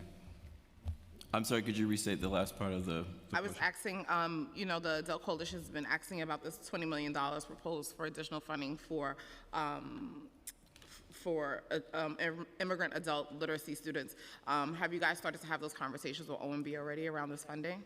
There hasn't been a pointed conversation with OMB at this time. As you're aware, the administration had to deal with a significant budget crisis, but we are having internal conversations and talking with LAC about the nature of the proposal.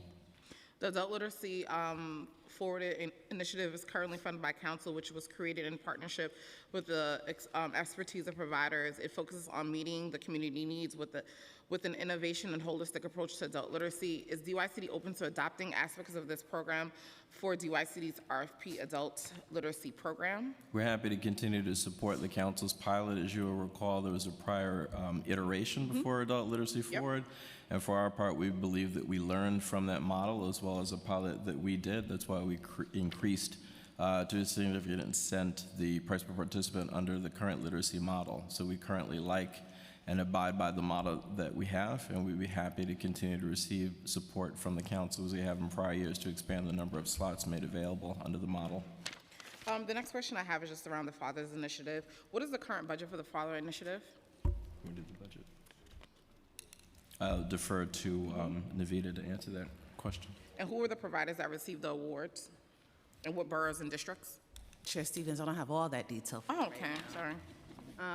But for the budget, I can tell you that the budget for fatherhood at FY27, is 8.2 $2 million. Okay. In terms of the providers, there are 14 providers operating 17 contracts. 6 are in the Bronx, 4 in Brooklyn, 3 in Manhattan, 2 in Queens, and 2 in Staten Island. We can follow up with you after the Oh, don't you hearing. worry. You guys are going to be following up a whole lot because I still have a whole bunch of questions I need to get through, and I'm trying to be really quickly. They told me I got into 2:15, so I have one more question. It was about these doggone. Oh, here it goes. Sorry.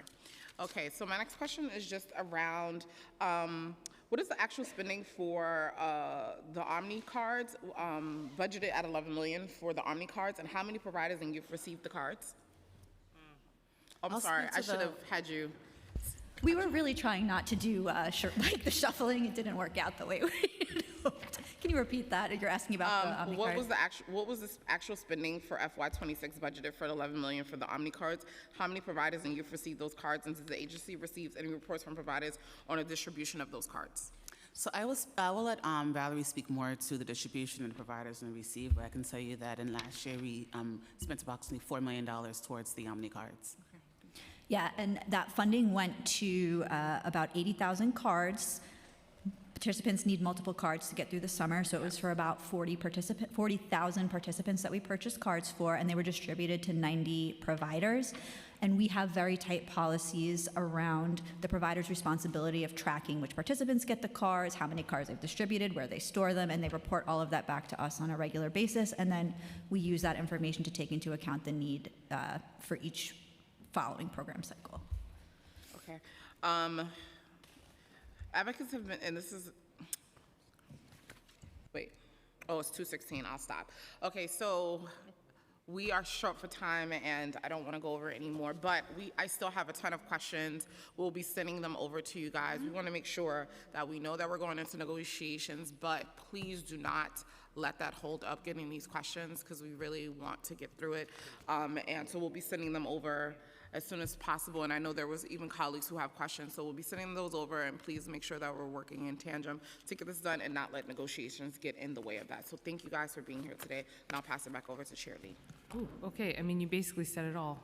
Very efficient time. So thank you so much. I just want to thank you all again for being such great partners. So Yeah, thank you so much.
Quiet down, please. We are getting ready to begin with our next panel. Quiet down, please. Quiet in the chambers.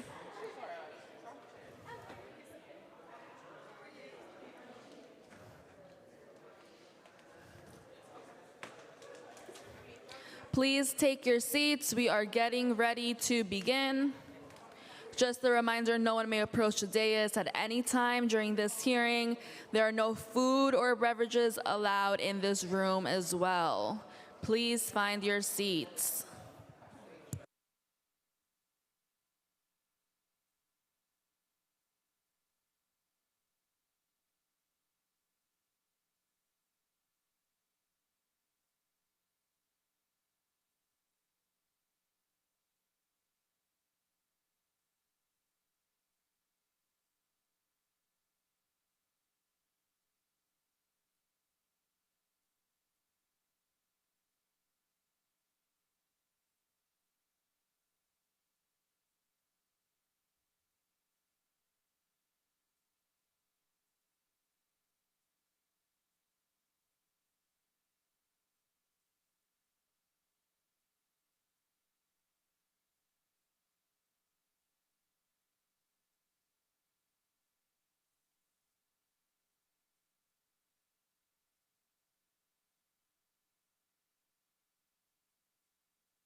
Okay, everyone please find their seat. We are getting ready to begin. Please find your seat and quiet down, please. Quiet in the chambers.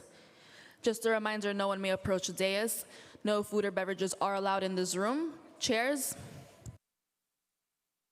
Great, thank you. All right. It's good to see familiar faces.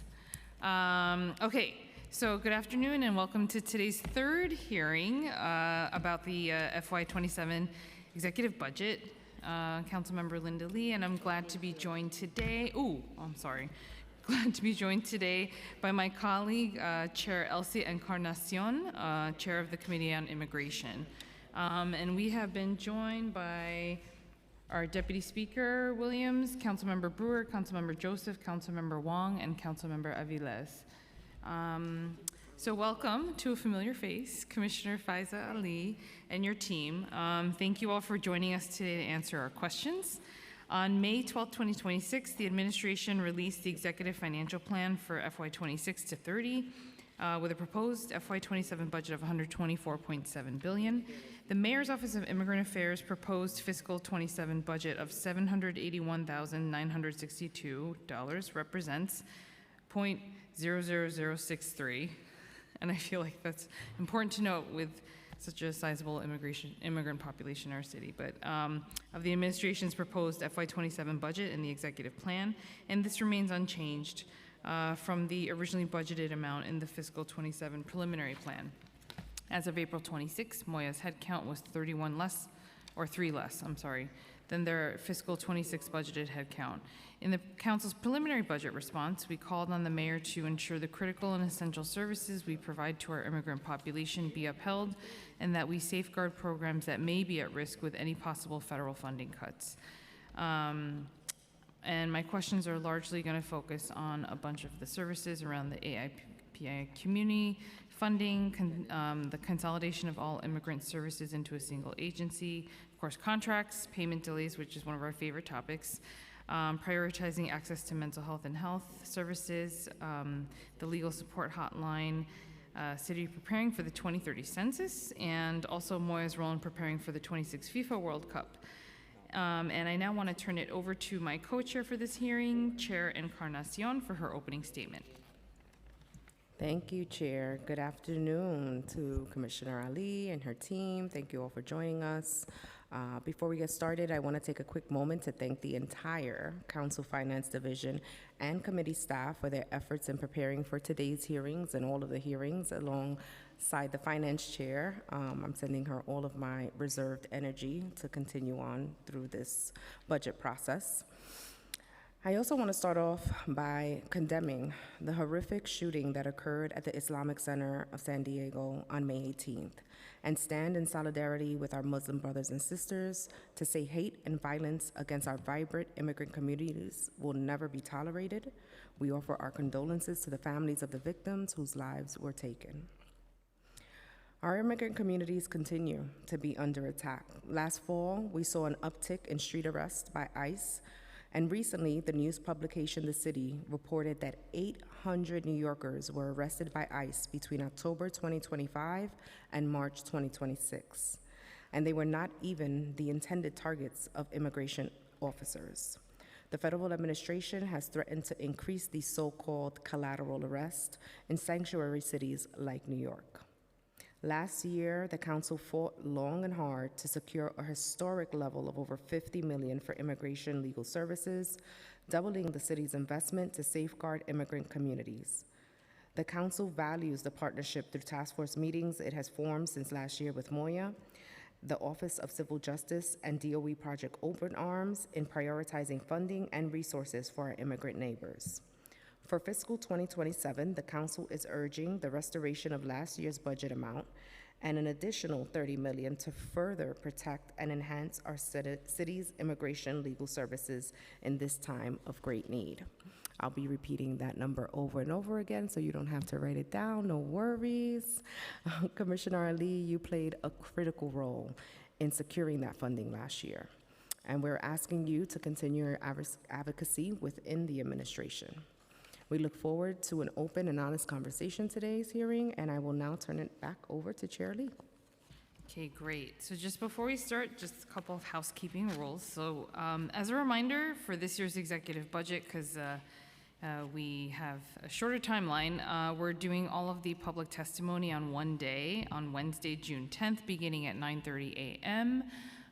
So please make sure to sign up on June 10th, Wednesday, 9:30 a.m. We'll try to make it as fun and exciting all day as possible. So please come join us that day.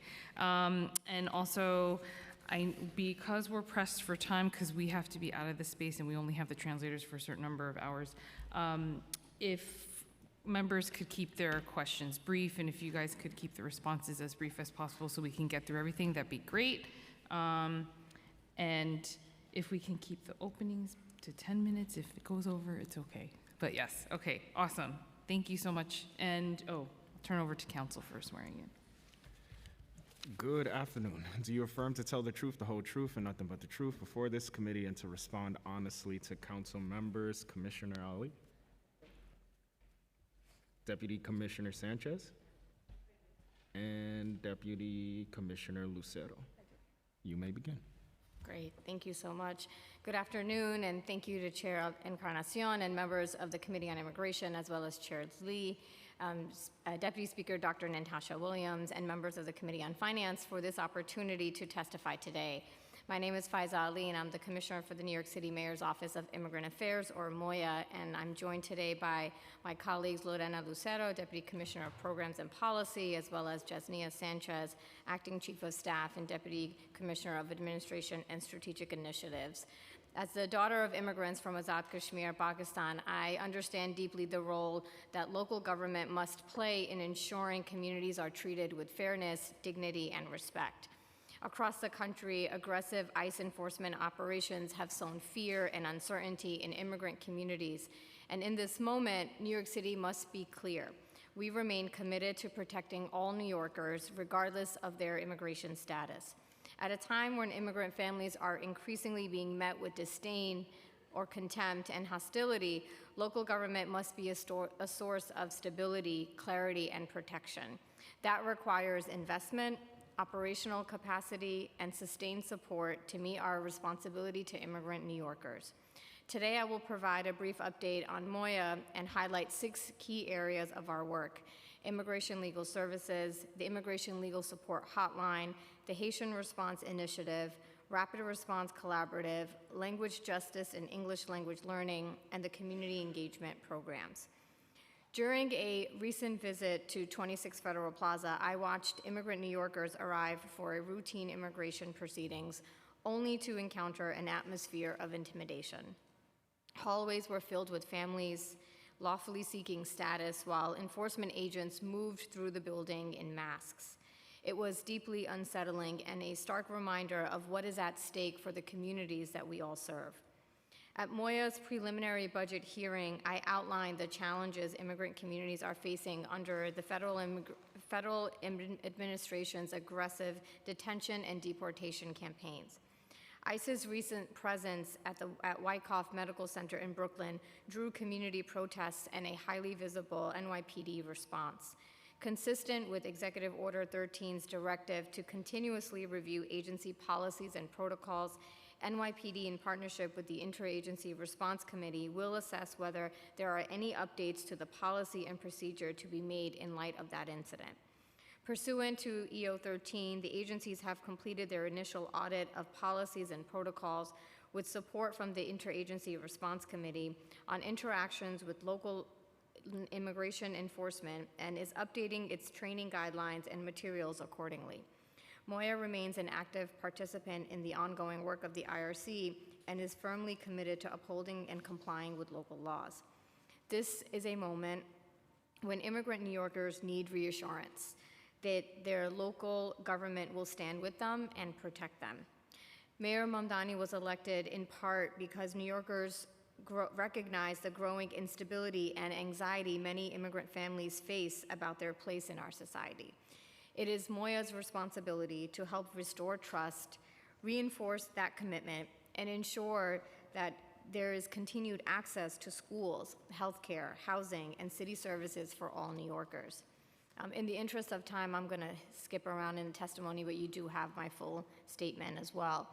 With a fiscal year 27 budget of approximately $34.2 million, Moya maintains more than 70 contracts with nonprofit organizations serving immigrant communities across the 5 boroughs. We have already communicating funding levels to all contracted providers so that they can plan accordingly for the next fiscal year. Over the past few weeks, it feels like it's been several months already at Moya, but over the past few weeks, I have met directly with our providers to better understand how the city can be a stronger partner. They are meeting this moment with urgency, compassion, and a deep community trust, doing critical work on the front lines. Now more than ever, the city must provide stability in both funding and vision so providers can continue delivering urgently needed services to immigrant New Yorkers. At the same time, Moya is continuing to build a team capable of advancing Mayor Mamdani's bold agenda. 10 new positions at Moya are currently open, and we expect to move forward with hiring in the coming weeks. I appreciate the Council's continued attention to Moya's staffing levels and look forward to sharing additional updates soon. Over the past year, Moya has strengthened its legal service infrastructure during a period of dramatically increased need. Moya's immigration legal programs include legal support centers, the Immigration Legal Support Hotline, the Legal Technical Mentorship Program, and the Rapid Response Legal Collaborative. Together, these initiatives expand access to trusted immigration legal support at a time when the demand continues to grow. Our immigration legal service network includes 29 providers serving communities across the 5 boroughs. Last summer, Moya launched the Immigration Legal Support Centers, supported by more than $18 million in investments over 3 years, to strengthen community-based organizations providing culturally and linguistically responsive immigration legal assistance. Since the program's launch in July 2025, the LSCs have conducted more than 12,000 comprehensive legal screenings, helping immigrants address a wide range of legal needs. These investments are critical not only to expand services, but to strengthen the long-term capacity of the organizations immigrant New Yorkers rely on the most. Another critical resource for immigrant New Yorkers is Moya's Immigration Legal Support Hotline that's operated by Catholic Charities, which helps New Yorkers connect to comprehensive immigration legal screenings and support. So far this year, the hotline has received more than 19,800 calls. In FY26, Moya increased funding to expand the hotline's accessibility and responsiveness as callers face increasingly urgent and complex immigration challenges. This April, we partnered with Catholic Charities to host a family preparedness food bank, responding to concerns from parents and caregivers about family separation. In collaboration with the New York State Office of New Americans, the Mexican Consulate, and the New York Legal Assistance Group, 56 volunteers fielded 225 calls. As part of this expansion, the hotline increased staffing capacity, including hiring additional counselors and a staff member specifically designated to respond to time-sensitive rapid response needs. The hours of operation were also extended beyond the previously Monday through Friday 9 a.m. to 6 p.m. schedule so that callers have more opportunities to reach the support outside of a standard work hour day. The hotline also launched WhatsApp communications, expanded multilingual reporting from 4 to 10 languages, and added 3 new interactive voice response language prompts. Moving on to the Haitian Response Initiative. Moya coordinates HRI, an innovative program designed to support both newly arrived and long-standing Haitian residents. The initiative funds 7 Haitian-led community-based organizations to provide case management and social services, while Catholic Charities delivers immigration legal services and capacity-building trainings. Established in FY22, HRI was baselined last year at nearly $1.7 million.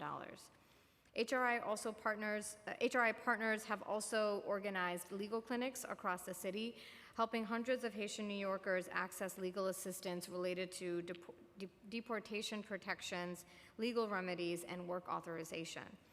Catholic Charities regularly conducts Train the Trainer workshops to equip community organizations with real-time information needed to support residents navigating immigration-related issues independently. This work remains especially urgent, as we know, amid growing instability in Haiti and a pending Supreme Court decision that will determine the future of TPS. In FY26 alone, HRI has completed 6 legal clinics with an additional asylum application review clinic scheduled today, May 28, 2026, at Brooklyn Borough Hall. I will skip now to and talk a little bit about the Rapid Response Legal Collaborative. Moya has significantly expanded our Rapid Response Legal Collaborative, which provides legal assistance to immigrant New Yorkers who are detained or at imminent risk of detention or deportation. To meet the growing demand, Moya increased our investment in rapid response legal efforts by $3 million this fiscal year. Moya also coordinates rapid response efforts in schools to ensure that immigrant families receive timely information and support when immigration enforcement activity occurs in or near their communities. It includes connecting schools, families, and community partners to legal resources, know your rights information, and direct services. Referrals are centralized through Project Open Arms, a dedicated team within New York City Public Schools that coordinates across public schools, including charter schools, District 75 and District 79 schools as well, to support immigrant families and help ensure access to a full range of services. I also wanted to provide an update on Moya's language access work, an area that impacts nearly every aspect of city government. Moya oversees and monitors and provides technical assistance to more than 46 city agencies in implementing language access services. Language justice is not simply a compliance obligation. It is a core equity and public trust issue. New Yorkers cannot fully access critical services or exercise their rights or meaningfully engage with city government if language remains a barrier to information, to care, or participation. This work impacts approximately 1.8 million New Yorkers with limited English proficiency and is essential to ensuring equitable access to city services. On April 17th, Moya convened all of the city's language access coordinators for a historic citywide meeting and launched working groups focused on strengthening relationships with language service providers, multilingual strategic communication and engagement, bilingual talent and language access training, as well as language access in data and evaluation. In addition, Moya has built an in-house language services team that provides translation and interpretation support to mayoral offices and City Hall. Thus far in FY26, the team has delivered translation and interpretation services to 37 mayoral offices and agencies. The LS team has also provided on-site language support at migrant centers and played a critical role in rapidly translating updated shelter protocol for recent arrivals. On community engagement, finally, I wanted to share that Moya's community engagement work helps immigrant New Yorkers access services, understand their rights, and stay connected to trusted information during a time of heightened fear and uncertainty. Through our immigrant rights workshops, Moya staff deliver presentations that connect community organizations and their members to free, high-quality immigration legal services and know your rights resources.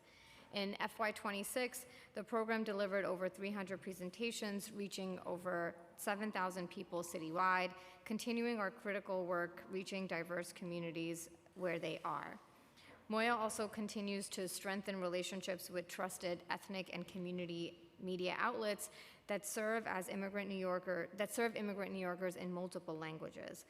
In the past year, Moya has led 10 community and ethnic media roundtables to share critical information through hyperlocal and newspapers and television stations that immigrant communities rely on for timely and accurate information. So far during my tenure, we have convened 3 such roundtables with additional sessions scheduled for this summer. In conclusion, Moya was created to ensure New Yorkers can fully that immigrant New Yorkers can fully participate in the civic, economic, and cultural life of the city. And that mission is especially important and critical during periods of rapid policy change and growing uncertainty for immigrant communities. Meeting this moment requires strong coordination across agencies, deep partnership with community-based organizations, and continued investment in the systems that help immigrant New Yorkers access services, understand their rights, and remain connected to their neighborhoods and opportunities. As the needs facing immigrant communities continue to evolve, Moya will remain focused on building trust, on strengthening that coordination, and ensuring New York City remains a place where immigrant families can live with dignity, safety, and opportunity. Finally, I want to thank the city's dedicated public servants, many who are in this room and make these hearings run, and our community partners for their continued support and responding every day to the needs of both recently arrived and longstanding immigrant New Yorkers.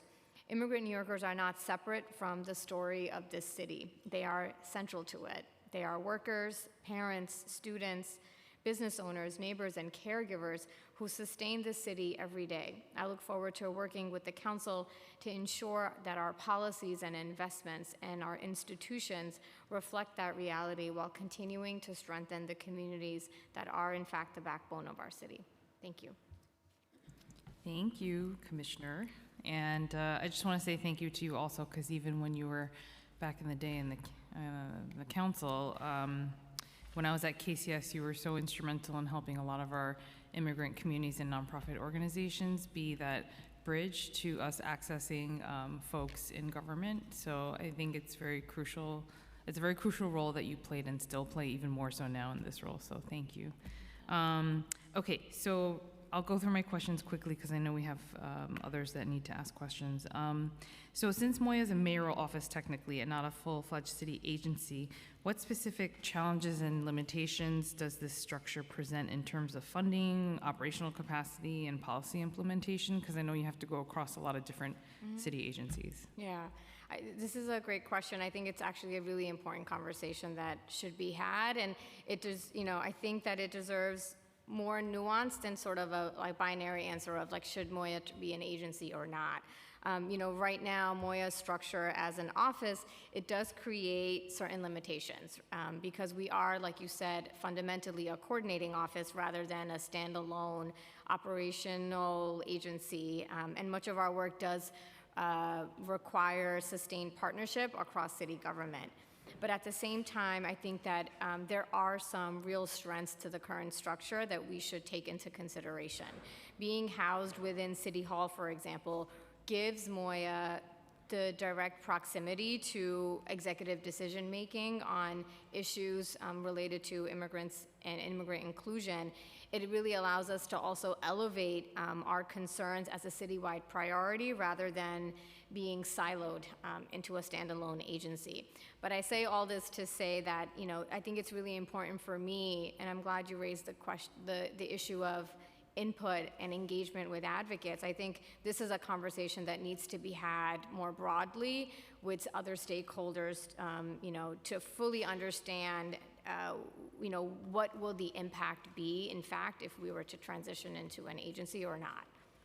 And are there regular meetings or task force groups or conversations? I'm assuming the answer is yes, but if you could speak to that a little bit, because between Moya, HRA, DYCD, SBS, DOHMH, there's a lot of agencies I feel like that you touch, right? And so how has that been in terms of, the last few weeks? Yeah. There is a long-standing interagency task force that Moya is responsible for. It brings to the table all 46 city agencies for the very purpose of making sure that we're sharing updates and information, that can potentially impact immigrant New Yorkers. So those meetings happen quarterly. But I'll go a step further, and just tap into my organizing background. It's really important for me as the leader of this office to also engage commissioners at some of the leading agencies where immigrant New Yorkers seek services and make sure that we're building across as commissioners as well. And so I've been, focused on having those meetings, having those conversations, and making sure that we're elevating those issues even outside of the interagency task force meetings. Okay. And then moving now to the AAPI community support. I know that there was an analysis done by Stop AAPI Hate, and it found that a lot of the ICE arrests actually have gone up 7 times in the Asian community, and then there have been over 1,400 arrests of individuals with Asian citizenship in New York compared to 205 arrests of Asian immigrants during a similar period. And in April, the ALDEF, Asian American Legal Defense Fund, released a report highlighting systemic gaps in language access, outreach, funding structure, and institutional partnerships. And so how has your office, or will your office, increase access to legal services specifically for the AAPI community? And what are some challenges you've had connecting to the population to legal services, which I'm sure a lot of it is language and other things, but Yeah, I think first it's really important to sort of highlight that MOIA meets the needs of AAPI immigrant communities through sustained engagement with stakeholders and advocates, different organizations, and that includes ongoing meeting with advocates and community organizations. We have close partnership with AAPI serving organizations, and many of them are receive funding and run our legal support centers or our immigrant rights workshops. I think that one of the biggest challenges, to answer your question more directly, is language access.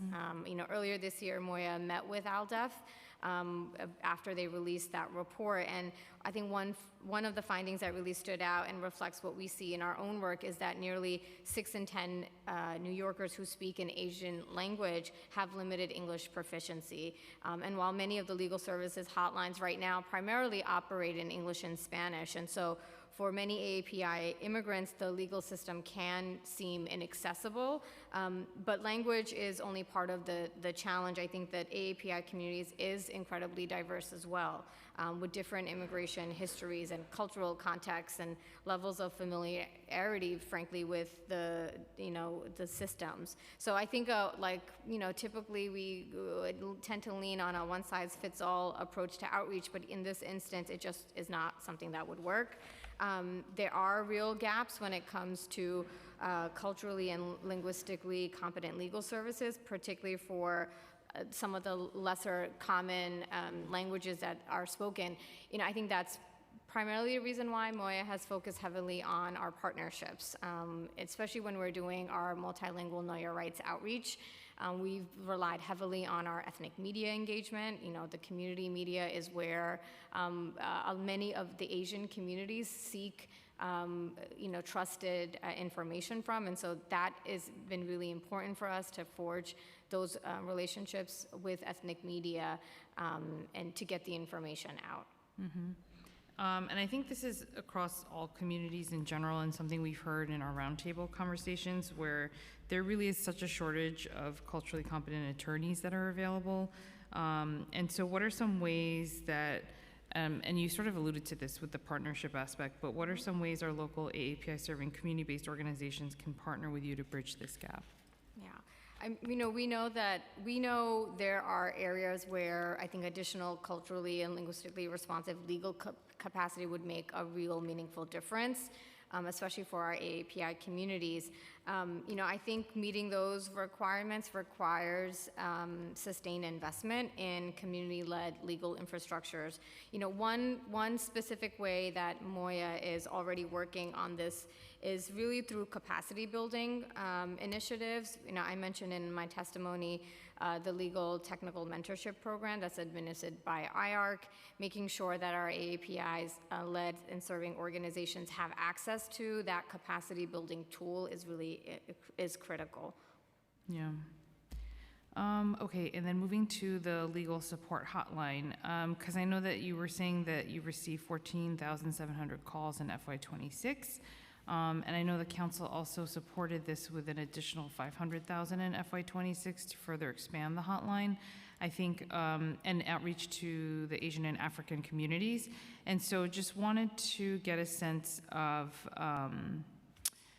how you sort of, and you sort of mentioned this already, but how you were able to partner with ethnic media or local community-based groups to do the outreach for the hotline specifically. Yeah. I'll share a little bit about the council's support. Also, we appreciate the additional investment in FY26 to help just bring more awareness to the hotline and specifically do outreach to these particular communities. Right now, Moya is currently finalizing a targeted multilingual Know Your Rights media campaign that's supported through this additional funding. We anticipate to launch that in mid-June. The campaign is being designed specifically to reach New Yorkers, some of the more hard-to-reach New York communities, specifically in our Asian and African communities, through our ethnic media platforms. And our outreach will be expanded to include radio and TV and print and digital media, and also other platforms, frankly, that more of these communities utilize, like YouTube, Facebook, and Instagram. The campaign, and we can share additional breakdown, but there are a number of languages that will be included in this as part of the outreach campaign in Wolof, in Tibetan, in Korean, and Bengali, and we can provide the council with a full list. Okay, great.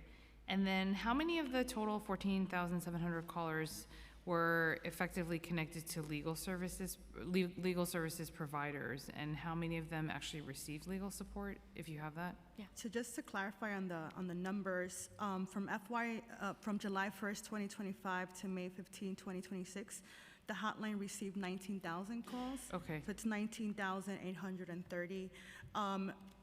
When a caller calls the hotline, we do not collect PII information, so personal identifying information. We do direct them to our legal support centers. Overall, the legal support centers have served over 12,000 people. Okay, so, but that doesn't just include the legal services, but maybe referring them to different community organizations for other types of support, or is this specifically just for the legal? The hotline itself provides referrals to primarily our legal support centers for legal services. That's sort of the why it was created. But it also provides connections to other agencies and things to that extent. Okay. Okay, great. And then let me just skip ahead because I know for contract and payment delays, moving on a little bit. We know that there's, you guys are, the legal services groups are dealing with an unprecedented attack on immigrants' rights.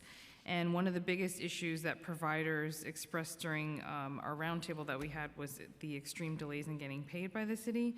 One provider explained that the city owes them $15 million, and they have now spent thousands of dollars on interest payments from private loans just to make payroll. And this is a common sort of theme that we hear amongst our nonprofit providers. And so just wondering how Moya, if you can, advocate for this administration to dedicate more funding to processing the contracts and talking to MOCs, ensuring that providers have timely access to invoicing and reimbursements, if you could speak to that.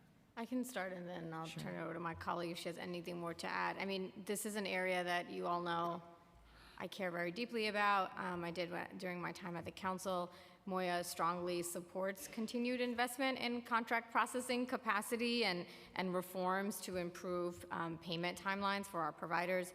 We recognize that a lot of our immigrant-serving organizations are operating under significant financial pressure. I think, it's important for me to just kind of elevate that last session, the council did enact major procurement reforms, including laws establishing advance payments and quarterly invoicing and stronger accountability.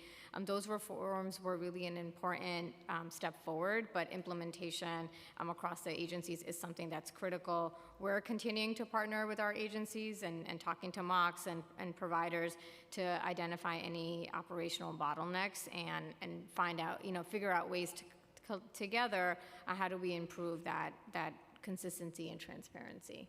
If you want to add. And I will just add that at least on the Moya end, we have a close partnership with both MOCs and the Mayor's Office of Nonprofit Services, who are a great resource for all nonprofits, especially folks that are new to the invoicing or contracting process over, here in the city, right? So we definitely, at least when things get elevated to us, we definitely work closely with providers to point them in the right direction. Okay, great. And I think you answered my question, Commissioner, already about, I think HRA and DSS are probably some of the ones that we hear most about from the agencies. And so whatever you guys can do to help push those contracts through would be, I think, immensely helpful. Okay, and moving on to health and mental health. So I know that aside from the traditional mental health and health services, I know that more specifically, there's been a lot of trauma around the federal immigration detention that's been happening across the city. And so do you support immigrants post-detention with their mental health needs or other services, and what does that look like? Yeah. Moya's been working really closely with agency partners, including DOH-MH, to really understand better the kinds of support and mental health support that we can provide to immigrants following detention. This includes coordination with organizations such as the Envision Freedom Fund, which is a bail and bond support nonprofit organization to strengthen connections between community-based organizations and the relevant agencies. Moya also, I'm proud to say, is in the preliminary stages of research to assess the mental health impacts that immigration post-detention and to identify where are the gaps in services and support that is needed. And we'll continue to engage our partners on this process and share those additional findings once we have them. Okay, perfect. And will there be, I mean, given that we're looking at federal cuts that are obviously going to hurt the refugee asylum seeker services, have you been having conversations with the administration, OMB, or do you know if there's any additional funding for immigration services in the executive plan that go towards specifically funding wraparound services for this population? Yeah. The administration continues to evaluate, community needs across legal services and case management and other stabilization support. And, at Moya, we strongly recognize the importance of holistic and trauma-informed approaches, particularly for vulnerable populations. And so that while there may not be additional funding in the executive plan for wraparound immigration services, we do want to take a moment to highlight again the work of the Haitian Response Initiative, because they have done incredible work in this area. I think we have specific data, but that HRI has completed about 610 intakes so far this fiscal year, and has completed a certain number of trainings as well. So there is an example of folks within Moya's network where they have offered and do offer this trauma-informed care. Great. And two things really quickly I just want to uplift is that during our roundtable discussions with a lot of the providers, definitely ways to retain immigration attorneys, and if there's anything you all can do on your side to really emphasize to admin, OMB, that we need extra funds to make sure that we're able to retain the attorneys with higher salaries and pay, that would be great.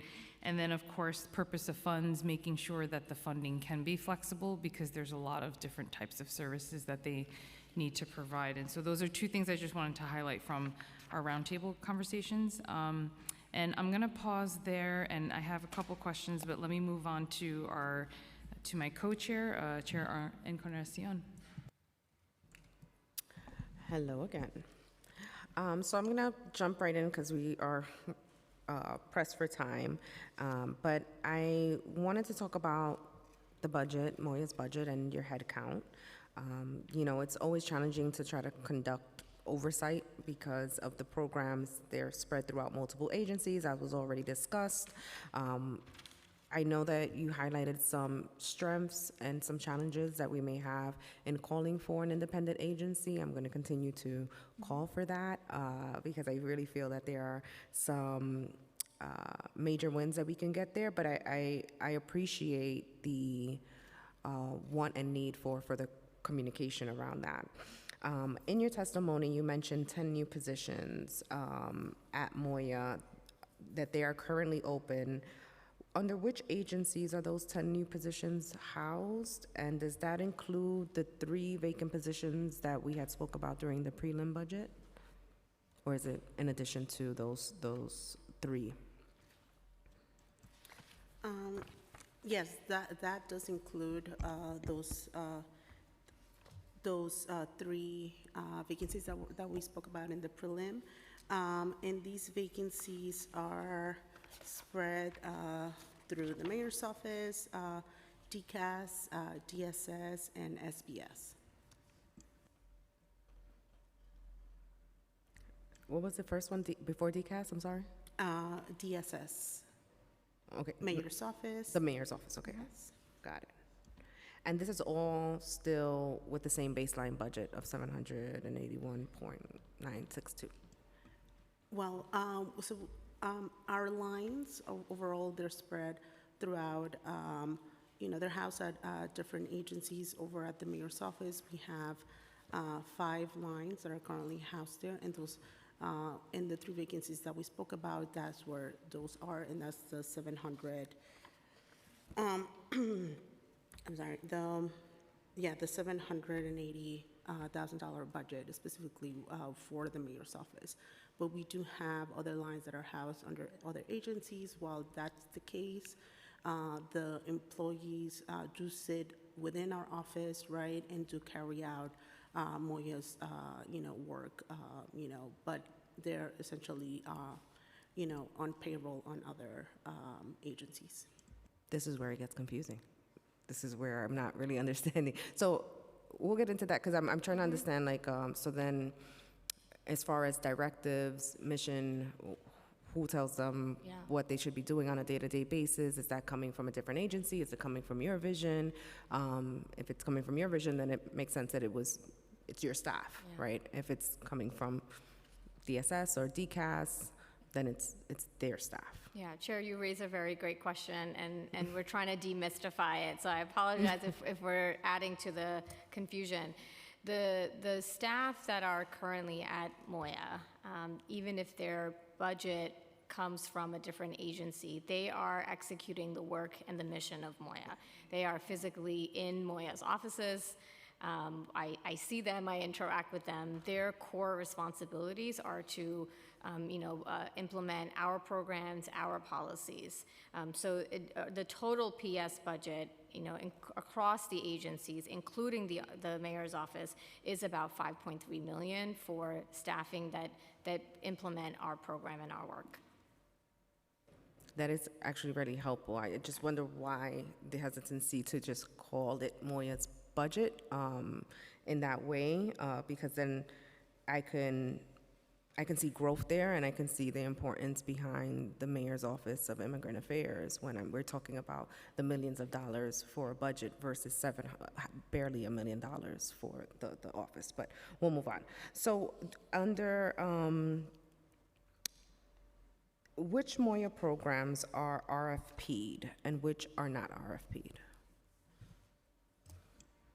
So most immediately for FY27, we're not RFPing any new programs.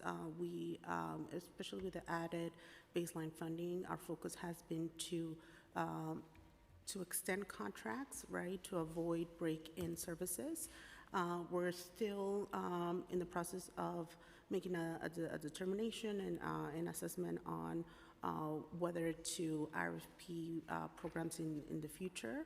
We're still in that process, and once we make that decision and we move forward, if we do move forward right with that decision, we'll definitely ensure that community-based organizations and all that information is public with plenty of time for folks to be able to participate as part of that procurement process. Can you talk about some of the metrics that you're going to use to evaluate those programs briefly? Like, what are you looking forward? How do you see success and extending those programs?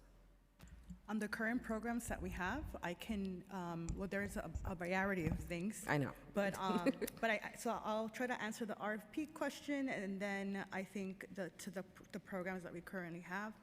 I think that's, again, conversations that we will have. As the commissioner has been mentioning, we have been actively meeting with all of our providers to hear the good, the bad, and the ugly. And those conversations will continue in regards to what's working and what's not. What we have prided ourselves with, and I've heard this from Chair Lee as well, is we have tried to maintain our programs, at least some of them very nimble, so providers can respond in real time. And then in regards to just the evaluations, it's an array of things. It's a combination of how many folks have been served, the types of folks that have been served, languages spoken, things to that extent. But it varies for, I think the number's at 11 right now of the different initiatives that we have. But it's also a point of that we're open to having conversations in regards to anything that you might be hearing from providers yourself or things that you're learning on the ground in regards to what we should be thinking about as well. And are they currently in a contract cycle, and what year are they in most of these RFPs? So I can start. I don't know if you want me to walk you through the different programs that we have, but the legal support centers, they were part of an RFP that happened last year, and this is their first year of a 3-year contract. So that's one bucket. We have HRI partners that are in their renewal cycle now and are starting again this year, same contracted partners. We have our immigrant rights workshop, same thing, as well as our hotline, which would continue with Catholic Charities. The Rapid Response Legal Collaborative, as the Commissioner mentioned, there was an enhancement there, but that contract is also moving forward. Our English language support centers as well, those contracts continue. I think I got all of them, but the only one that I think that you can think of within the RFP cycle would be our legal support centers, which are locked into a 3-year contract. Got it, perfect. Okay, speaking of immigration legal services, you know, we're very excited to see roughly 33 million comprised of 11.6 million added in the prelim for legal support centers and 21.3 million added for the expansion of immigrant legal services baseline starting in fiscal 2027. But there seemed to be, and there was no additional funding added in the executive plan. So I wanted to know what exactly will this additional funding added in prelim be used for? For example, which existing programs will be expanded? Will there be new programs? The additional funding is going to allow us to continue the current programming while also expanding key support initiatives that we know the immigrant New Yorkers are depending on. As part of the funding that was baselined, we know that there is still a growing demand for immigration defense services. The city increased in baseline funding for the RLC by $3 million. You know, our understanding is that, as we've engaged more with partners and organizations, that maintaining the support and growing that support is important with the baseline funding. I think having the continuity of service has been the biggest plus here. And the other thing I want to uplift, especially when it comes to our rapid response legal collaborative work, is that because of the fast changing federal policies, it forces, and the changes in law as well, it forces the immigration attorneys to have to sort of chase all of those changes and be nimble. And we're really, we're proud that we were able to baseline some of this support, get additional resources in FY26 to make sure that they have what they need to actually be nimble in that space. So it's an expansion, it's not creating new programs. Will any new programs be created? No.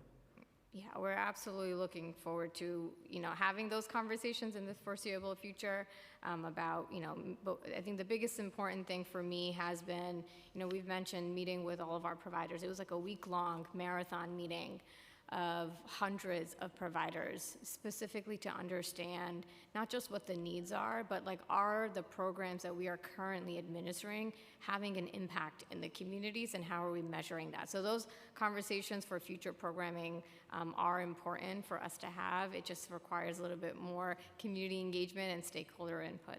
Yeah, and so what specific immigration cases or clients is the 33 million anticipated to cover? Sorry, I didn't grab that. You said the $33 million? Yes. We're making significant investment in deportation defense. Moya is directing $14.6 million of that to go to the RLC, to our legal support centers. and to support, New Yorkers who are facing deportation cases. I think that level of investment really it shows the urgency, and my colleague just passed a note that we do want to uplift that there is additional resources that will be going to our habeas project, and we can provide details on the breakdown of that particular funding. That would be very helpful. Thank you for that. And do you know if any of this new funding will be allocated directly to vendors? All of it. All of it? Perfect. And have you thought about, and I'm sure you have thought about this, so that part is rhetorical, but how are you thinking about and planning for potential federal clawbacks of legal service funding or restrictions on who can be served? Yeah, it's one of the things that keeps you up at night. But I think it's really important to highlight that our legal services are funded by the city, which shields them from direct federal clawbacks. However, we are actively, tracking what can be trickle-down effects from federal funding cuts and restrictions on whom our organizations and providers can serve. We remain, like I said, in close communication with our agency partners regarding federal policy changes and any threats to accessing services. Specifically, we've been talking to our partners and agencies around the mixed status rule change that's being proposed by HUD. And of course, staying in close communication with our providers who they flag, emerging issues that they see on the ground regularly. And do you know if there would be like budget reserves for those kind of emergency situations, or something that would happen, it could be overnight with this federal administration? Are there any kind of reserves specifically for Moya? Yeah, that's something that I would have to circle back with you on. I'm unsure. Okay. I know, can you talk a little bit about some of the advocacy you've done with the Office of New Americans and the state leaders to advocate for some of the services and the funding for legal services specifically, but anywhere you've done some of that advocacy? Yeah, this is a priority that we're actively working to address. I mentioned earlier, most recently, Moya coordinated with ONA on our family preparedness phone bank, and we're going to continue to build on that partnership to really, identify and respond to whatever additional needs may arise. I think for us, a priority is to make sure that we're preventing any sort of gaps in services that may arise, and are looking forward to continuing that partnership with ONA. Thank you for that. And in the Rapid Response Legal Collaborative, you've talked a little bit about that. Can you tell me how many people have been served through the work for fiscal 2026 thus far? Yes, give me I'm just gonna get the numbers. We came with numbers just in case. Love that. So through this year to date, I can tell you that on some of the KYR efforts that we've done, there have been 383 students supported, grades 9 through 10. In quarter 2 and quarter 3 of FY26, the collaborative screened about 90 individuals under the expanded DOE scope and provided legal services to 50 of them. And I'm going to circle back on the other bucket because there's 2 buckets of work that I just don't have in front of me. The one that I walked you through is connected to the Rapid Response Legal Collaborative in schools. Yeah, it seems pretty low, the numbers, and maybe I just in skewing. So can you talk about maybe what have you heard are some of the biggest challenges in supporting our students at that level? Yeah, I think one of the biggest challenges right now is turnout for virtual and those in-person events. We're working really closely with our partners to look into how do we turn out for some of those future events, what does outreach look like, how can we better ensure that individuals are receiving access to the information that they need. Yeah, we've struggled with that with the Know Your Rights as well, so that rings very true. And I'm going to get into the city's sanctuary policies across the agencies, Executive Order 13, and what happened there, and then I'm going to allow my colleagues to ask some questions. For many of you who may not know yet, On February 6th, the mayor issued Executive Order 13 to strengthen the city's sanctuary protections, and the report for this executive order audit and its findings was published online just recently on May 22nd. I want to thank the administration for giving the council a briefing on this before it was put online. It was extremely helpful to hear about it before actually reading it. So I had some questions. So who in the administration authored the report, and what was your role throughout before the findings came out? Yeah. The report was prepared by the Interagency Response Committee, which, as you mentioned, it was created by Executive Order EO 13. It's chaired by the FDM. It includes direct consultation from MOYA, our Chief Counsel's Office, and the Special Advisor for Strategic Coordination. That's who prepared the report. We meet and have met throughout this process in leading up to the release of the audit quite regularly to discuss how are we going to roll out this information. I was pleased to see that we had such great participation from our partners in the council for the briefing as well. Yeah, it was great. And then moving forward, will MOYA be kind of like the lead of those conversations and the ongoing audits, for lack of a better word here? Yeah, MOYA is a member of the IRC in a leadership capacity, so we will be continuing our role in that process. Okay, and in that report, the audit reports and talks about significant gaps in city agency reporting on interactions with federal immigration authorities. Can you describe in a little bit of detail what those significant gaps were? Yeah, the audit revealed that many interactions between city agencies and federal immigration authorities were not reported at all, either because agencies weren't effectively tracking those interactions, because incidents surfaced maybe after relevant reports had already been published, or because the existing guidance didn't require reporting interactions such as subpoenas and warrants and other instances where federal agents forcefully entered city property. And I think to directly address these gaps, the mayor has updated and approved additional guidance that will be issued by the IRC. And in this guidance, reporting requirements have been strengthened and clarified, including by expanding the types of interactions that are subject to that reporting. In short, agencies are now directed to be over-inclusive in what they report to MOYA. And did you see any gaps from your own data analysis that maybe weren't in the audit, the official audit, or that you may have put in there from your own analysis, or just recognize were missing from the report? Yeah, I think until now, the reports that were issued by MOYA, they categorize like other instances as any types of interaction between city agencies and federal immigration agencies that were not otherwise subject to reporting. So that, as I mentioned earlier, was something that we also had identified as a gap. Now, one of the recommendations submitted by the NYPD is to establish a protocol requiring that the Communications Division notify operations of any 911 calls related to the presence of federal immigration authorities or immigration matters. And the recommendation says that a patrol executive will be sent to the scene.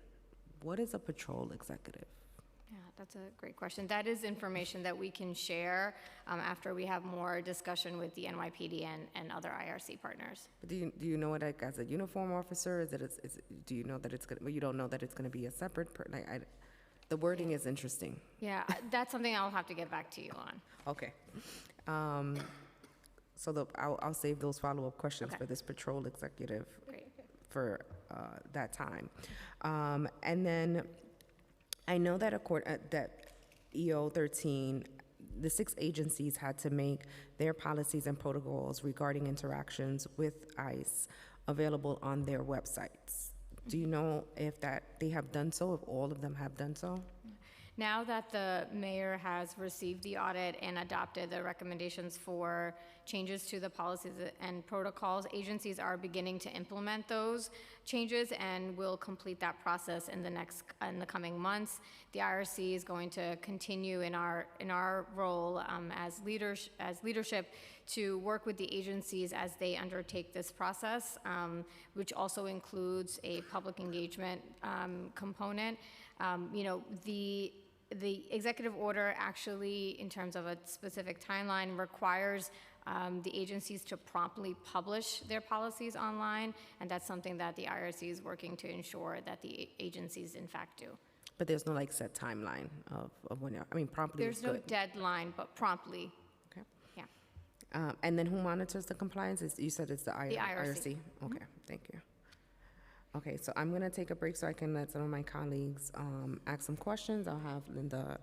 Sure. Councilor Linda. Actually, before that, I just had a really, really quick clarifying question on the RFP question that the chair just asked, because while I know there's pros and cons to not issuing out new RFPs, I guess my main concern, and correct me if I'm wrong, is that it also doesn't allow for new rates and increases, right? So I'm just wondering if there's something baked in or a process where COLAs or the rates per case and those types of things will be increased or looked at.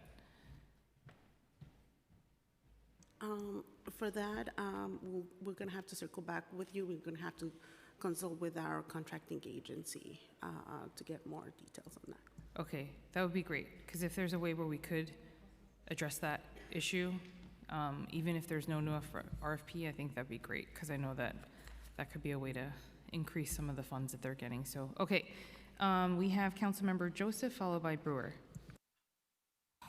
Wonderful. Thank you, chairs. Good to see you always, Commissioner. Just a couple of follow-up questions. I know you said you provided programming on the HRI. Number of people served, 610 for 2026 thus far?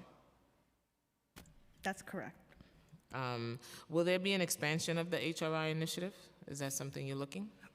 Currently, the providers will be remaining the same at the same funding level. Okay. So I have another question. Are you considering maybe thinking about partnering with council member offices to provide those services in their offices? That's something that was actually raised when we met with our HRI partners on how do we reach more deeper into communities. So it's part of an ongoing conversation. Yeah, I think we should consider that. I know that's, how are you supporting asylum seekers? I noticed that they have a fee they have to pay by May 29, 2026. How are you getting that word out to the communities? One, to credit the council and also some of the work that we did. We don't get enough praises. Go ahead, though. I have to be honest here, but because of the partnership that we had last year during the budget negotiations, we were able to allocate funding for fees, including some of the filing fees that you're mentioning right now, which I think is a win overall. We have been working with our providers to ensure that they're aware that that's available to them, and we have been pretty successful of spending some of that funding down. How do communities, or for example, my office or non-for-profit, get in touch with you to know that these fees are available for members? Because I think today was the deadline for some of them to apply for those fees for filing. Yeah, well, I mean, we are always available after this hearing. I'll send you an email, Please. council member, and then we're happy to make the connections with our legal service providers. I would love that. Thank you. Thank you, chairs. Thank you. Councilmember Brewer? Thank you. First of all, Commissioner, thank you for showing up at Open Arms District 3. They very much appreciated that. Number two, as you know, Ruth Messenger is very involved with people who are here seeking asylum. And she has managed, thanks to money that you and previous Speaker Adrian Adams allocated to the Jewish hospital, to have a teaching program for home health aides. Really successful. So my question is, are you doing that elsewhere? In other words, it's my experience, because I have folks who are seeking asylum in my house, that the job situation is what they're looking for. Obviously, people are delivering, but they would like something more secure.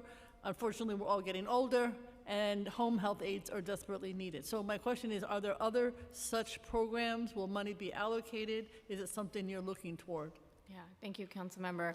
I actually had a very good and lengthy discussion with Ruth. I'm sure you did. Specifically about the success of this program, because it was a pilot, and talked a little bit about ways to expand that into other, into other job opportunities as well. So it is part of an ongoing conversation that we are hoping to continue with Ruth on that specific teaching hospital, but also just using that model to see if it's something that we can scale up and support. Okay, and is there a sense of, I have no sense, I mean, I wish that every single person who came here was able to stay, who was seeking asylum. We need the schools, we need them all. That's not the case with the person in Washington. So my question is, do we have some sense of how many folks here are seeking asylum and who are, obviously not everybody's in shelter, not everybody is able to be found. You can't find the people in my house, I bet. So my question is, how do we have any sense of the numbers, many of whom could use these programs that Ruth is trying to establish? I don't have that number handy, but we will get it, and we can circle back with that. Okay, because I think that would help us give some sense of where we're going in terms of those kinds of programs. The young people I know just got jobs as security officers. Very exciting, big deal, better than delivering, safer, et cetera, from their perspective, more steady. Second question is, everybody has to learn English if you want to get a job. Some of them are learning it from YouTube. That seems to be a way. But the adult literacy, can you bring us up to date on cuts, where you're looking? Obviously, the feds have been very unfortunately cutting, and I think this is as important as all the other topics that we've been talking about today. Yeah, I can start. I don't have, in regards to just overall cuts, we don't have that, but we are happy to say that via the Moya English Language and Learning Support Centers, we have added and have extended and baseline funding for our English language support centers at $500K per library system. We do have what we call We Speak, which is a way for folks who might not be ready to join an adult literacy class, might be a bit too shy to speak out or speak openly and try to learn the language, and encourages people to communicate amongst each other, but also learn about New York City civic engagement life and what other offices and agencies are doing around the city. So it's a bit of a multi-fold way of integrating New Yorkers into our city. Okay. The reason I ask is it would be helpful because I know you bring information and agencies together to have a sense of where we are with, in general, the English ELLs, because it seems to me that if there are huge waiting lists, which there always have been, then that would be something that the council and the mayor should be looking at. It is the one way that everybody can get jobs. So I'd love to know, again, it exists in different agencies, libraries, DOE, you, et cetera. So is that something that you can work on? Yeah, I mean, we know, and you kind of hit it on the nail with both of your questions, that English learning is the pathway for civic participation, as Loretta mentioned, but economic mobility and just long-term stability for immigrant communities in our city. Through our English language, English learning and support centers, we know they're designed in a way to strengthen language skills, but really connect them, immigrant New Yorkers, to larger services. We see this as it's a value, it's an important program that we administer at Moya, and we would love to continue those conversations with the council on how to provide additional support for adult literacy. Okay, thank you very much. Thank you. Councilmember Aviles? Thank you, chairs. Thank you all for being here. I have a couple of scattershot questions. In terms of the Immigration Legal Support Hotline, if I recall, it sounds like the number of calls that you've received, that there have been a good number of improvements to the hotline. Do you have a sense of what the increase is in usage from the prior fiscal year?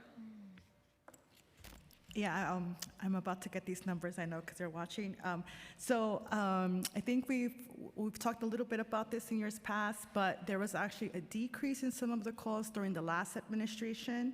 And I think it was connected also to sort of the federal environment and things to that extent. But that's just overall. I know that now we have seen an increase in calls in other languages, Haitian Creole to be one, that is very different, and that change really began January of this year. But I'll try to get you a number because I know that you might be interested in that. Yeah, no, I think, you know, our perpetual struggle is to make sure that these hotlines are as effective as possible. And I think, you know, we want to recognize that there have been investments and work to improve those things. So I'm glad to see that, to hear that there are more languages incoming. That's a good sign. I think I was also heartened to hear about, I mean, the 12,000 of the 19,000 being particularly referrals for legal support. Kind of leads me to my next question in terms of the legal support partners. Obviously, they're bound by contracts with certain outcomes, and the improvement in the hotline will potentially mean more volume for the legal support centers who are bound by specific contracts and service limits. Is there a consideration to adjust support to the legal centers as that volume increases in referrals? Because I guess what I'm getting at here is that I feel like the volume of referrals probably coming to the legal support centers has increased from every direction, and the contracts are stagnant and not increasing with the same level. Obviously, it's not a one-to-one, we'd love that, but do you have a sense of how that is kind of meting out at the end of the day? Yeah, I can, and I also just want to clarify that referrals are made to the legal support centers, the Rapid Response Legal Collaborative, NIFUP, as well as we were able to also provide connections to iCare as well. So there's a bit more support with that. Okay. On the legal support center side, as you know, besides the 3-year contracts, there's other providers as well who have a 1-year contract, and as the commissioner mentioned, that funding has been renewed. So there's a bit of an expanded. But what we have done internally is we've created a capacity tracker as a centralized tool to support the hotline referrals and the legal support centers. So we're not just like sending people without consulting with the legal support centers. Weekly, we send out and ask them to provide us with a real-time snapshot of what their capacity looks like.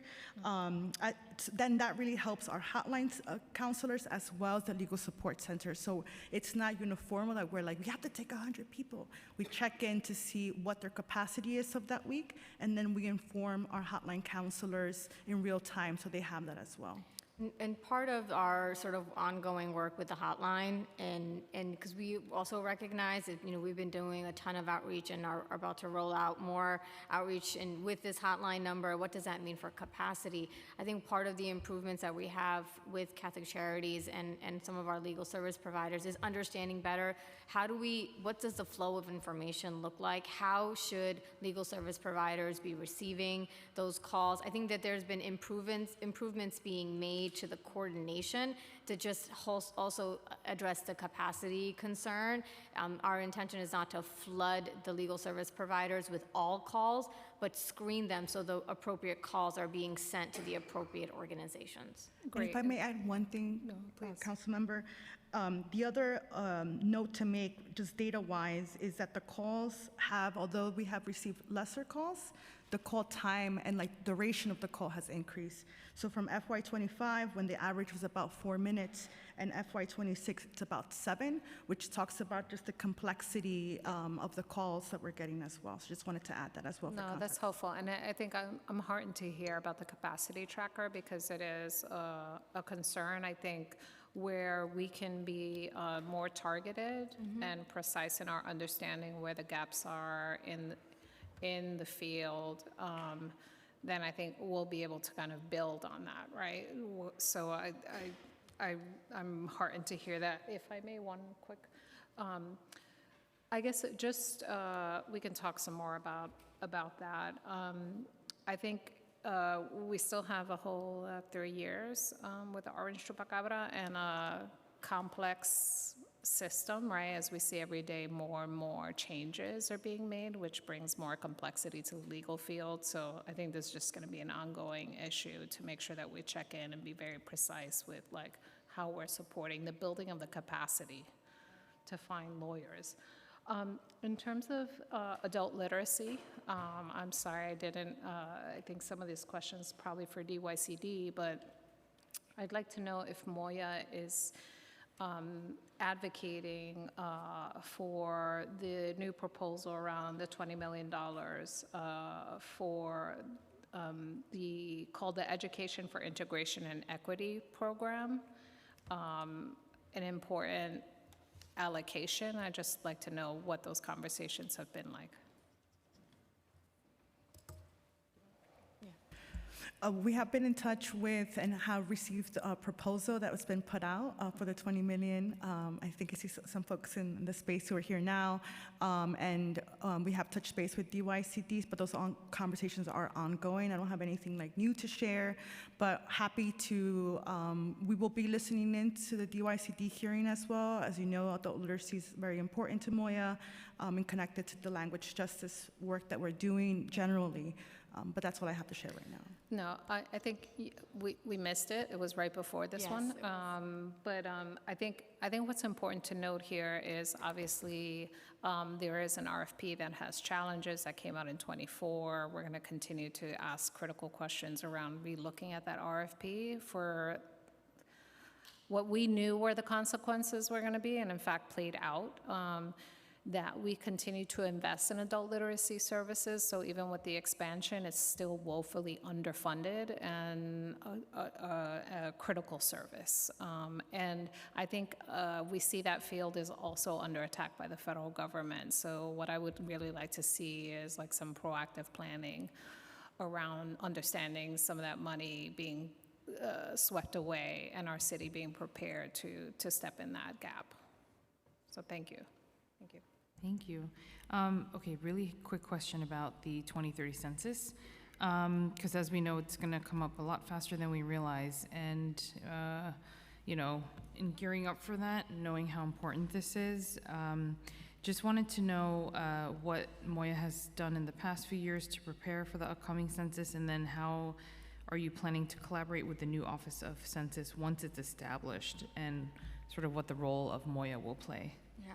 Moya is really clear. Unfortunately, the planning for the next, for the previous cycle predates my time and most of our teams, but it's really clear to us that ensuring a full and accurate count of immigrant New Yorkers requires long-term sustained groundwork and not just outreach in the year itself of the census. So over the past several years, Moya has worked around, expanding language access and strengthening community partnerships, investing in multilingual public education and ethnic media engagement that we believe has helped build the infrastructure that is essential for reaching historically undercounted communities.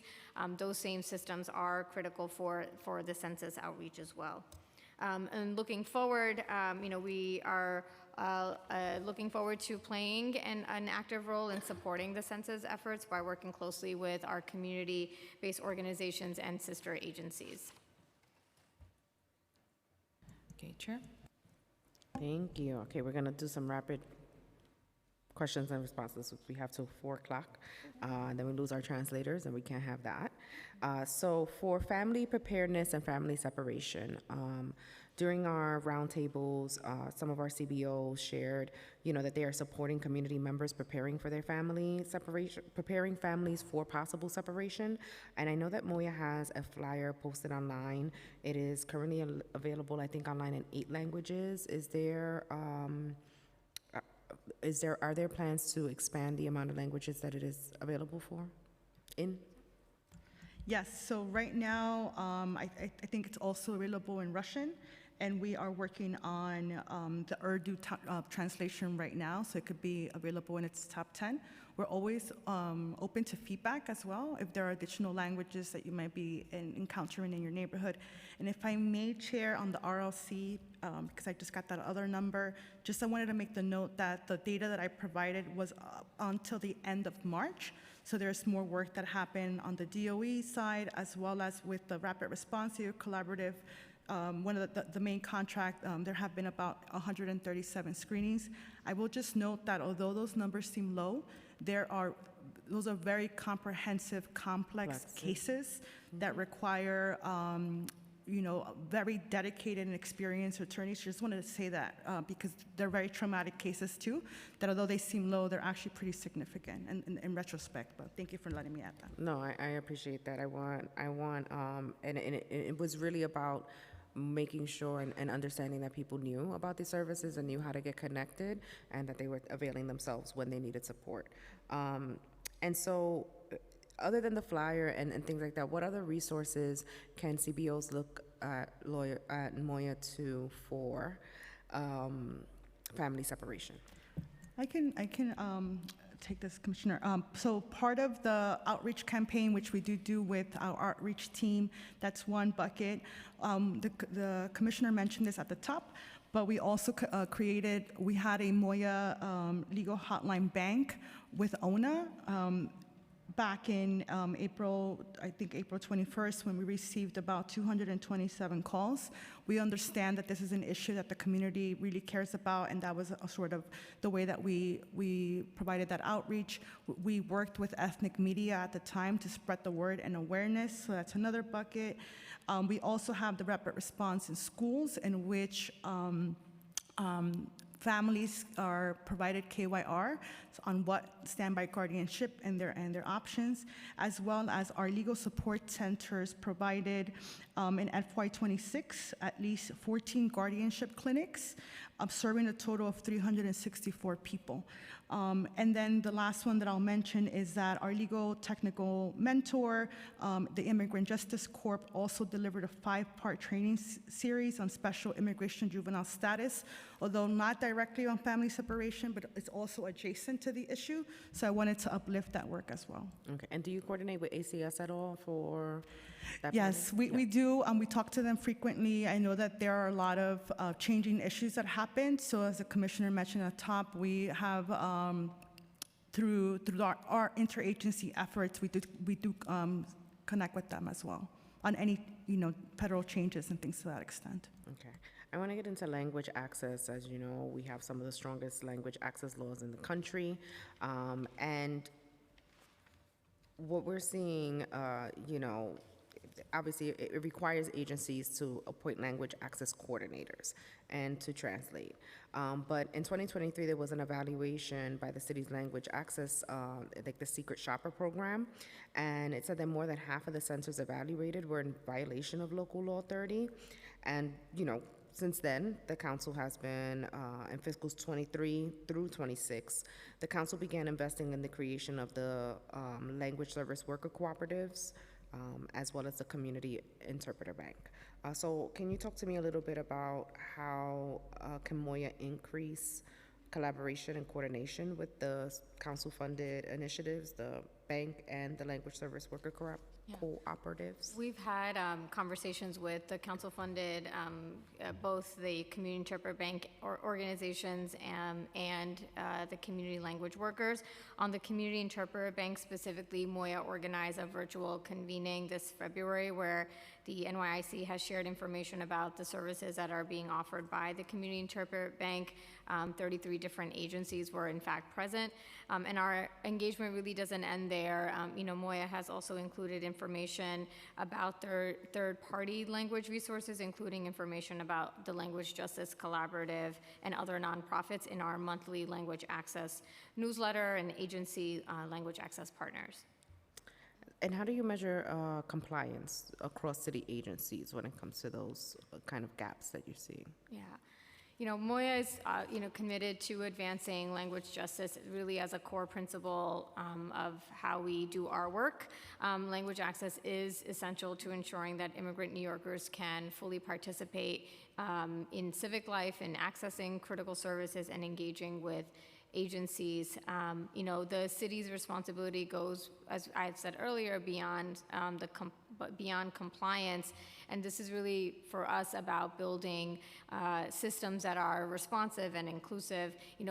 Moya coordinates across the city agencies through a combination of oversight and technical assistance that we offer, and specifically with other agencies.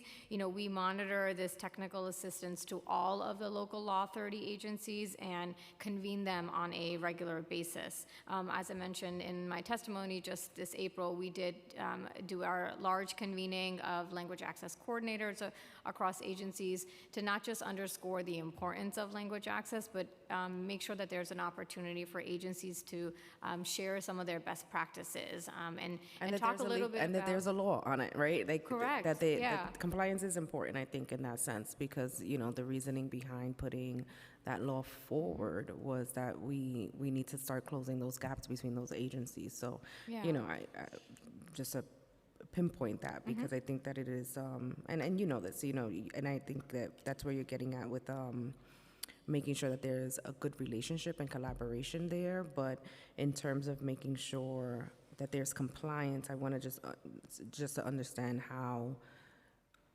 we measure that and we fill those gaps and hold them accountable to making sure that they are providing those services. Yeah. I think part of it is also like having an ongoing communication with these agencies. After that convening, DM Sue, Deputy Mayor Julie Sue, and I actually issued a memo to all the local Law 30 agencies, just reiterating not just compliance. I think that we need to have a larger conversation about how do we achieve language justice. And so we talked in that memo about how we're embedding language access really as a core government function. So to your point, it is absolutely the law, but we can go deeper than the spirit of the law if we really want to ensure equitable access for immigrant New Yorkers. Agreed. And I know with the immigrant worker protections, because I know you just mentioned Deputy Mayor Sue,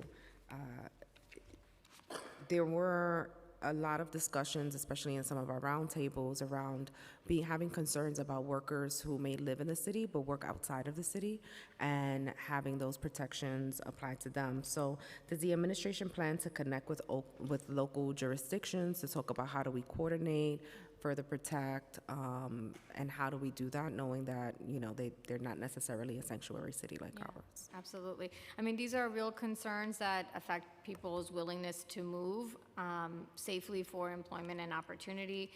We are open to coordinating with workers across the country. Do you want to share about the recent roundtable?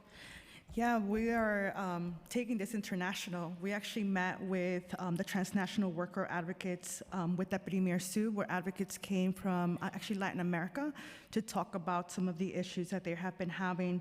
Another touch point we've had most recently has been with workers and in connection with the Chief Climate Officer to talk about the impacts of heat and climate on workers as well. So there have been a new touch points that we've made with the worker-specific issues that you flagged. I love that. Thank you so much for that. I think that that's great, and it's that kind of innovation that we hope for when we're looking at how do we really support people on in a real way. And as you know, we held a joint hearing with the Housing Committee to talk about some of the housing issues that we were seeing and the intersectionality around immigration and housing. Do you know if any of the increased funding for expansion of legal services and the executive plan will be involved in anti-harassment outreach in collaboration with HPD? We don't have that information, but following that hearing, we have been working with them more on some of the gaps that you're hearing laid out and further strengthening the coordination that we have on the ground. So thank you for hosting that, because it was a very timely hearing. Yeah, it was, I really want to make sure that we are keeping people housed. I mean, it's one of the only ways that we can really make sure that, and properly housed, right? Trying to make sure I get through. Okay, I have two more things really quickly. One, I really want to talk about supporting our LGBTQ plus immigrants. You know, this is a subset of a subset that we cannot forget about, and we have to keep uplifting some of the questions there. So can you please provide an update on your collaboration with Director Taylor Brown of the new Office of LGBTQIA Affairs, specifically as it relates to how they meet the needs of our immigrant New Yorkers? Yeah. I think you said it best, that it is government's responsibility to support the most vulnerable, and sometimes we have communities that are far more vulnerable than that, and so I appreciate the question.